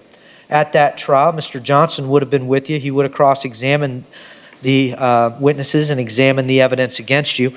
You could have presented your own witnesses and your own evidence if your witnesses had not wanted to come to court. Could have asked me to make them come to court with a subpoena. You could have testified or remained silent and not testified. That would have been your decision after you talked things over with your attorney, and your jury would have been instructed not to consider that decision in any way in rendering a verdict. You would have had a right to have the trial recorded and appeal any error that occurred in that process. You understand, Mr. Mack, that you are giving up your trial rights because if the court accepts this resolution, I'm going to go along with this agreement. We're not going to be having a trial in your matter. Do you understand that? Yes. Is anyone forcing you or pressuring you into making this decision? No. Anybody made you any promises other than what is written on your plea form? No. Under the influence of any alcohol, drugs, or mental issues that cause you not to understand what we're doing right now? No. Do you understand if you're not a United States citizen, entry of this plea would subject you to deportation? Yes. And if you ever before have been convicted of a sexually violent or sexually motivated offense, entry of this plea could subject you to involuntary civil commitment. Do you understand that? Yes. Mr. Johnson, is the defense stipulating to a factual basis for purposes of the plea? Yes, Your Honor. Court accepts the plea for Mr. Mack, finds that Mr. Mack appears to be alert, intelligent. He's had an opportunity to think about this decision and discuss it with Mr. Johnson. Mr. Johnson, Mr. Mack, are you satisfied with Mr. Johnson's help? Yes. You've indicated to me no one has forced you or pressured you into making this decision. You do so of your own free will. The court is going to withhold adjudication as to the felony allegation of petty theft with 2 prior theft convictions. You're going to be placed on 18 months of supervised probation. Mr. Mack, you're entering probation on a 3rd-degree felony. It's punishable by a maximum sentence of up to 5 years in prison, 5 years supervised probation, or a $5,000 fine. If it is later proven to the court that you have willfully and materially violated your probation, you're still subject up to that 5-year sentence. Do you understand? Yes. As a condition of your 18 months of supervised probation, you're going to complete the life skills class. That's going to happen within the first 12 months of your probation. You can do 75 hours of community service. That needs to be done at a minimum rate of 5 hours each and every month, starting 90 days from today's date and every month thereafter until those hours are completed. You're not to return to the location where this is to have occurred, and this sentence is going to run concurrently, meaning at the same time as any other sentence that you are currently serving. There's going to be some court costs that you're going to owe, Mr. Mack. Court costs of $413, $100 cost of prosecution, $100 PD lien, a total of $613. Those costs are owed by you, and you need to pay those off within a period of 2 years, 24 months to the clerk of the court collection program.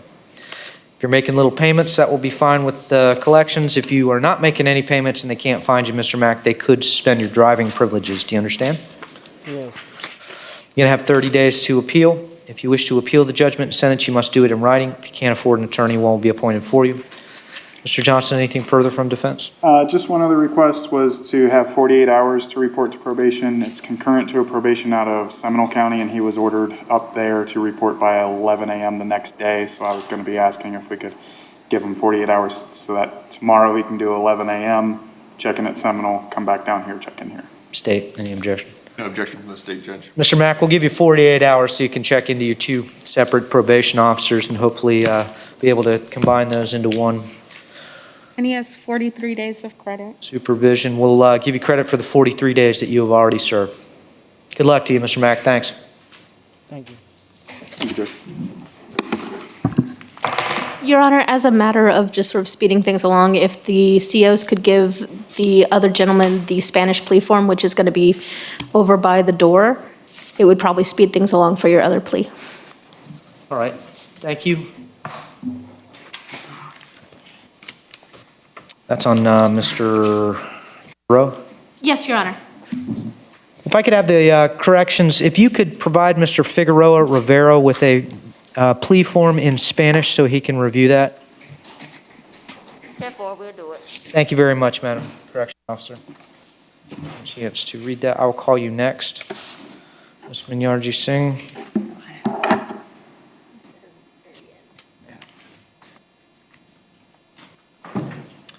Take one more while Mr. Figueroa Rivera reads over the Spanish plea form. Mr. Johnson? Okay, I tag in with Amanda Valentine, 19 CF 3335. Thanks. Amanda Valentine?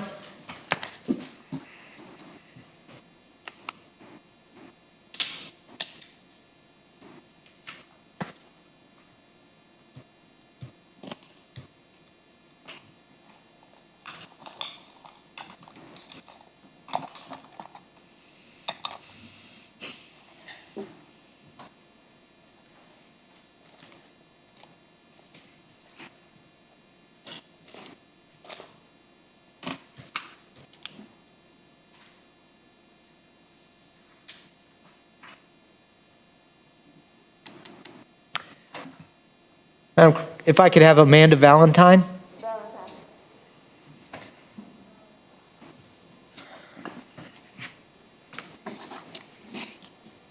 Good afternoon, Ms. Valentine. We're going to place you under oath. Please raise your right hand.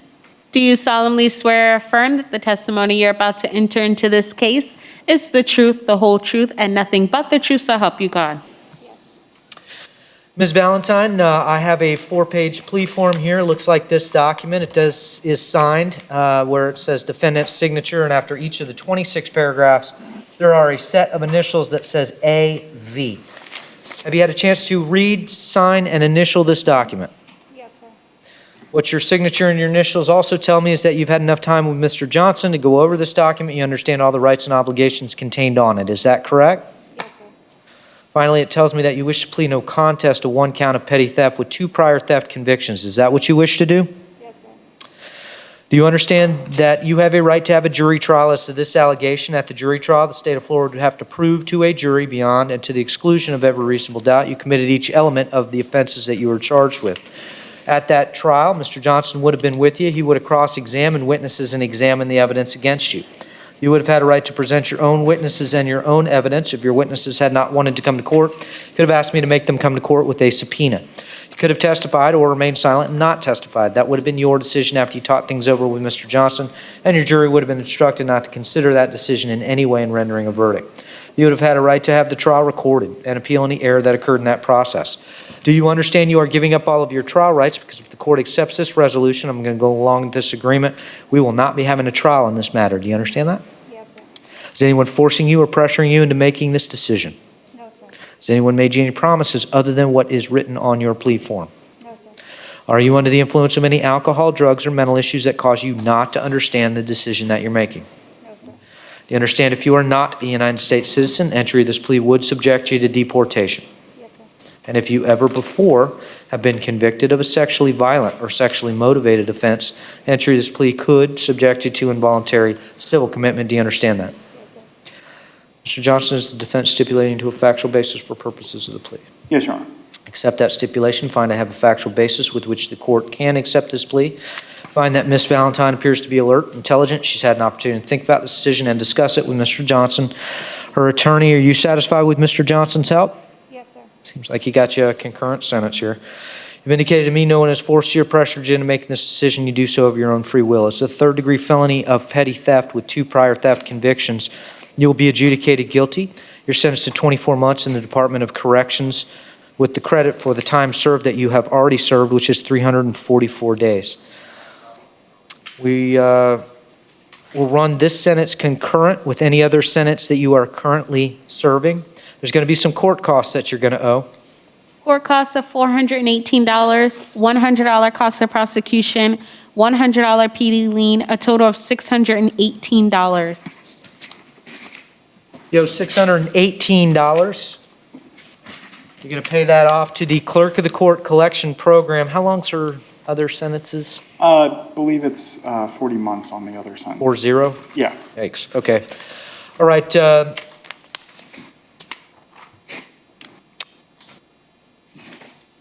And Judge, just for clarification's sake, how much credit time served was there? I'm sorry. we're showing 344 days. Okay. Because I was looking at benchmark, it looks like she was arrested on December 2nd, 2019 for these charges, and that would put her at about 443. Sorry. No, I have Pasco County put a hold on her December 2nd, 2019. And I was looking at, it looks like on the December 2nd, the warrant was executed out in Pasco County, but I could be wrong. No, I agree. Okay, so December 2nd to now? Yeah. Gotcha. What, did she bond out? December 2nd, 2019? Yeah, Now? 19. That would be more than 344. That's what, yeah. Okay. Thank you, Judge. That's just. Sure. Ms. Valentine, we're going to get your accurate credit for time, sir. Thank you.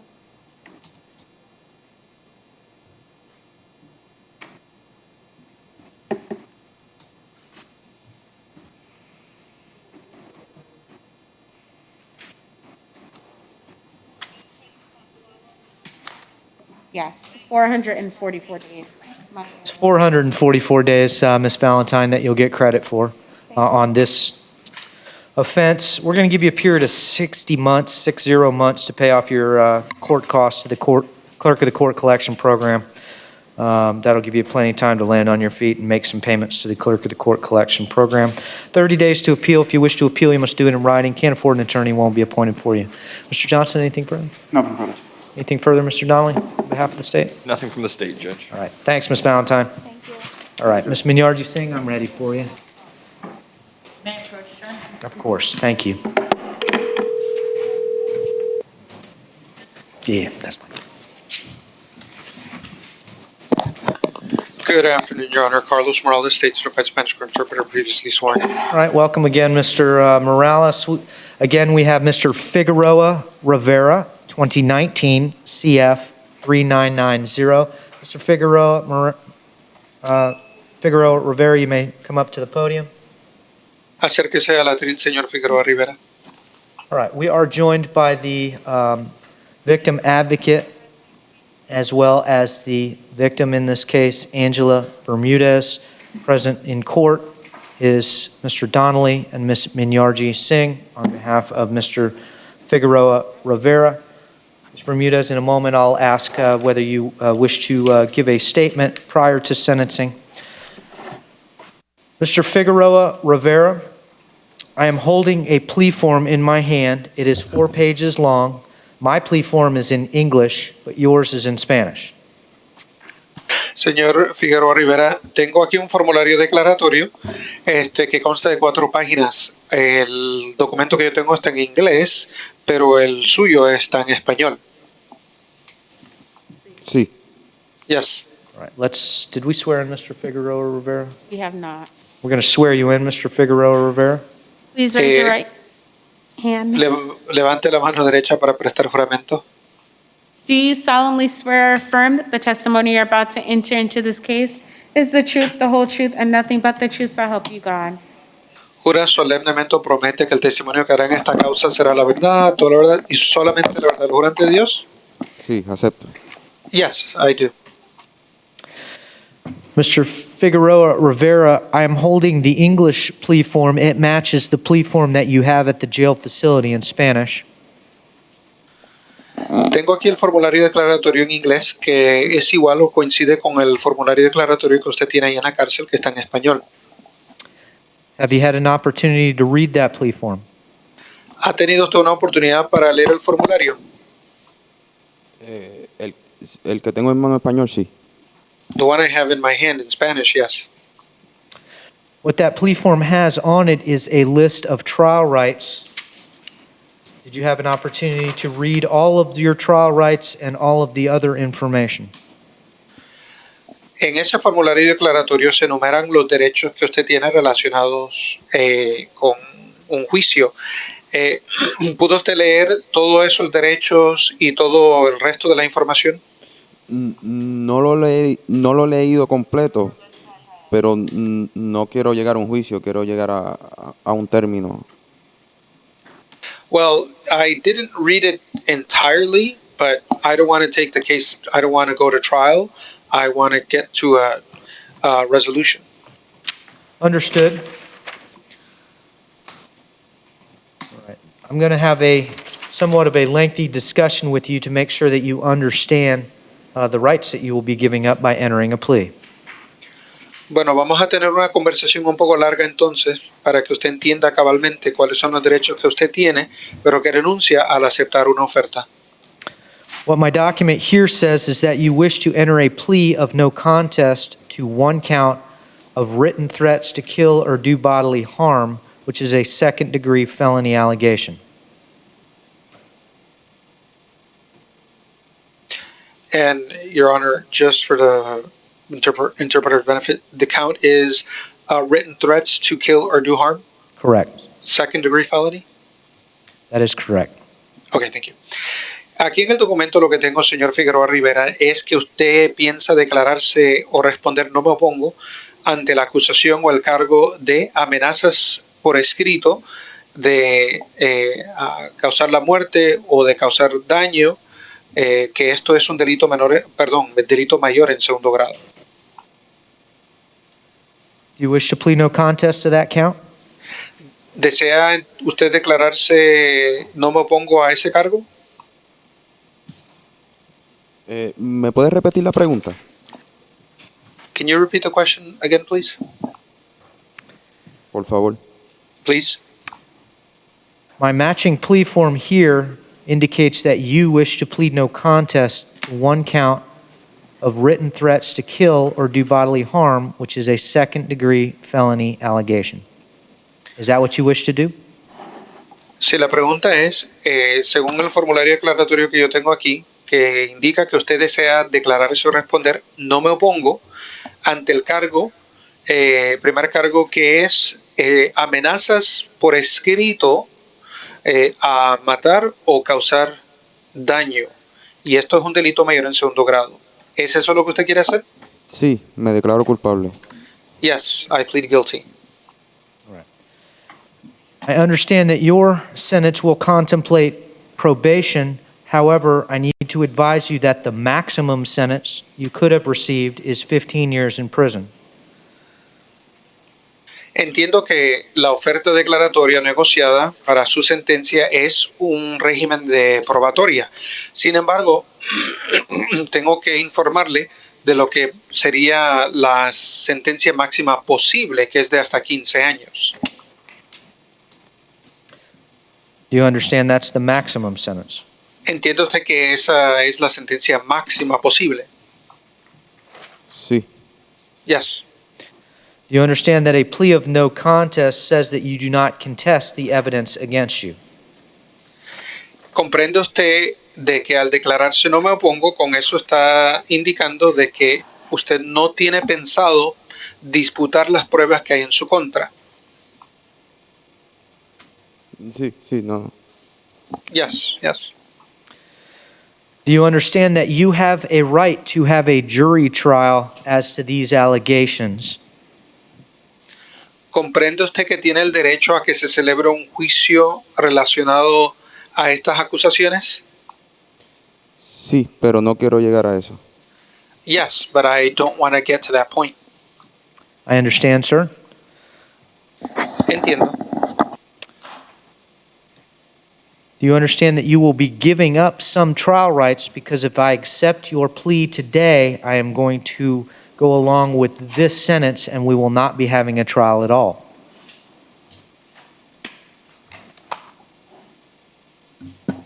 ¿Comprende usted que usted estaría renunciando a los derechos relacionados al juicio si es que aceptó su declaración el día de hoy y entonces me dejaría llevar por la sentencia que se ha recomendado y entonces no se llevaría el caso a juicio? ¿Entiende eso? Sí, lo entiendo. Yes, I understand. Some of those trial rights that you would give up is the right to have the state of Florida prove the allegations to a jury beyond and to the exclusion of every reasonable doubt. Algunos de esos derechos que usted tiene, pero que estaría renunciando, sería, por ejemplo, el derecho de exigirle a la fiscalía tener que probar ante un jurado estas acusaciones fuera y más allá de toda duda razonable. Your attorney would have been with you at the trial and would have cross-examined witnesses and examined evidence against you. En ese juicio, si es que se hubiese celebrado, su abogada, hubiese estado con usted y hubiese contrainterrogado a los testigos que declararan en su contra y contrainterrogado las pruebas que se presentaran en su contra. If there had been a trial, you could have presented your own witnesses and your own evidence. Y si es que se hubiese celebrado el juicio, usted hubiese tenido el derecho a presentar sus propias pruebas y convocar a sus propios testigos. Had there been a trial, you could have testified in your own behalf, or you could have remained silent. Y si hubiese habido un juicio, entonces usted hubiese tenido el derecho a testificar o declarar a favor propio o a guardar silencio. You could have had your trial recorded and appealed any error that occurred in that process. Usted pudiera haber pedido que se grabara ese juicio y apelar cualquier error que hubiese ocurrido. You understand that those are some of the rights that you would be giving up by not having a trial and entering a plea of no contest. ¿Comprende usted que esos son algunos de los derechos que usted estaría renunciando al no llevar al caso a juicio y al declararse o responder no me opongo?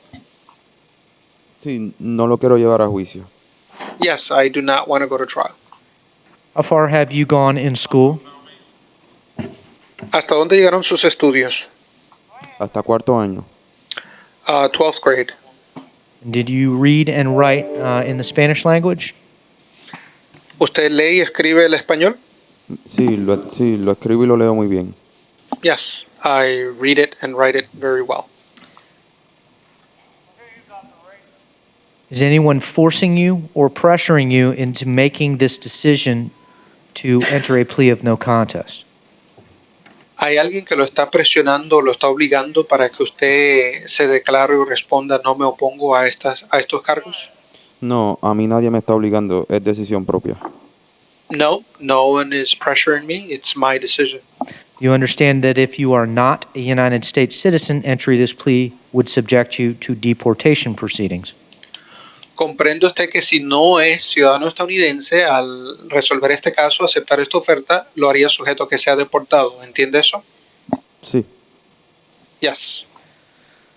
Are you under the influence of any alcohol, drugs, or mental issues that cause you not to understand this decision that you are making? ¿Está usted bajo los efectos de alcohol o drogas o padece de alguna enfermedad mental que le impida entender lo que usted está haciendo aquí el día de hoy? No. No. Are you satisfied with the efforts of your attorney on your behalf? ¿Está usted conforme con el trabajo que ha hecho su abogada a favor suyo? Estoy muy conforme con ella, muy conforme. I'm very satisfied with her, very. It appears that she has been working hard for you. Sí, al parecer ella se ha esforzado mucho a favor suyo. Mr. Figueroa Rivera, based on our discussions, the court finds that you appear to be alert and intelligent. Bueno, señor Figueroa Rivera, basado en nuestras conversaciones, este juzgado, el juez, determina que usted parece estar alerta, parece ser inteligente. You've told me that no one has forced you or pressured you into making this decision. Usted me ha dicho que nadie lo ha presionado o lo ha obligado a tomar esta decisión. The court finds you are doing so of your own free will. Por lo tanto, determinó que usted está tomando esta decisión por voluntad propia, After having the opportunity to discuss this case with an attorney with whom you say you're satisfied. después del cual usted tuvo una oportunidad de haber conversado sobre su caso con una abogada con la cual usted ha afirmado estar conforme. Mr. Donnelly, does the state care to give any statements prior to sentencing? Le pregunto a la fiscalía si tienen pensado dar alguna declaración antes de que se imponga la sentencia. Judge, I believe the victim would like to make a statement. Me parece, su señoría, que la víctima quiere decir algo. Ms. Bermudez, good afternoon. Will you need the assistance of an interpreter? No, Judge, I don't need it. All right, thank you. In your statement will be translated here in open court, so if you could pause every once in a while to give the interpreter an opportunity to interpret your statement, please. La señora Bermúdez va a testificar y aunque no necesita intérprete, le pedimos a la señora Bermúdez que ya que se va a traducir todo lo que va a decir, que por favor lo haga en oraciones o frases breves para permitirle una oportunidad al intérprete a interpretar. For purposes of the record, would you say your name and spell your last name, please? Para que conste en actas, por favor diga su nombre y su apellido. Angela Bermudez, B-E-R-M-U-D-E-Z.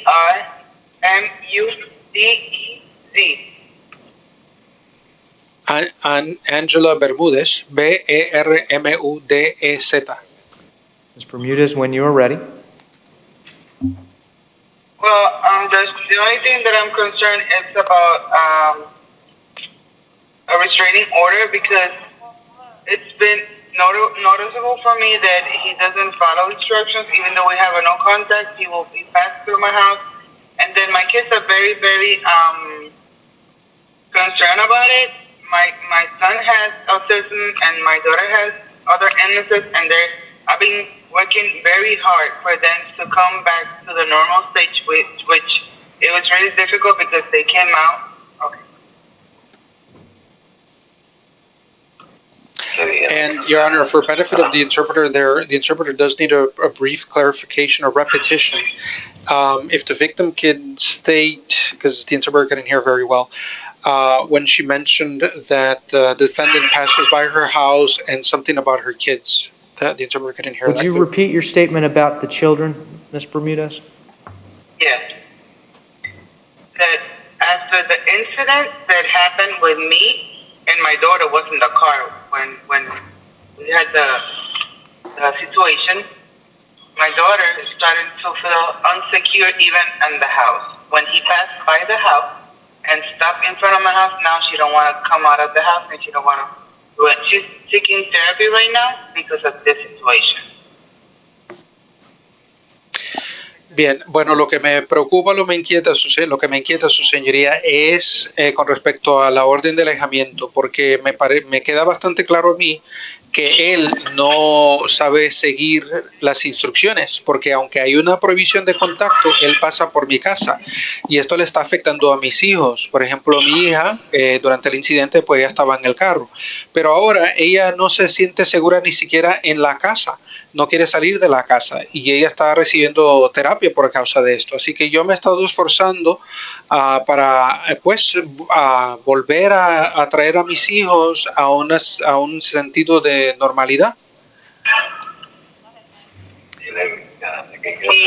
And my son, like I just said that he got autism and he's very concerned about my safety and his safety because the way that he interacts and the way he acts in front of them before, he thinks that he's going to keep doing stuff to me. And that's something that I need to make sure to them that we're not going to have no contact at all with him, at least for 5 years.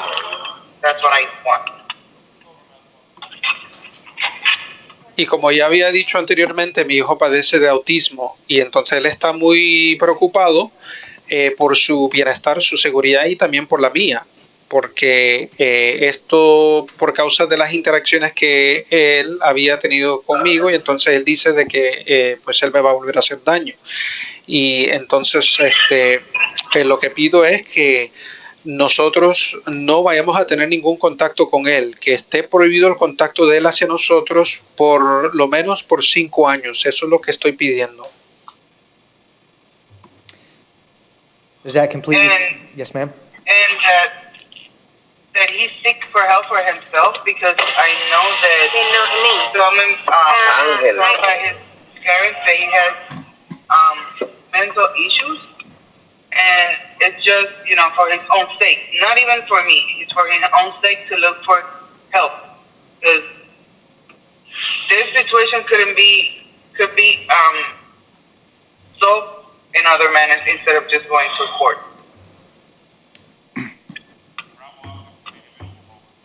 Y bueno, también pido que él busque ayuda, que él pida ayuda, que busque ayuda, porque sé que él tiene problemas de salud mental, y entonces que él pida ayuda, que lo haga por él mismo, no que lo esté haciendo por mí, sino para beneficio de él mismo, porque este asunto se podría haber resuelto de otra manera sin tener que haberse llevado a la corte. Thank you for your statements, Ms. Bermudez. You're welcome. Gracias por sus declaraciones, señora Bermúdez. You are welcome to remain on for sentencing. Siéntase bienvenida a permanecer conectada para la imposición de la sentencia. Mr. Figueroa Rivera, you have heard that the victim in this case does not wish to have any contact with you whatsoever. Señor Figueroa Rivera, usted ya escuchó que la víctima ha dicho que ella no quiere tener ningún contacto en absoluto con usted. The court will withhold adjudication as to count 1, written threats to kill or do bodily harm. Este juzgado, en lo que tiene que ver con el cargo 1, va a suspender el fallo formal de culpabilidad ante la acusación que es por... I'm sorry. No problem. Written threats to kill or do bodily harm. Okay, thank you. Amenazas por escrito a matar o a causar daño. This is a second-degree felony allegation which requires the consent of the state of Florida to withhold. Y ya que esto es un delito mayor en segundo grado, necesita o exige que la fiscalía dé su consentimiento a que se suspenda el fallo formal de culpabilidad. Mr. Donnelly? Kyle Donnelly?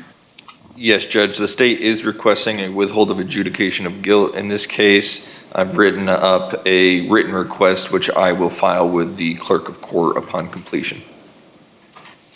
La fiscalía está solicitando en este caso que sí, que se suspenda el fallo formal de culpabilidad. He preparado un documento por escrito indicando esto y cuando concluyamos voy a presentárselo o entregárselo a la Secretaría de Tribunal. It is my understanding that this is a first offense for Mr. Figueroa Rivera, correct? Y lo que tengo entendido es que este es el primer delito cometido por parte del señor Figueroa Rivera. ¿Es correcto, fiscal? That's correct. Es correcto. Based on the recommendation from the state and the lack of any previous criminal history, the court will withhold adjudication as to the second-degree felony allegation. Basado en la recomendación de la Fiscalía y también por el hecho de que el acusado carece de antecedentes penales, entonces voy a suspender el fallo formal de culpabilidad en este delito mayor de segundo grado.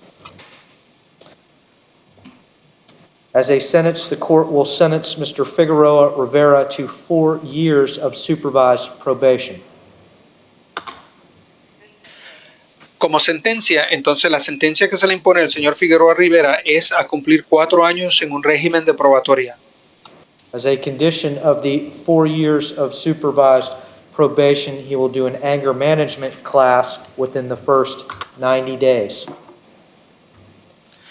Como condición de dicho régimen de probatoria de 4 años, el señor Figueroa Rivera tendrá que cumplir tomando un curso para aprender a controlar el temperamento dentro de los primeros 90 días. Mr. Figueroa Rivera will complete a mental health evaluation within the first 60 days after his release. Y el señor Figueroa Rivera tendrá que cumplir con una evaluación de la salud mental dentro de 60 días después de ser puesto en libertad. Then he will successfully complete any recommended treatment. Y después de eso cumplirá satisfactoriamente con cualquier tratamiento que le sea recomendado. He will complete a substance abuse evaluation within the first 120 days of his release. Y dentro de los primeros 120 días después de ser puesto en libertad, tendrá que cumplir con una evaluación por abuso de sustancias. And then he will successfully complete any substance abuse treatment. Y después también cumplirá satisfactoriamente con cualquier tratamiento por ese abuso de sustancias. He will be randomly tested for any drugs in his system during his probation period. Y durante el plazo que esté en el régimen de probatoria se le van a hacer análisis o pruebas al azar para ver si tiene drogas en su sistema. He will possess no weapons or firearms.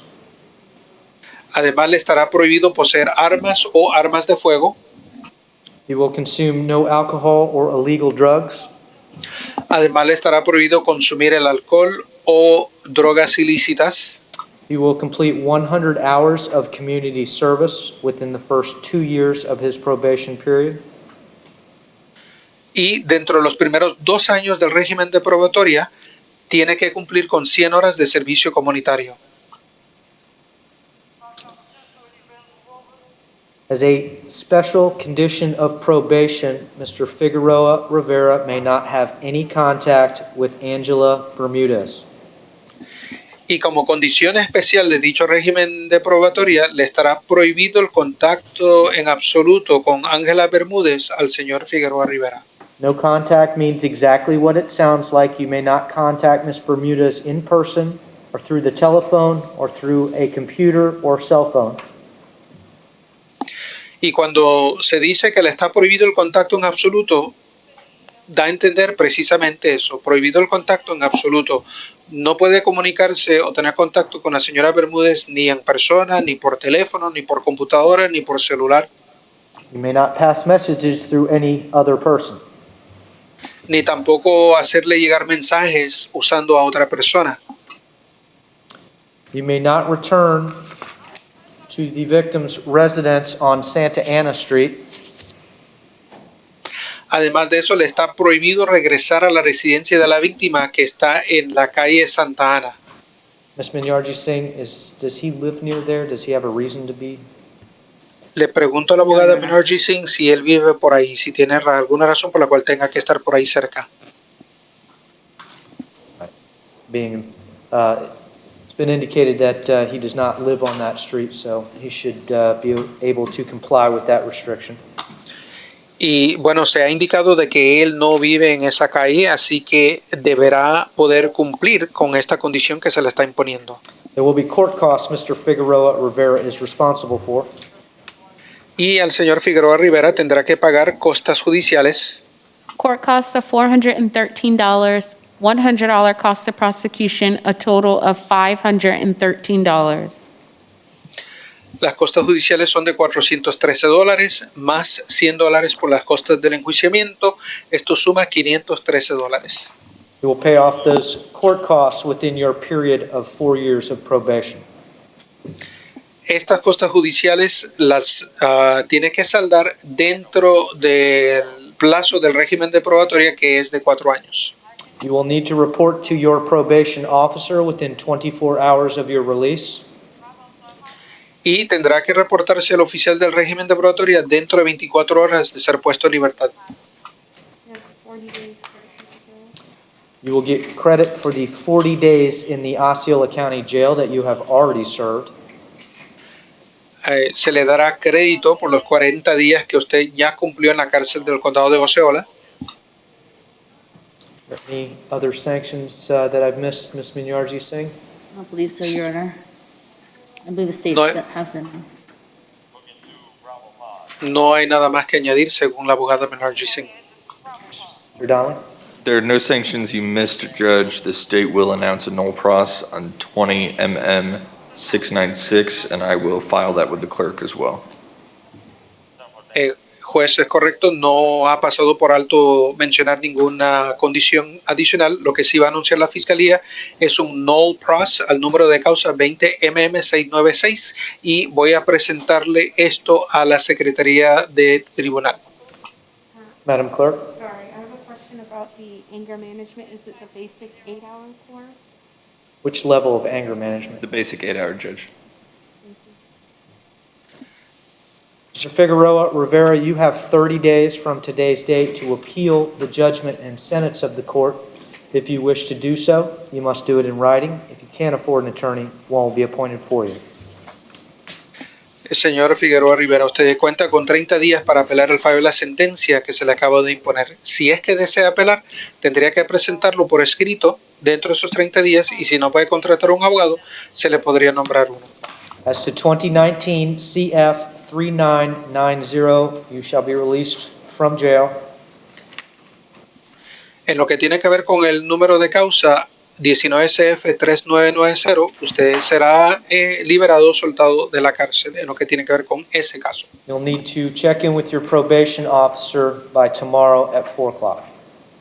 Y tiene hasta mañana a las 4 de la tarde, a más tardar, para reportarse al oficial del régimen de probatoria. That will complete our hearing. Your Honor, does the jail provide him with a map of where to go for probation? It's state probation, so it's going to be there. Okay, I just want to make sure that he's aware of that, okay. All right. That concludes our sentencing hearing, Mr. Figueroa Rivera. Muy bien, señor Figueroa Rivera. Ya, aquí quedó terminada esta audiencia, entonces. Gracias. Thank you. Thank you, Your Honor. May I be excused? Of course. Thank you. Have a good day. Good seeing you. As well. Likewise. Thank you. Ms. Bermudez, feel free to disconnect. Thank you for joining us. Your Honor, may the interpreter be excused? Thank you, Mr. Morales. You're welcome, Your Honor. Thank you. Paris Taylor. Alex, covering for on behalf of Paris Taylor. Ms. Taylor, we're going to place you under oath. Please raise your right hand. Do you solemnly swear or affirm that the testimony you're about to enter into this case is the truth, the whole truth, and nothing but the truth, so help you God? Yes, sir. Ms. Taylor, I have a couple of forms up here. One's a plea form. It's 4 pages long, looks like this. The plea form is in 2020 CF 1225. Has a number of initials after each of the 26 paragraphs, as well as a signature dated December 21st, 2020 in the defendant line. Did you have a chance to initial and sign the plea form? Yes, sir. There's also an admission of violation of probation form in 2018 CF 10990A. This is for Polk County and indicates